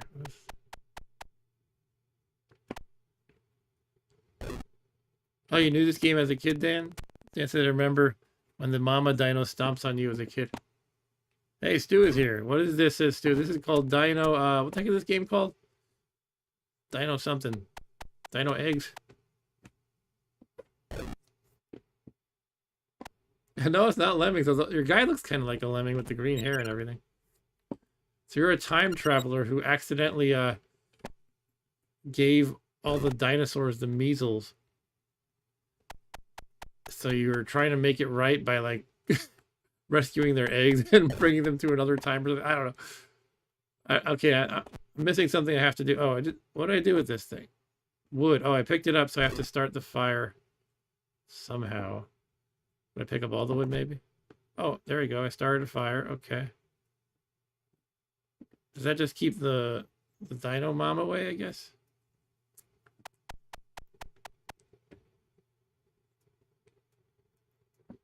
Oh, Stu's a really nice guy and made this Dave Schroeder. Yeah, I remember that name was in the intro. D. Schroeder and some other guy. So Stu knows this person, apparently. Or knows of him or something. Leave cliff? Sure. How do I do that? And Dan said, I think I had to light a fire to keep the Dino Mom keg leg from appearing, if I remember correctly. Yeah, it looks like I did that. Time warp now. Let's do the time warp again. All right. The spider's animation is pretty cool. I don't know why. I think it's so cool the way it twitches and stuff.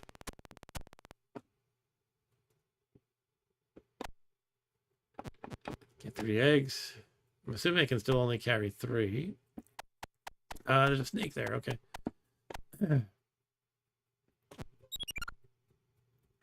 Stu says, I once stayed next to him at a motel. Don't ask. What? But I want to ask. Now I'm curious. Is this guy known for anything else besides this one game? Apparently, this is well regarded on Lemon 64. Among the user base, that is. That's how I found this. I was just searching for platformer games.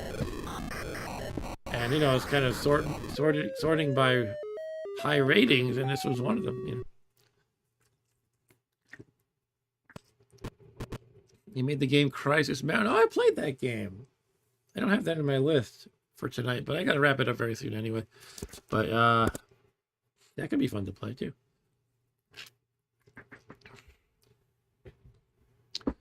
This is a fun little story. You can read it if you want to, or anybody else. Yeah, so this has been fun. I'm not going to wrap it up quite yet, but definitely fun. High scores. Oh, the high scores on the left, 45. Yeah, I made a fire just before Dan. I managed to do it on the first level before I wrapped it up. Yeah, it's a neat little game. Should I give it another go? Let's give it another go. Time warp.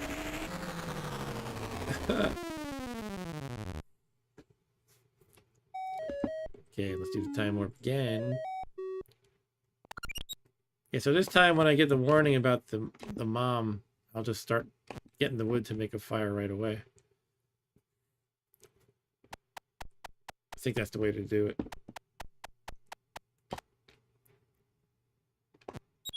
Warping out.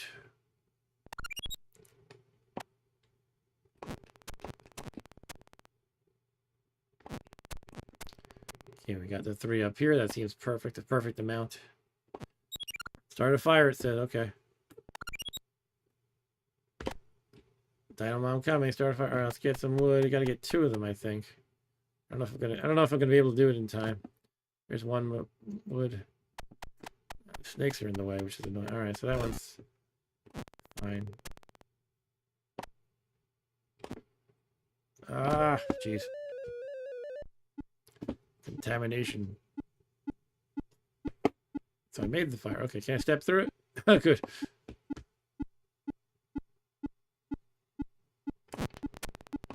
Dan says he very much does look like the Lemmings character. And Stu says there's a DOS version of this game, but I've never seen a copy. Watch clock. Okay, Dino hatching.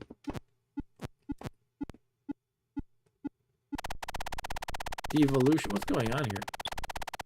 I turned into a spider? How did that happen?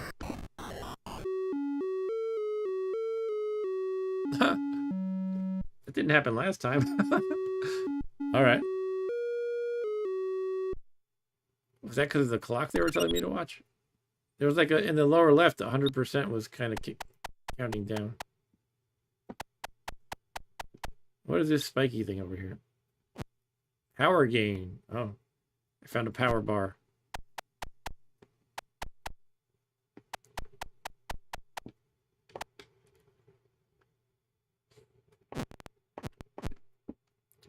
Okay, let's get back over to the portal. Has power. That fire lasts a long time, it looks like. Whoa.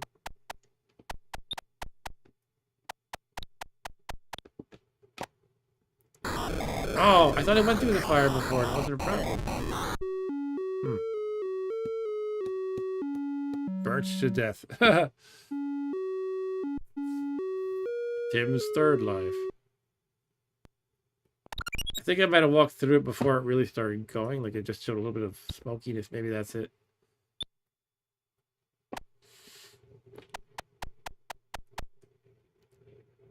Actually, I can't jump across this, can I? And the spider's gonna get me. Ah.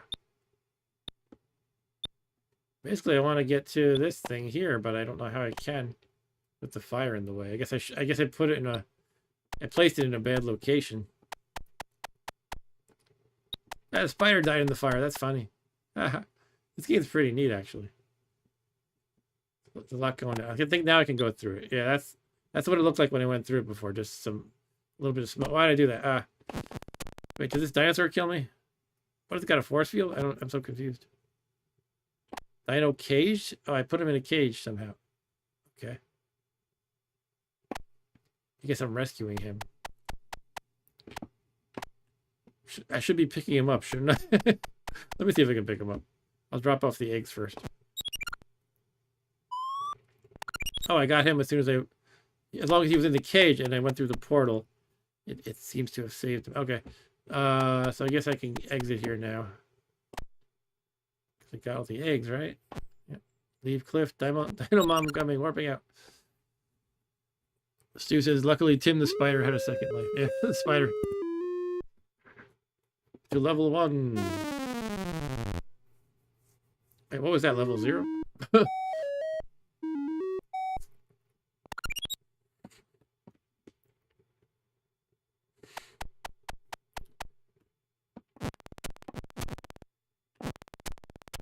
Nothing there. Got 3 eggs. Drop them off.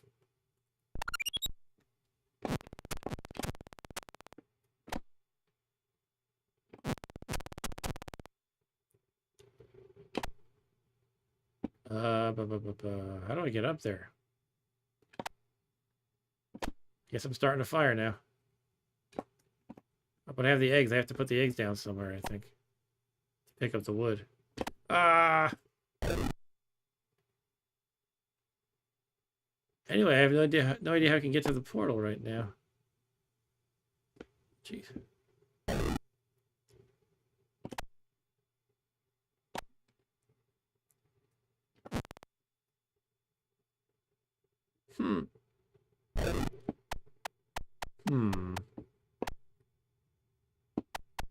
Oh yeah, you can wrap around. That's right, Stu. Ah, so I get killed by a spider. Oh. Okay. Yeah, you just take health. The percentage goes down in the lower left. And then you die later. It's going down like a clock, though. It's weird. Instead of just hitting me all at once, it was ticking down quickly. Now I turned into a spider. Okay. Alright, alright. Well, I'm understanding a little bit more each time. It's interesting. Neat game. Give it one more go. It's actually, no, I wasn't originally planning on playing this multiple times, but I feel like I learned a little more each time. And I'm like, oh, I want to play again because I think I can do a little better next time. All right, warping in. I still don't know what the power-up thing does.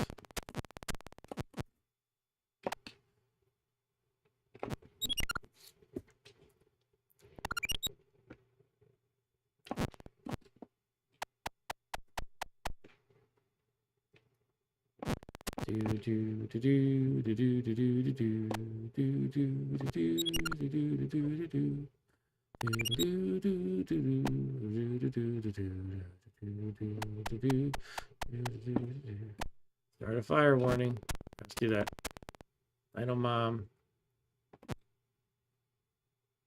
I don't know where I want to place it. I guess I'm placing it there. You can't. Yeah, wherever the second stick is, that's where you're placing it, whether you like it or not, I guess.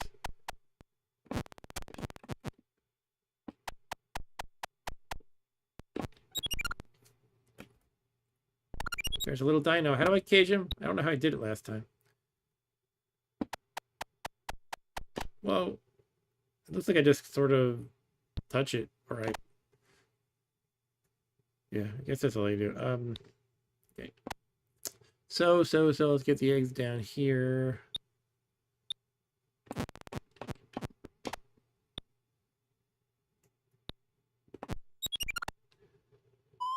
Can I add wood to the fire if it's gonna die out? Says Dan. Cool. I'm surprised. This is kind of funny that Dan, you played this game, and Stu, you've met the creator and slept next to him in a motel.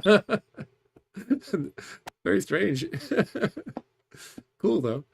All right, should I get the power up? I don't know. I got the power gain. Oh, maybe it just heals you in the lower left, that percentage you have. So maybe I shouldn't have gotten it when I was already at 100. That's fine. I know for next time then. Right. So how the heck am I gonna? I guess he can just go through the portal and just to appear somewhere else. Yep. Speaking of portal, I have like a 2D remake of Portal on this USB thing. Actually, I don't remember seeing it when I was scrolling through it. Maybe I forgot to copy it. But Portal meaning like, you know, the 2000s game, the famous game where it's like a puzzler slash first person shooter sort of.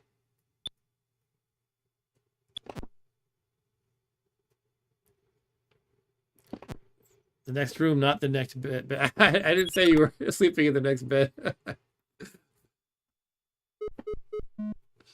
Drop the boulders on the snakes and spiders to kill them, says Dan. Wow, this game is pretty deep, I feel like.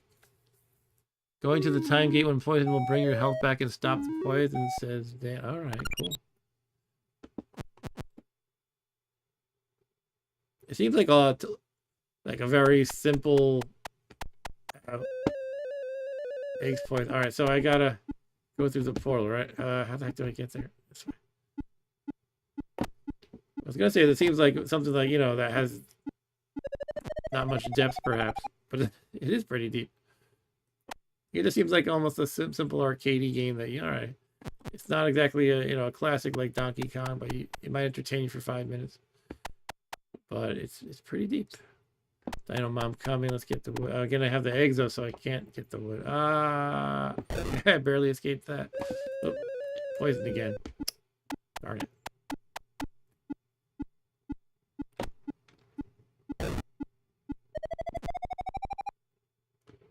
Alright. Maybe I can get some woods this time.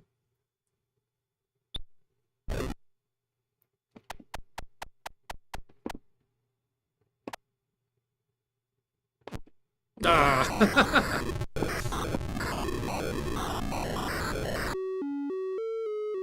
Smashed. I got smashed.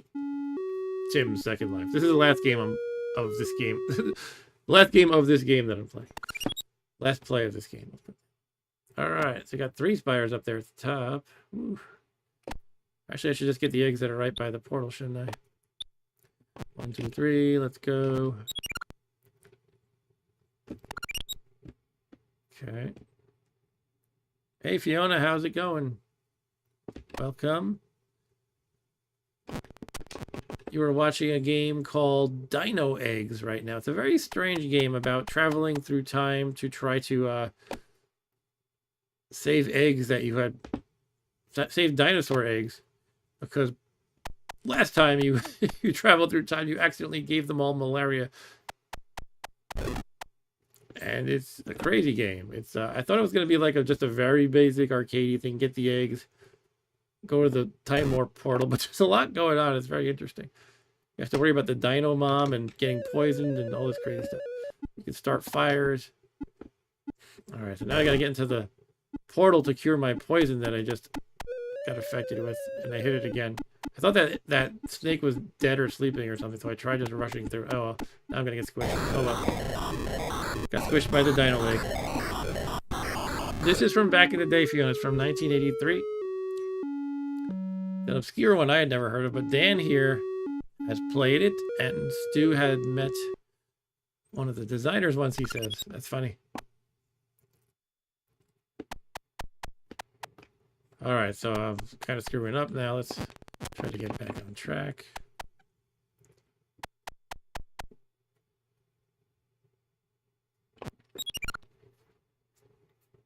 Okay, warping.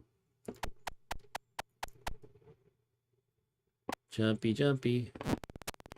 One.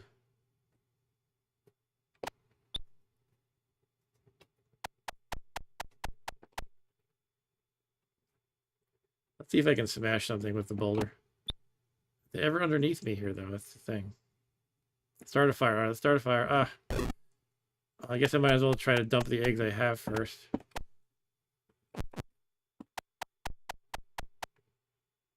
You can't pick up the wood until you dump the eggs you have, so let's do that. And we'll get some wood. Ah! Too late, I'm squished. Alright, I think I'm done for now, but definitely an interesting game. More than initially meets the eye in that one.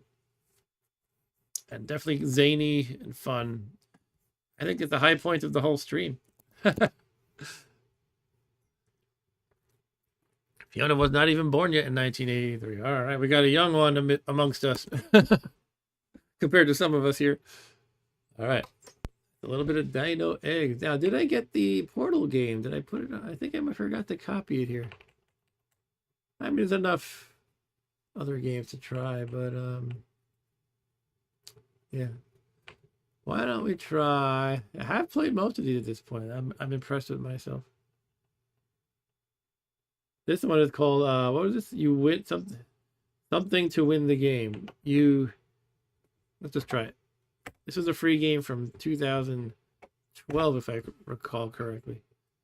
You have to win the game. Maybe that's what it is. You have to win the game. I believe this is available on Steam too for modern PCs. Wow, it's loud. You have to win the game. Trained and modified by Zyron. In this version, you will, of course, keep all your... I don't really want to cheat off the bat. Can I just play normally? Yes, I can. Cool. How am I going down? There we go. Pirate Hearts presents You Have to Win the Game. C64 conversion by Kabuto. Alright, you have to start the game. Okay. It looks like CGA graphics.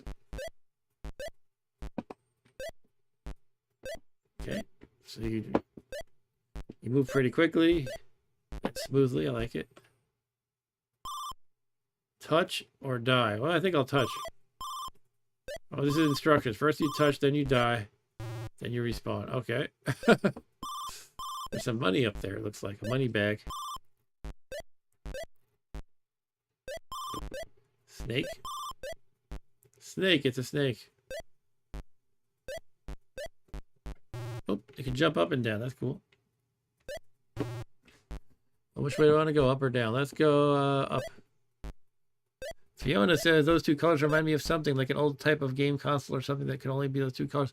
It reminds me of CGA graphics for like basically early PCs used a very simple graphics adapter called CGA, and it could only display 4 colors.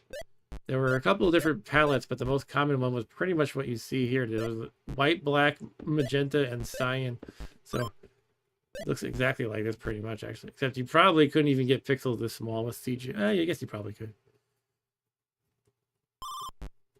I remember playing Pool of Radiance with CGA graphics. Mostly watching my brother play it on. The first PC we had in my house, my dad bought. It was like an XT clone, and he kept it in his bedroom. And, you know, my brother got Pool of Radiance, so he was playing that with basically this level of color. This color palette. One day the adapter just broke somehow, so my dad bought a VGA adapter, and that blew us all away. What am I doing here? Harbinger. All right. I think I have to do something first to make these blocks appear. Maybe on a previous screen. It said get here. Yeah, sorry, I was getting distracted by my chatting. I don't even remember what I did. I guess we'll go down here. Whoa, abstract bridge. Which path will I take? Fiona says she's got a box set of Pool of Radiance C64 discs legit in box. That's pretty cool. I think Pool of Radiance was the first of those SSI D&D games, right? Oh my goodness. That platform disintegrated, and now I have no choice but to step on spikes, it feels like.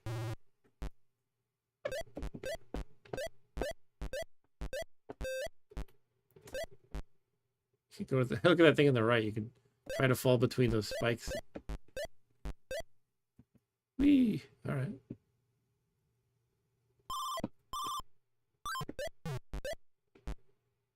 Okay, that just took me back here. Should I try going up the left path? Maybe. Well, I can't do it from here, though, can I?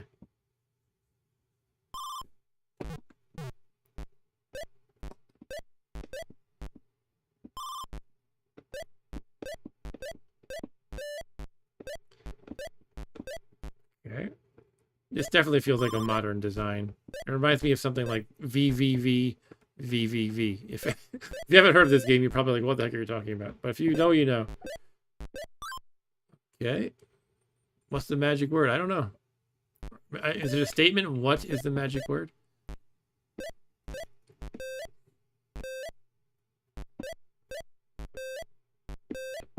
Fiona says Mustang says, I love those old gold boxes. The artwork is awesome. Yeah, those are cool games too. I don't know how to get up there to the right.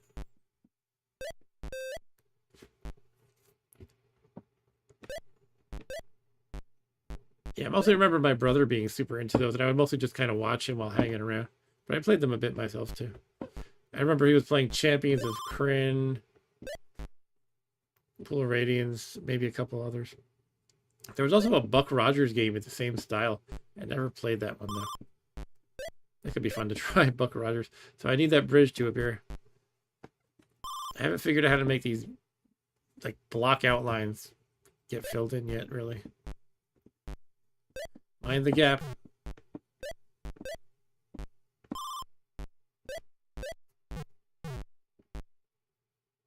Okay.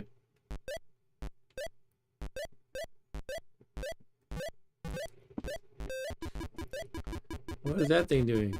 It's spewing balls at me. Stop your ball spewing. Slippery slope. This looks dangerous. Hiya! Oh.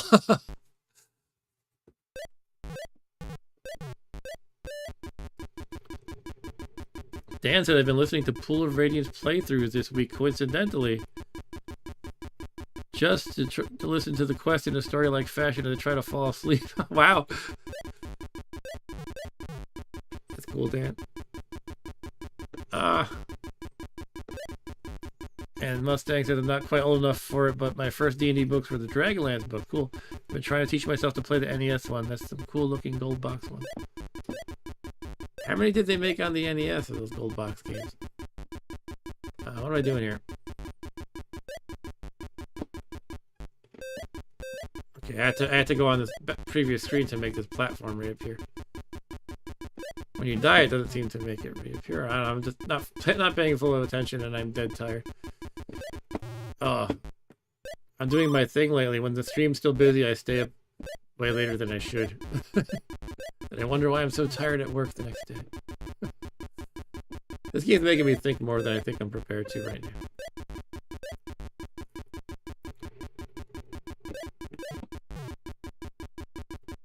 Can I do this? Hey, that was cool. I got a crystal ball or something. What is this? Cerulean Aura activates blue ghost blocks. Alright, so I have some of those outlines of blocks filled in. Yeah, look at that. Cool, they're like iced now. Looks like I'm 15% complete with the game, going by the lower right thing. Oh. Guess I gotta drop right on top of it, but it takes a moment to deteriorate. There we go. Oh, I couldn't jump there. Alright. Guess I can just fall. With better timing next time. Ideally. I wonder if you need like a jump boost to get up there. Maybe there's like a jump booster. Right now I can't jump high enough.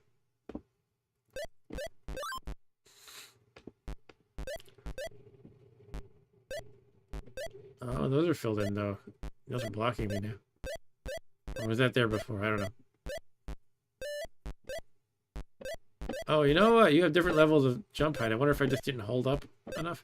If you just tap it gently, you just hop a little bit. But if you hold it, you really get some height.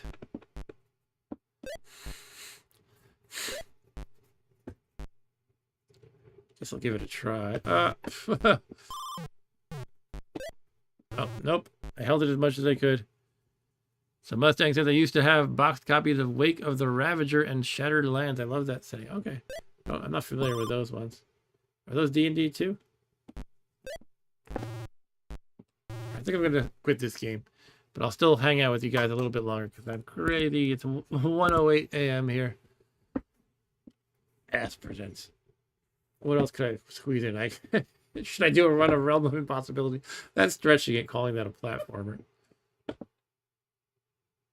Hey, Stu, weren't you playing a Monty game recently? I got Monty's Monty on the Run. A lot of people love that soundtrack to that one. I've heard Creatures is great. I've heard Castles of Dr. Creep. Let's try Castles of Dr. Creep. The Castles of Dr. Creepy, man. I don't know what to expect except this game. There's a website called Video Game Critic. There's very opinionated reviews. They don't really... They grade each game like A through F. They're very stingy with the A's. So if you look up... You can choose which system you want to look up, like NES or something.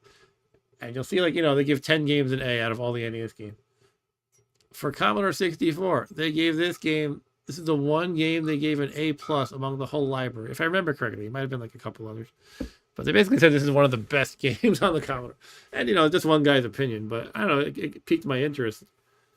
Seeing that somebody is super excited about this game I never heard of. So Mustang says they're the post-apocalyptic setting for AD&D. Okay. Basically, halfling mages destroyed everything and turned the world into a Conan the Barbarian style setting. Oh, the stupid halflings. Yeah, they'll do that, those damn halflings. Bloody halflings.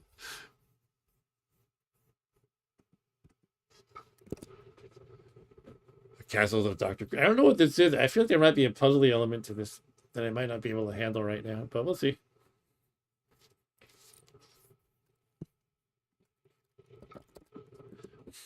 While that's loading, I will read the review.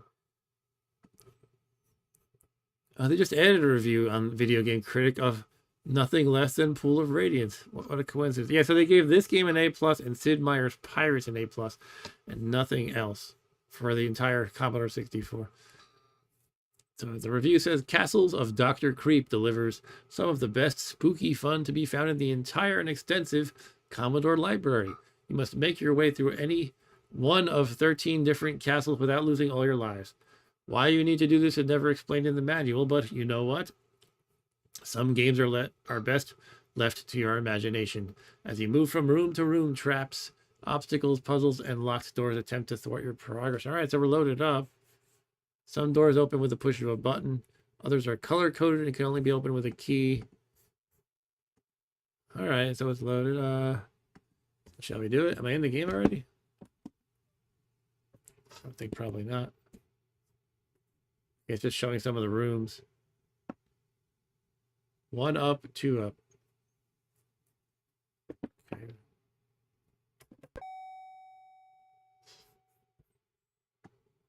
All right. Oh, is this 2-player only? Like it's 2-player puzzler? I wonder if that's the case. I don't think I can play it. Yeah, it looks like it is. Oh man, that sucks. I was getting excited to try it.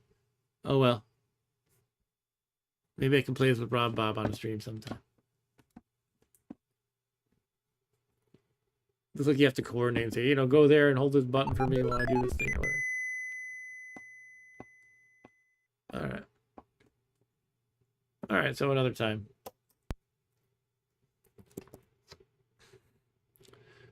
Oh yeah, I might have played a little bit of Tabletop Dark Sun. Very little bit. Alright, well I haven't tried Jumpman Jr. I haven't tried Exile. Creatures. Let's try Creatures. I've heard that's very good. This might be the last game for the night. I appreciate everyone watching and chatting. It's always fun. It's always a good time for me. I hope it's a good time for you guys. Whoa, this screen is trying to give me a seizure. I'm not epileptic, but I feel like I need a warning on the stream for people who might be. That was a pretty impressive little fade-in graphic. Creatures. That's not impressive right there. I don't know if it's supposed to do that. That looks like it's a bug. All right, let's see if the game is buggy too. Press fire to load. I might be in the wrong joystick port. It's Commodore, gonna Commodore.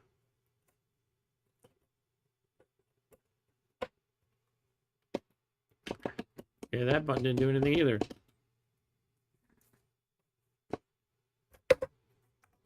Maybe it's just messed up.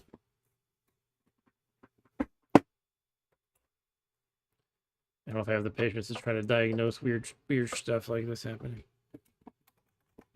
We quit it. Yay! Sorry, creatures. Another time. How about exile?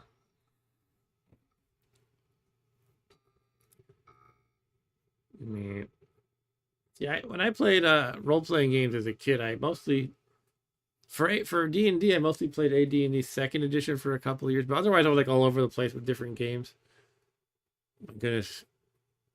Do I have to know all this? Okay. Yeah, I'm finding like the hard games as I try to wrap it up, and my brain is turning into ooze. But QW thrust left strut. Okay, I'm gonna need like a screenshot of this or something.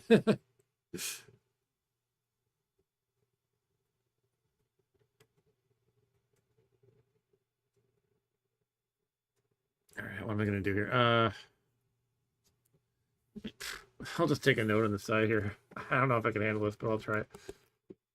Let's see. I'll just write down the important stuff. Q thrust left, W thrust right, L thrust down. Jeez. What is check? I don't even know what the check is. Check mark thing. What is that? Is that escape maybe? That's supposed to be slash? I don't know. If I can't even read what the instructions are, I doubt I'm going to be able to handle this very well. Let's see what the game looks like.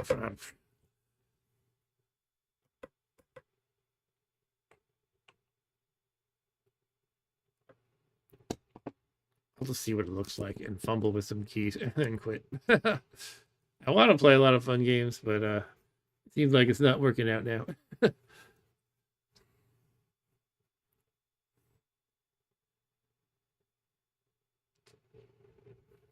I mean, as far as tabletop role-playing games go, I played a lot of AD&D second edition for a couple of years, but I never really played third and beyond. I never at all played third and beyond. I played like a tiny bit of basic D&D. I played a lot of GURPS. That was my main for a while. GURPS. That stands for Generic Universal Role-Playing System. So the idea was it was a generic system you could plug in different settings into. Played a lot of Tunnel to Trolls. I've done some of the solo version of that on my channel, actually. I don't know if this is loading. I don't hear the simulated floppy sound. Oh, I just hit run stop and it stopped.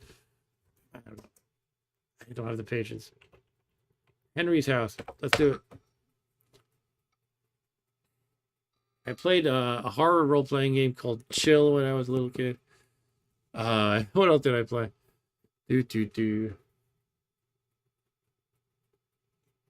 I played Toon, the cartoon role-playing game, and there's a new edition coming out.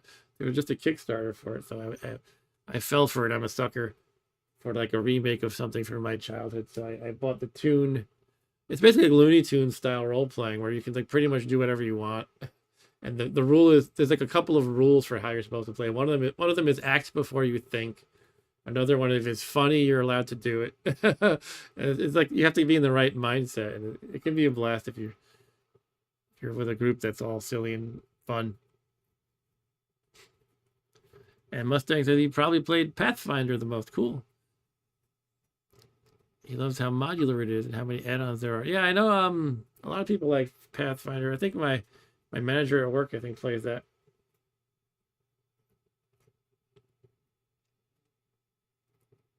So today I don't play any tabletop role-playing game. I have a few, but you know, I got the One Ring. There's a role-playing game, The One Ring. I thought it looked really cool, but I haven't really bothered to try to round up a group to play it.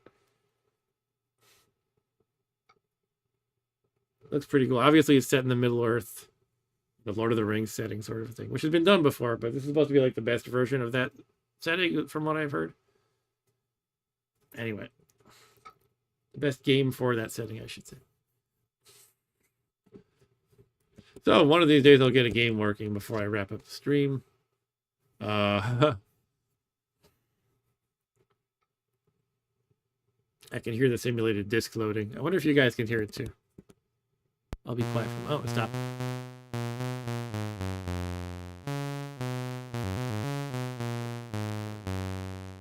Henry's House by Chris Murray, starring Little Henry. Okay.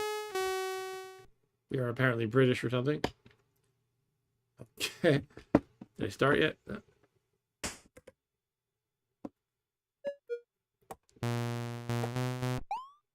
Yeah, I'm in the game. I'm this dude. There's giant feet who are gonna squish me. There's some strange happy faces above me. Oh, I glanced at the chat and then I was dead. Okay.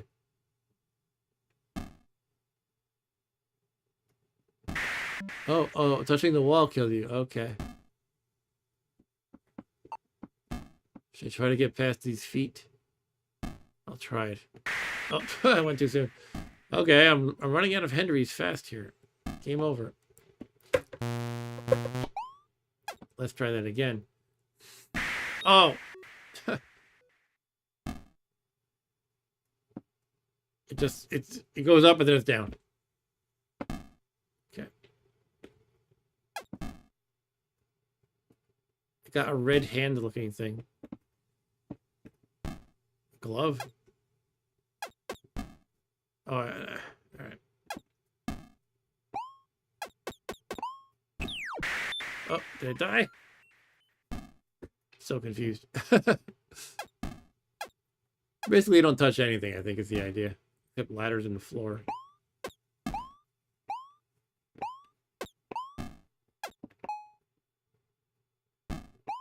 Guess we're trying to get all the colored gloves? Oh, there's a key that appeared at the bottom. I'm dead now. Hey, it's okay, Mustang. You can nerd out all you want. We're certainly not nerdy here. Certainly, trying to say that right. We're certainly not nerdy. That's what I meant. Sorry, I'm really tired of this one. Mustang played Neverwinter Nights pretty often in its 3rd edition. That's cool. All right. Looks like there's some interesting levels here.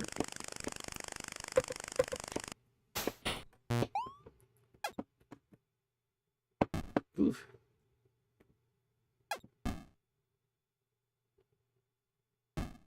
Do, do, do, do, do, do, do, do, do, do.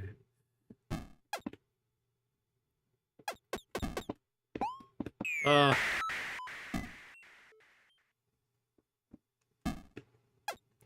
guess I should get this part first before going under the boots, under the shoes.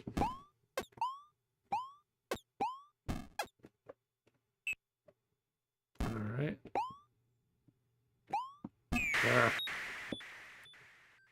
Yeah, I did read the controls are a little weird to get used to, but when you do this is a great game. So I don't know why I thought that was. Yeah, the tiredness is getting in the way here. All right, I'm gonna try it again, but I want to get at least beat a screen here.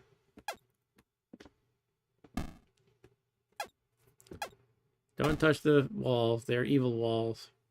The walls are not your friends. Ah, so you have to jump just right there.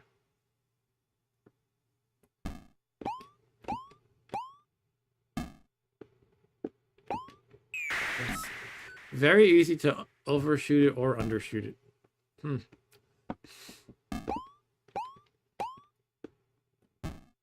try from there. A little bit forward like that. Yay. Okay. How am I supposed to get that hat? Oh, I keep thinking that's a ladder. I'm just walking into it. Oh, man.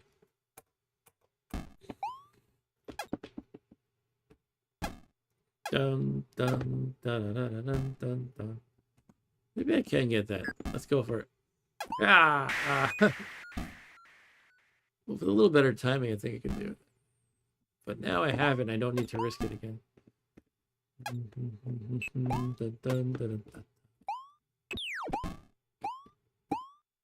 Go left. Thank you. Okay, now we're going under the shoes.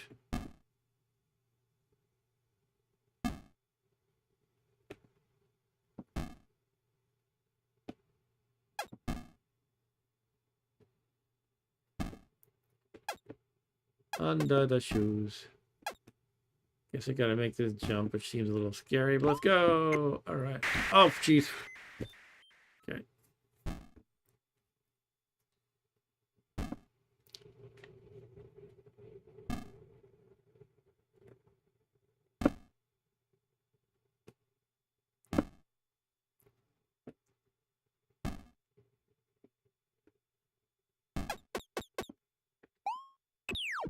All right, there's the key down there now.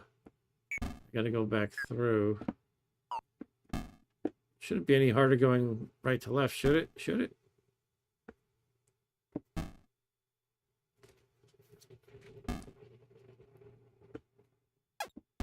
Okay. And now what do I do? Go through that, go to that blue thingy in the lower right? Or do I go to the crown? I don't know. Let's try the blue thingy.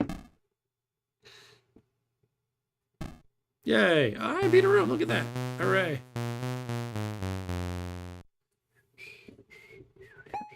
Duck. Duck, duck, goose, scissors. Okay.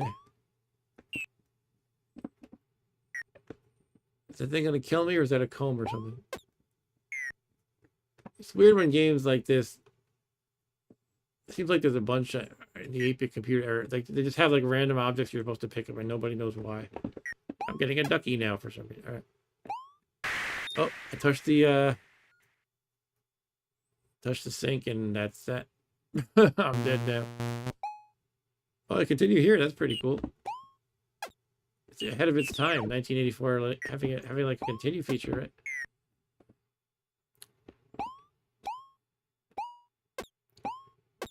What is that? A donut? No. Could be a donut. You just can't touch it. You just go through it. Mm-hmm. Oh, those ones kill me. Or was it the height? It must have been the height. So Dan said he listens to D&D group play through campaigns at night to fall asleep. That's cool. Critical Role. Oh yeah, I've heard of Critical Role.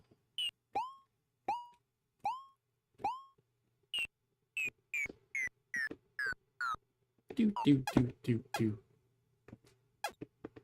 There's a giant tub of tube of toothpaste here, and I think you're gonna die if you touch it. And they something like a cookie face or potato face or something over there. All right. Whoops! I touched the wrong thing.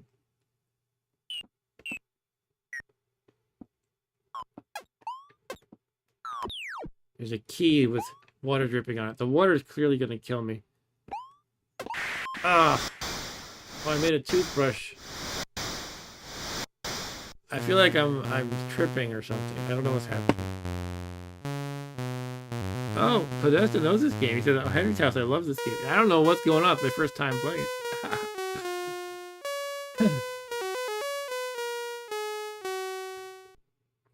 All right, I'll try it again. I don't know if I'm gonna beat this level, but I'll try it.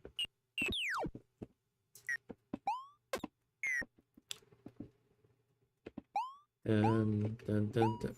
Oh, did I do something to drain the tub there? Drain this thing? I must have, right? Somehow I didn't even notice. Oh, that did it. Ah, look at that. Okay. Pew, pew, pew, pew, pew, pew. Toothpaste. Okay, so pretty much gotten everything except what's near the sink. I guess I should head over there. Oh, come on. This is one of those games I was complaining about with the where you're very sensitive to falls, and it's very difficult to ascertain how sensitive you are. All right, let's see if we can get this. I guess this time I'm gonna go right down the ladder when I get it. I could even go up from the bottom, I suppose. Just pop my head up and then come back down. Oh, come on. All right, so the splash animation gets you still off the drop, which means how do you get that? You have a very small window. Yeah, you gotta be quick. Oh, it stopped. Huh? Oh, if you're under it, it stops dripping? Is that it?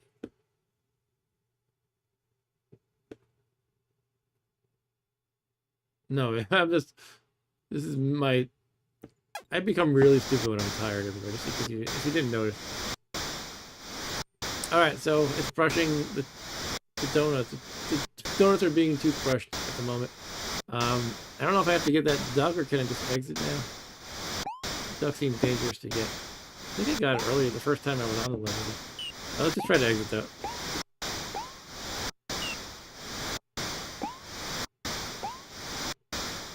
Surely I can't drop down there. I'll probably die. And drop down here. I think that before I get it. Ah! Oh man. So Podesta says one of those frustration games where you slowly get better at. Yeah, I can see that.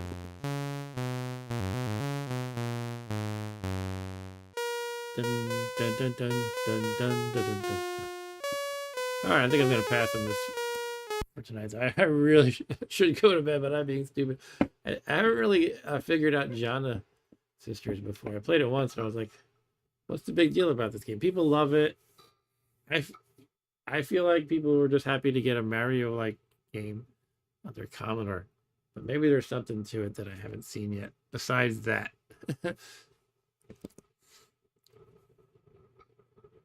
But that just says so many old C64 games were short, but took ages to get good enough to beat. Oh, I could see that.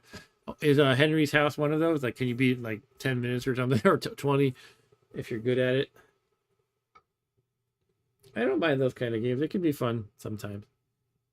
And then once you're good at it, you can show off to people. Look, I just do this. And then I win. Hooray. Oh, it's only like 5 or 6 rooms. Interesting. So I must cycle through all of them at the beginning, at the title screen where it's showing you all the rooms. Huh. So I was basically almost done with 2 out of 5 or 6. I mean, I'm sure they get harder and harder, though. They get progressively harder, so I would probably spend more time on each one. Yeah, it's so much fun exploring Commodore games. Thanks for joining me again, guys. Dun, dun, dun, dun, dun, dun, dun. This will be the last game for real of the evening. And then next week, I will probably resume the NetHack run that's been in progress. This Saturday, I don't know what I'm doing. That's when I try to stream with Rob Bob. We play, you know, whatever we feel like. Last few weeks, we played a board game, an old board game called Dawn of the Dead. I've had some outstanding theories that I've been sort of doing. I've had a game book of Dracula in progress. Maybe I'll try to wrap that up. This game's making strange sounds at me. Okay, it must be the loader here doing that. 7-minute long play since Podesta. Okay, wow. And is that like a perfect playthrough of 7 minutes? There's 1 for 1 and 2 for 2 players. 1. Giana, get ready, stage 1. So do you run by holding the button? Button, not to me. Totally not Mario. Totally not a Goomba down there.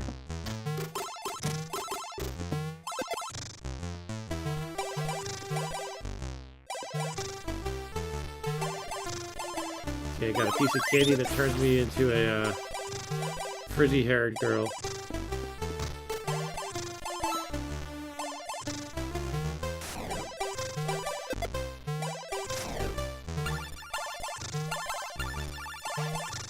Nintendo's gonna take down my stream here.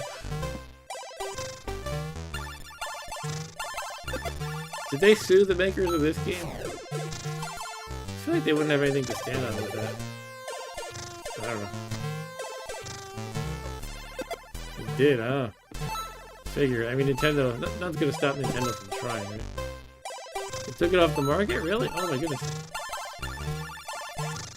I mean, it's obviously inspired by it, but they're not directly stealing any graphics or anything. I don't know. I always heard that, I guess, the legal world is interesting because it basically comes down to if somebody with deep enough pockets sues you, you're probably going to get screwed.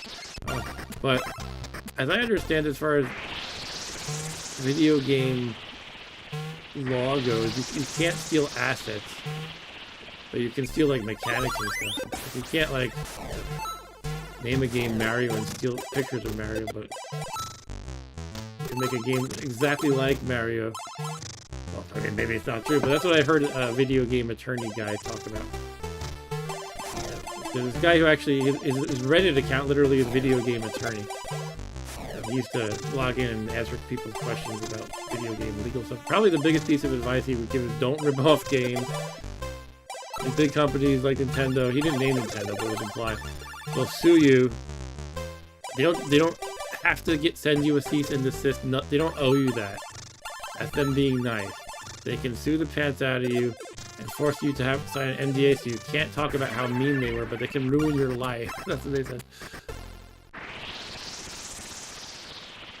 Atari tried to copyright a lot of mechanics for this. Jeez. Like ghost replays. It's copyright when you race against the ghost car. Yeah, I guess they can try all they want, you know.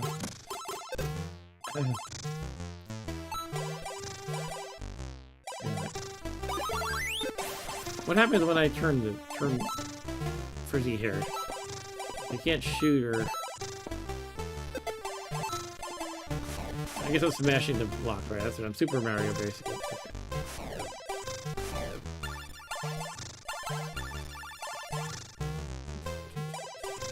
Whee. I don't get those ones.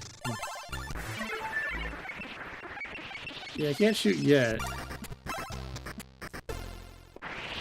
Yeah, probably right, Mustang. Cease and desist is mostly because they just won. I mean, I guess it's probably just easier and less expensive for them to do that. Even if they have a legal case.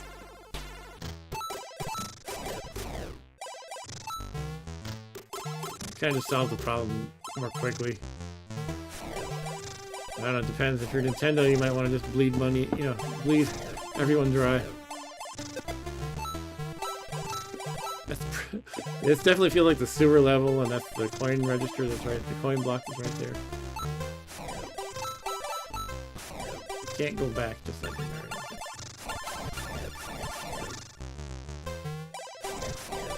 The music is not as good as Super Mario, but overall it's not as good, I don't think, but it's got its charm.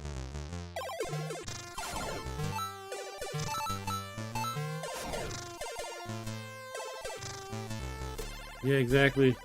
PETSCII, you have to have the money to fight it, otherwise it doesn't matter if you have a legal leg to stand on or what. And you don't want to piss off Nintendo. Or any big company, really.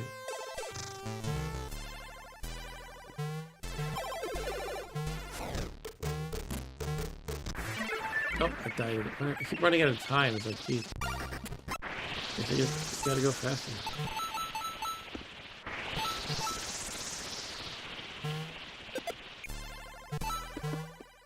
It doesn't give you a warning, like, you know how Mario speeds up the music?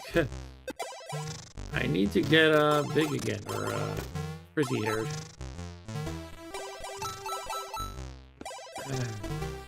There we go, I'm frizzy. Oh man. Excuse me. Moo. Copyright 1987 by Time Warp, written by Armin Dessert, written artwork M Trend Sound C Hubeck.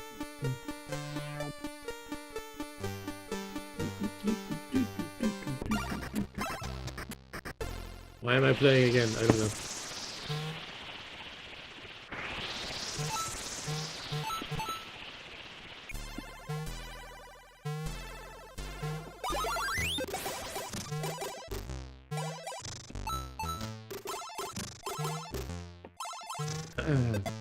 Yeah, I'm not really that into this, but I don't know, it's fun to check out.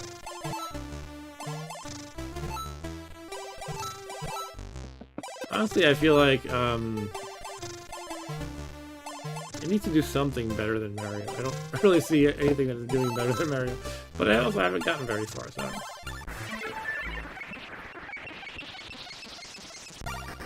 Mustang says Sega's been good about that at least. The Sonic Mania devs were working on a Sonic game Sega liked, so they hired them. Right. And PETSCII was never much into Mario games. Okay. I like the first Super Mario Brothers quite a bit. The third is good too, but I never feel like playing. I kind of just prefer, like, when I can just play it all in one run. Or like give it spend a half hour and try to do as best as I can. And if I die, I die. I don't know, like with basically from Super Mario 3 and on, they're like these epic quests where you have to save and pick it up again later, and I don't always feel like that, especially in my older age. But I've gotten my my nieces and nephew into Super Mario Brothers, the original. I do a thing on my birthday every year where family birthday, we play that game. We see who can do the best. I give a small prize to the kid who does the best. And so right now my nephew's actually been practicing. He got like an emulation box sort of thing, a little self-contained NES thingy. I gotta hurry up, I got 16 seconds now. And he's been playing that quite a bit. Alright, anyway, let's see what you guys say. Oh, you like Sonic 2 more? That says Mustang, okay. But that's just what game genre you're gonna try next time. I don't know, I don't necessarily have to break it up by genre, but I'm not really sure. I could, you know, I could even play a more involved game for, you know, 2 or 3 hours straight or whatever. I don't have to just jump around. Sometimes I like to play more smorgasbord style, like I'm doing tonight. Sometimes I like to focus on a deeper game. Oh yeah, I don't know. I could, well, actually, I have an idea. Oh yeah, actually, I already did have the idea of what I'm gonna play next time. I forgot. I'm gonna play in honor of the Winter Olympics a bunch of winter sports games, especially winter games.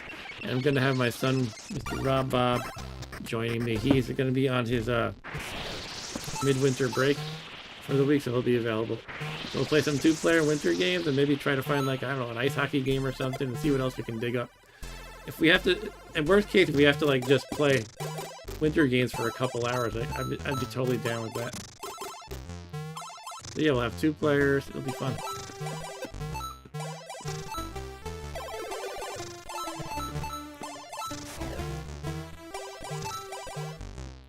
I also have planned at some point to play some old, like, early physical cards of on this machine. I want to see if I can see if they work. That'll be fun to try. And I've been buying a bunch of them on eBay. You know, you can get them from like basically $5 to $10 each. All these early cartridge games. So I'm gonna buy like maybe a dozen of them.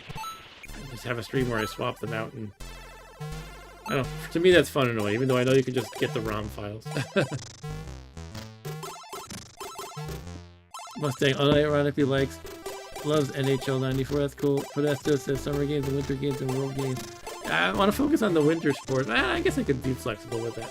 There might not be many other games in the way of winter sports that I could actually play. But I was thinking there must be a good ice hockey game out there or something. I feel like I've played 1 or 2. Besides the NES one, I mean for Commodore. But yeah, I could always make a General Olympics. Alright, I think I gotta wrap it up. It's way too late. Alrighty, guys. Thank you. You guys are awesome.